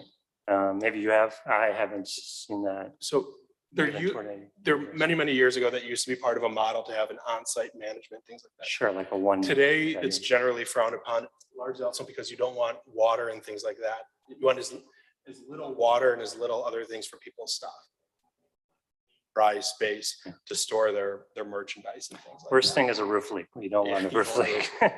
So people don't necessarily want to live intertwined with self-storage. So if you guys are to accommodating some sort of mixed use, whether it's 4,000 square feet, I think I don't want to be a stick in the mud. I mean, I think you've kind of come at a interesting point, not only in short-term rentals, but also with self-storage units. Okay. And I think we are sympathetic to the nature of the building, but I think I think personally, I would like to see these type of models be flexed a little bit in the urban core. I mean, I think we have issues with gas stations not wanting to put in convenience stores in the urban core. We have Target that hasn't come, that's been promised for years. So I think if you guys are open to it, I think that would make me more comfortable with a yes vote. It's a win-win. If that's something community needs and that's going to rent more units and fill space, it's great. It's good feedback. So And I'll just say we have like a strong maker culture here. Yeah, So for sure. like they will come, but like, so if you have somebody who's trying to start their business on the internet and they need the Yeah. storage and they need sort of a semi-industrial rough space to work in, for sure. I think we have a good market for that. And there's some existing office in there from the business. So again, we don't have interior floor plans because it's not part of the special use permit. But if that's a condition of it to keep some type of element like that, we're happy to work with staff and make that happen. I mean, if we put a condition, does it come back to us though? To have a look No, at? I think It doesn't. Right. sounds like it needs another relook to come Yeah. totally back, because the next step is really special use permit, so it's BZA. So I think if that's the way the commission wants to go, I think you continue it. Let them take a look and come up with a different plan, what they're doing on the inside, and then come back. Right. My personal take on this, and it might differ from other commissioners, I think if there were a few thousand square feet where that also was the visual that people saw from Gillum, I think that's really what I'm most interested in seeing, something that visually is more open to the public, of more interest, not self-storage, and that does activate it and has, people coming and going and supporting the other businesses in that area. So I don't think it has to be a massive amount that disrupts your business model. But as James threw out the number 4,000 square feet, that I think would be completely sufficient. And it's 115,000 square feet. But I think something along those lines would change my perspective on the project. And again, we haven't proposed a signage package yet at this point. So I think we can really accomplish that also when we get a monument sign in and have that more retail-y feel that you're looking for with it. So I think when the time comes that we can address that. Is a month enough time? I think 2 weeks to floor plan in terms of. You want to, I guess it depends what you want back from us. So I think what would be good would just be kind of where it'd be located along Gillum. I mean, driving by it every day, there's that entrance, right? And maybe it's in that area, and then there's some transparency elevations. That's what I would think is. Do you have that elevation? Could you have the elevation? You said elevation? So you either got September 19th, which is in 2 weeks, or October 3rd. I mean, do we have to decide that right this second, or could we talk to come back to You you? could do the 19th and then push out if it. Yeah, run out of okay. time. Yeah, if I 2 think weeks that would is be enough, we appropriate can for us. continue it to the following meeting. The key is the 6 of us, we need to have at least 4 of us of the 6 to be back to here the second time. So, which is good odds. Good odds on this. Yes. Okay. Yeah, I think sometimes. because I think the reuse, just trying to figure out ways that we're adaptable to development and the needs of it the next one. Because I think tearing the building down would be bad too, just generally. But that kind of front elevation, what does that look like? So it's probably, don't hold us to this, but my mind is going to where the office is going to be and Yeah. the main entrance or the circle drive, kind of that stretch of office space. I think we could accommodate your concerns and do some co-working space in there. As this neighborhood has gone through a transition, the idea of, lots of eyes on the street is great. And when I think of self-storage transparency, I think of a faux, garage door that's set back 2 feet. Sure. And I think that would be very detrimental for this neighborhood. But if you were able to have the glazing actually be true glazing and have, something activity inside and people inside, I think that would be a huge improvement. Okay. I'll go ahead and Chair Before Corral, before you make the motion, I just want to add a comment. One, I think it's great that we have applicants that want to work with the commission, that are willing to receive feedback, to think about what the community might want. But I just want to caution the commissioners that we don't set a precedent of having someone change their business model. I mean, like if retail doesn't come, if something happens and people no longer want to be in a place where folks are coming in and out for storage.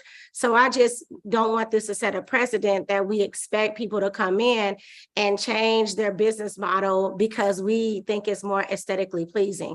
If they are within the confinements of the code, if we agree that it's using the great materials, it's an advantage to the community, then that's it. I still go back to, do community people want storage, accessibility to a storage unit on that corridor?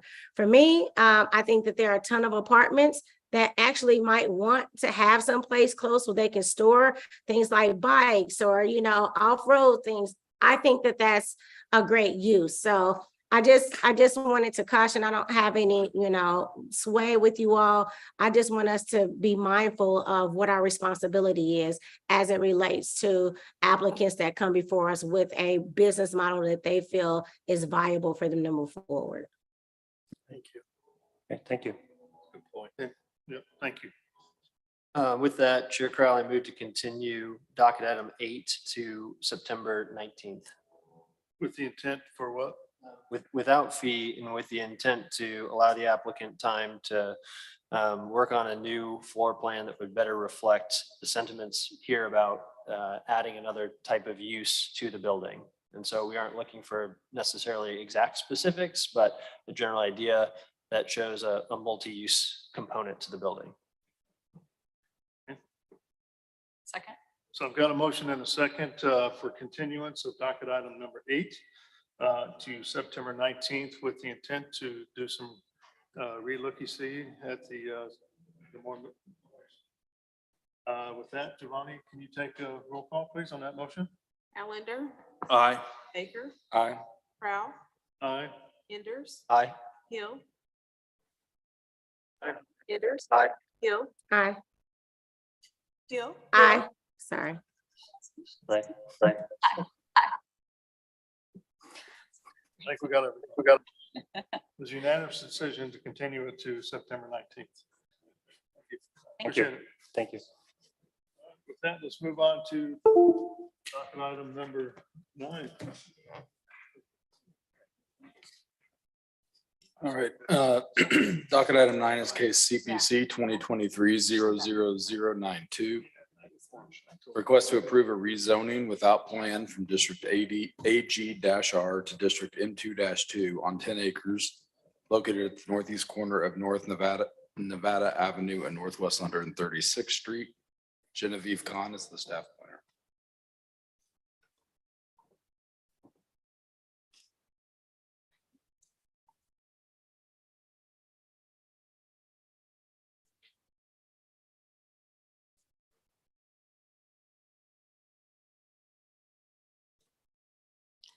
Okay, these next two should be hopefully short. Docket item number 9 is for a rezoning without plan at 13711 North Nevada Avenue. The site is generally located in the northwestern corner of the city, around the border with Platte City. And it's just north of the airport. This is the subject site highlighted in yellow. It's about 10 acres, currently zoned AG-R, which is the agricultural residential zoning district. And the applicant is proposing to rezone to M2-2. This is the future land use recommendation in KCIA area plan. So the area plan does recommend commercial and industrial for this site, with the exception of the stream buffer area, which cannot be encroached in anyway. So the request for rezoning to an industrial zoning district does comply with the area plan recommendation. I didn't include a zoomed out image, but this is also in very close proximity to the I-29 Logistics Center and some of those other larger industrial developments that we're seeing around the airport. Just wanted to highlight a few of the review criteria that are in the staff report already. Again, the request does comply with the area plan, which is one of the biggest decision-making factors for us because there's no plan to review. So it does comply. The AG-R zoning is a bit of a challenge to work with. So like I said, the property is just under 10 acres, which actually renders it non-conforming per the standards in AG-R. A lot of times it has to be 40-acre minimum. So the development opportunities for this site as currently zoned are extremely limited to really only agricultural use as it has been. And then again, like I said, there are some of the more recent industrial projects like the I-29 Logistics Center. So the rezoning is not expected to have an adverse impact in the surrounding area. And then I just have a couple of street view sites. As you can see, it has been used for agriculture, and any future development would require utility extensions at the developer's expense, and those would be reviewed through the permitting process. Staff recommends approval without conditions for this rezoning, and I can take any questions. Okay, any questions from the commission regarding docket item number 9? Okay, let's go ahead and welcome the applicant then.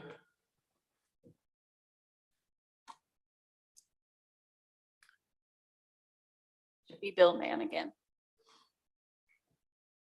Welcome back. Oh, here they are on. We're here. We're back. All right, anything to add regarding rezoning of this property? I don't think so. Genevieve has it covered. So happy to answer again any questions that you guys have. Okay, thank you. Any questions for the applicant? Okay, so at this time, let's open it up for any public testimony. If there's anybody out there that would like to speak regarding docket item number 9, please raise your hand using the Zoom feature because nobody's in the chambers to provide any testimony. Mr. Chair, no one's raising their hand. Okay, we'll close public testimony then. Anything else to add? I don't think so. All right, we'll close testimony then. I'll take a motion, please. Crowley, move to approve docket item number 9 without conditions. Second. We've got a motion and a second for approval of docket item number 9. Giovanni, can you take roll call on that motion, please? Allender, Aye. Baker, Aye. Proud. Aye. Hill, Aye. Sadowski. Aye. Like the motion passes in 6-0. Okay, we're on docket item number 10, and I have to recuse myself from this docket item. So Commissioner Hill, it's all yours. Thank All you. right. Thank you. Joe, would you like to read the case? Yeah. Docket item 10 is case CPC 2023-00107. A request to approve a rezoning from District UR to District UR for the purposes of amending the current approved plan which also serves as a preliminary plat to allow for mixed-use development located on 32 acres on the north side of East 63rd and on both sides of Prospect Avenue, bordered by East 61st on the north, Broussard Watkins Drive on the east, and Park Avenue on the west. Olafu Agbaji is the staff planner. Thank you, Joe.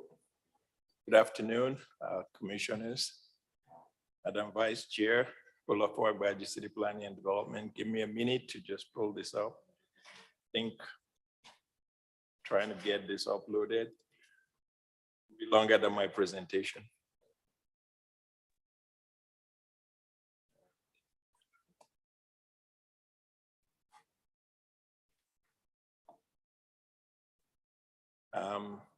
Oh, Joe is gone.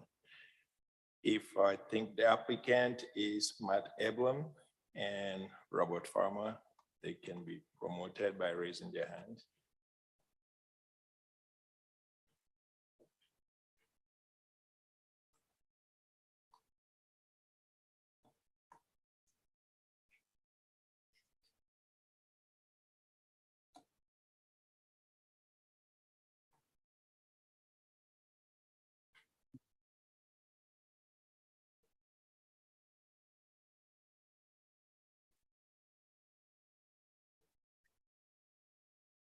Matt Evelyn, I'm on.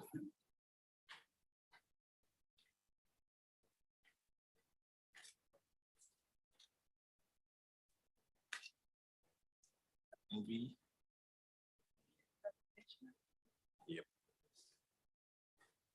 Go right up there. It's up. Getting a little rusty. Haven't seen you in a while.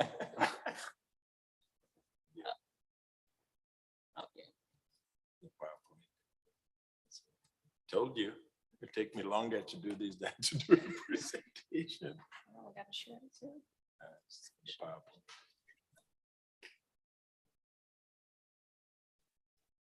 Thanks, Genevieve. Again, good afternoon. This next case is CPC 2023-00107. This is the South Point. This is the South Point UR plan, and I'll just go into it. And they've been promoted. This is located just in the midtown, south of the midtown, off Bruce Watkins, which is 71 Highway and 63rd Street. Yeah, closer look at the site, just on the, what will be the northwest corner of 71 and 63rd. And this is the site, about 36 acres in site. And I'll go through a quick background. This is the old Southtown Urban Life Redevelopment Plan that failed back in 2008.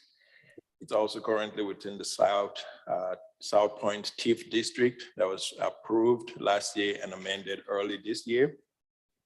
And this project was approved back in 2022 by City Council Ordinance number 220327. So today's request, and this came through CPC back on March 15, 2022, and council approved it after that in May. Today's request before you is to rezone the UR plan from District UR to UR, and the purpose is to amend the plan for some just site modification and phasing. This is within the swap area plan, and existing situation on this site is just there's an existing gas station at the northeast corner of Prospect and East 63rd Street.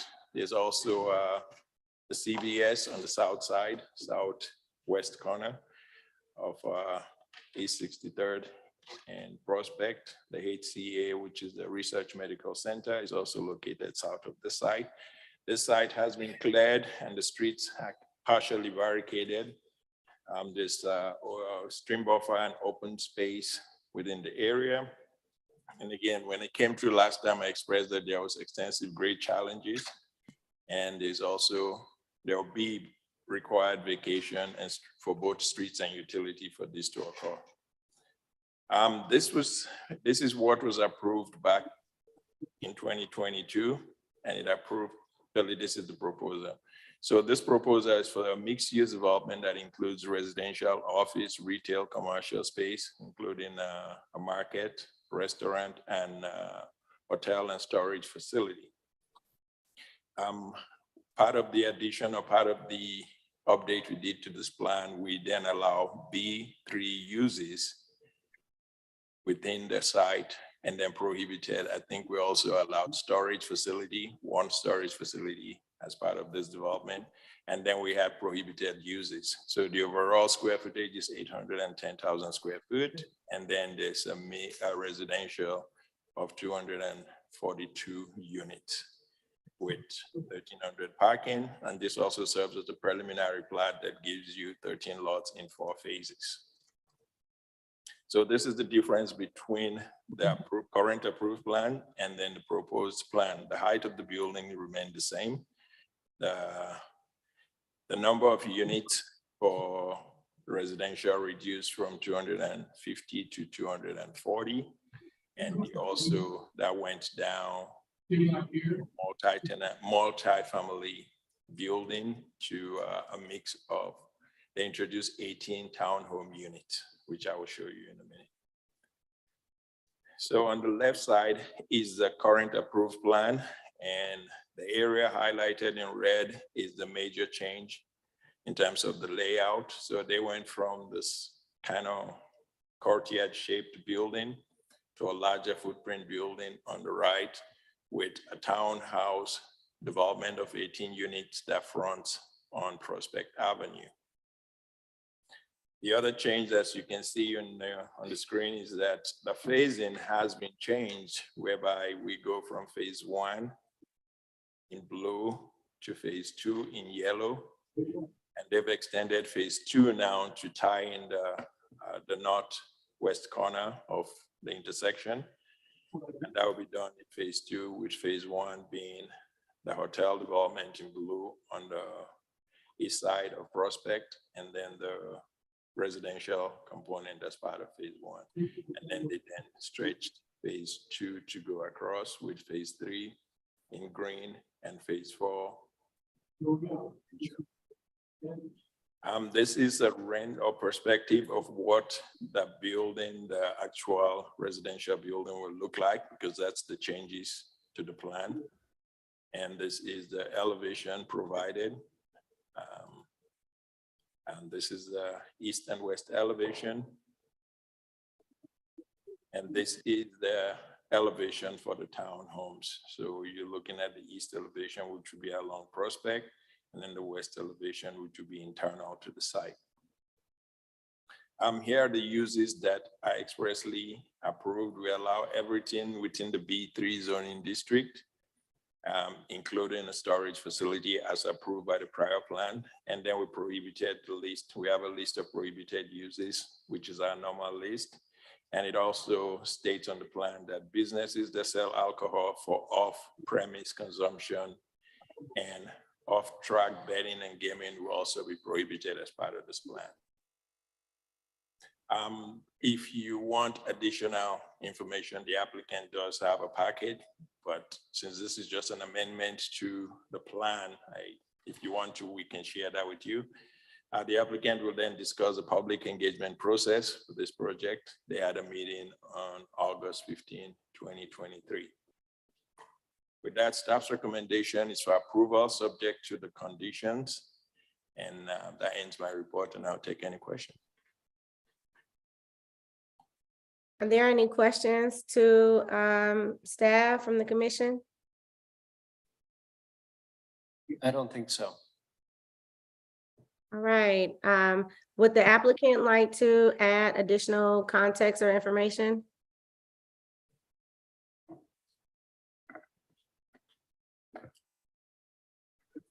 Okay, I'll take that. Mr. Farmer, are you there?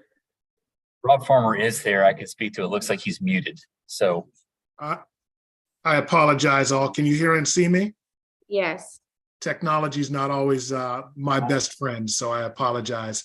Rob Farmer, Senior Vice President of Urban America.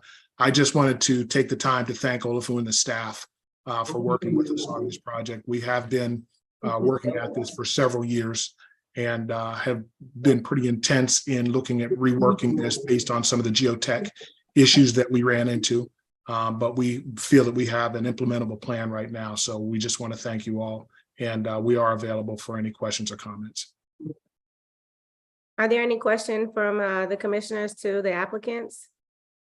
No, just a comment. I really appreciate the courtyard and the multifamily building. I think we normally put parking garages in the middle of our buildings when courtyards are, I think will be really helpful for this site, so.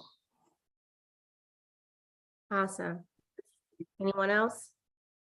I just wanted to ask, in the meeting notes, it talked about affordability, if you had kind of defined what workforce housing looks like for the project.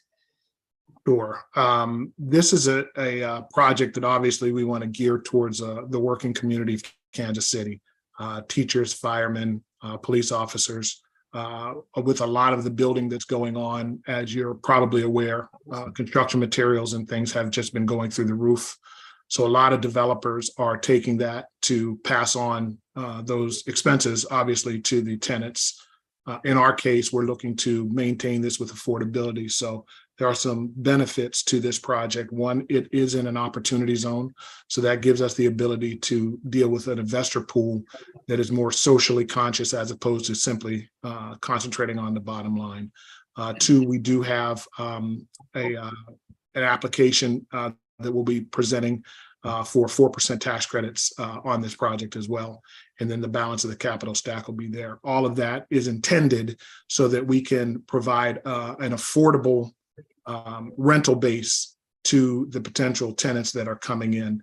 Now, it's not technically a 4% tax credit deal. We're not going to be dealing with Section 8 or vouchers there. We want to make sure that this is a blend for the community.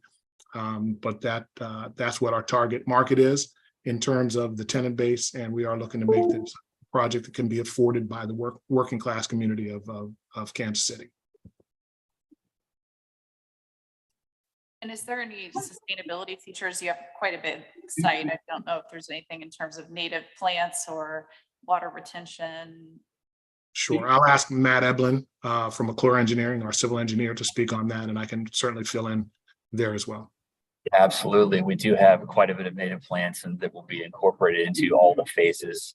We submitted a landscape plan. There'll also be a, kind of a revitalizing of Prospect Avenue where we're going to have planters along the street there as well. But in addition, we'll have underground detention. So we're going to try to capture it and clean it as well as convey it in a safe manner.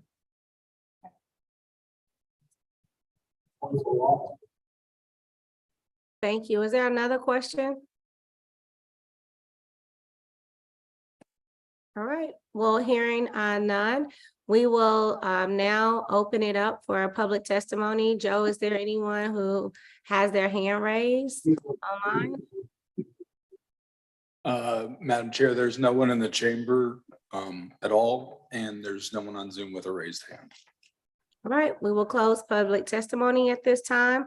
I will turn it back over to the commissioners to make any final comments or to offer a motion. Chair Hill, I move to recommend approval for docket item 10 with conditions. Second. It's been moved in second. Jill, will you call the roll? Allender. Aye. Baker. Aye. Sanders. Aye. Hill. Aye. Yasti. Aye. Thank you for this project. It's a long time coming. A lot of us have watched that site for many years, wondering when something was going to happen. So thank you. And unanimously approved. Good luck on the project and thank you again. Thank you so much. All right, turn it back over to you, Kobe. I see you coming in. All right, is there anything else that needs to come before the commission? Anything anybody can think of? Many things, but I'm good today. Good today? Just some thoughts or some things as I was talking to Director Williams to look for in October, probably looking at maybe some changes or the way the staff reports will be presented. So we'll get a presentation on that, I think. as well as the 2024 schedule probably be coming out soon. There's some things on there to talk through, I think. That's correct. Okay. So we'll be seeing some things on that. So with that, motion to adjourn. So don't want to hang out. Okay. Thank you, everybody. Because you left. Just sent you an email on, I just put an article on inflation reduction. The calendar. Reduction.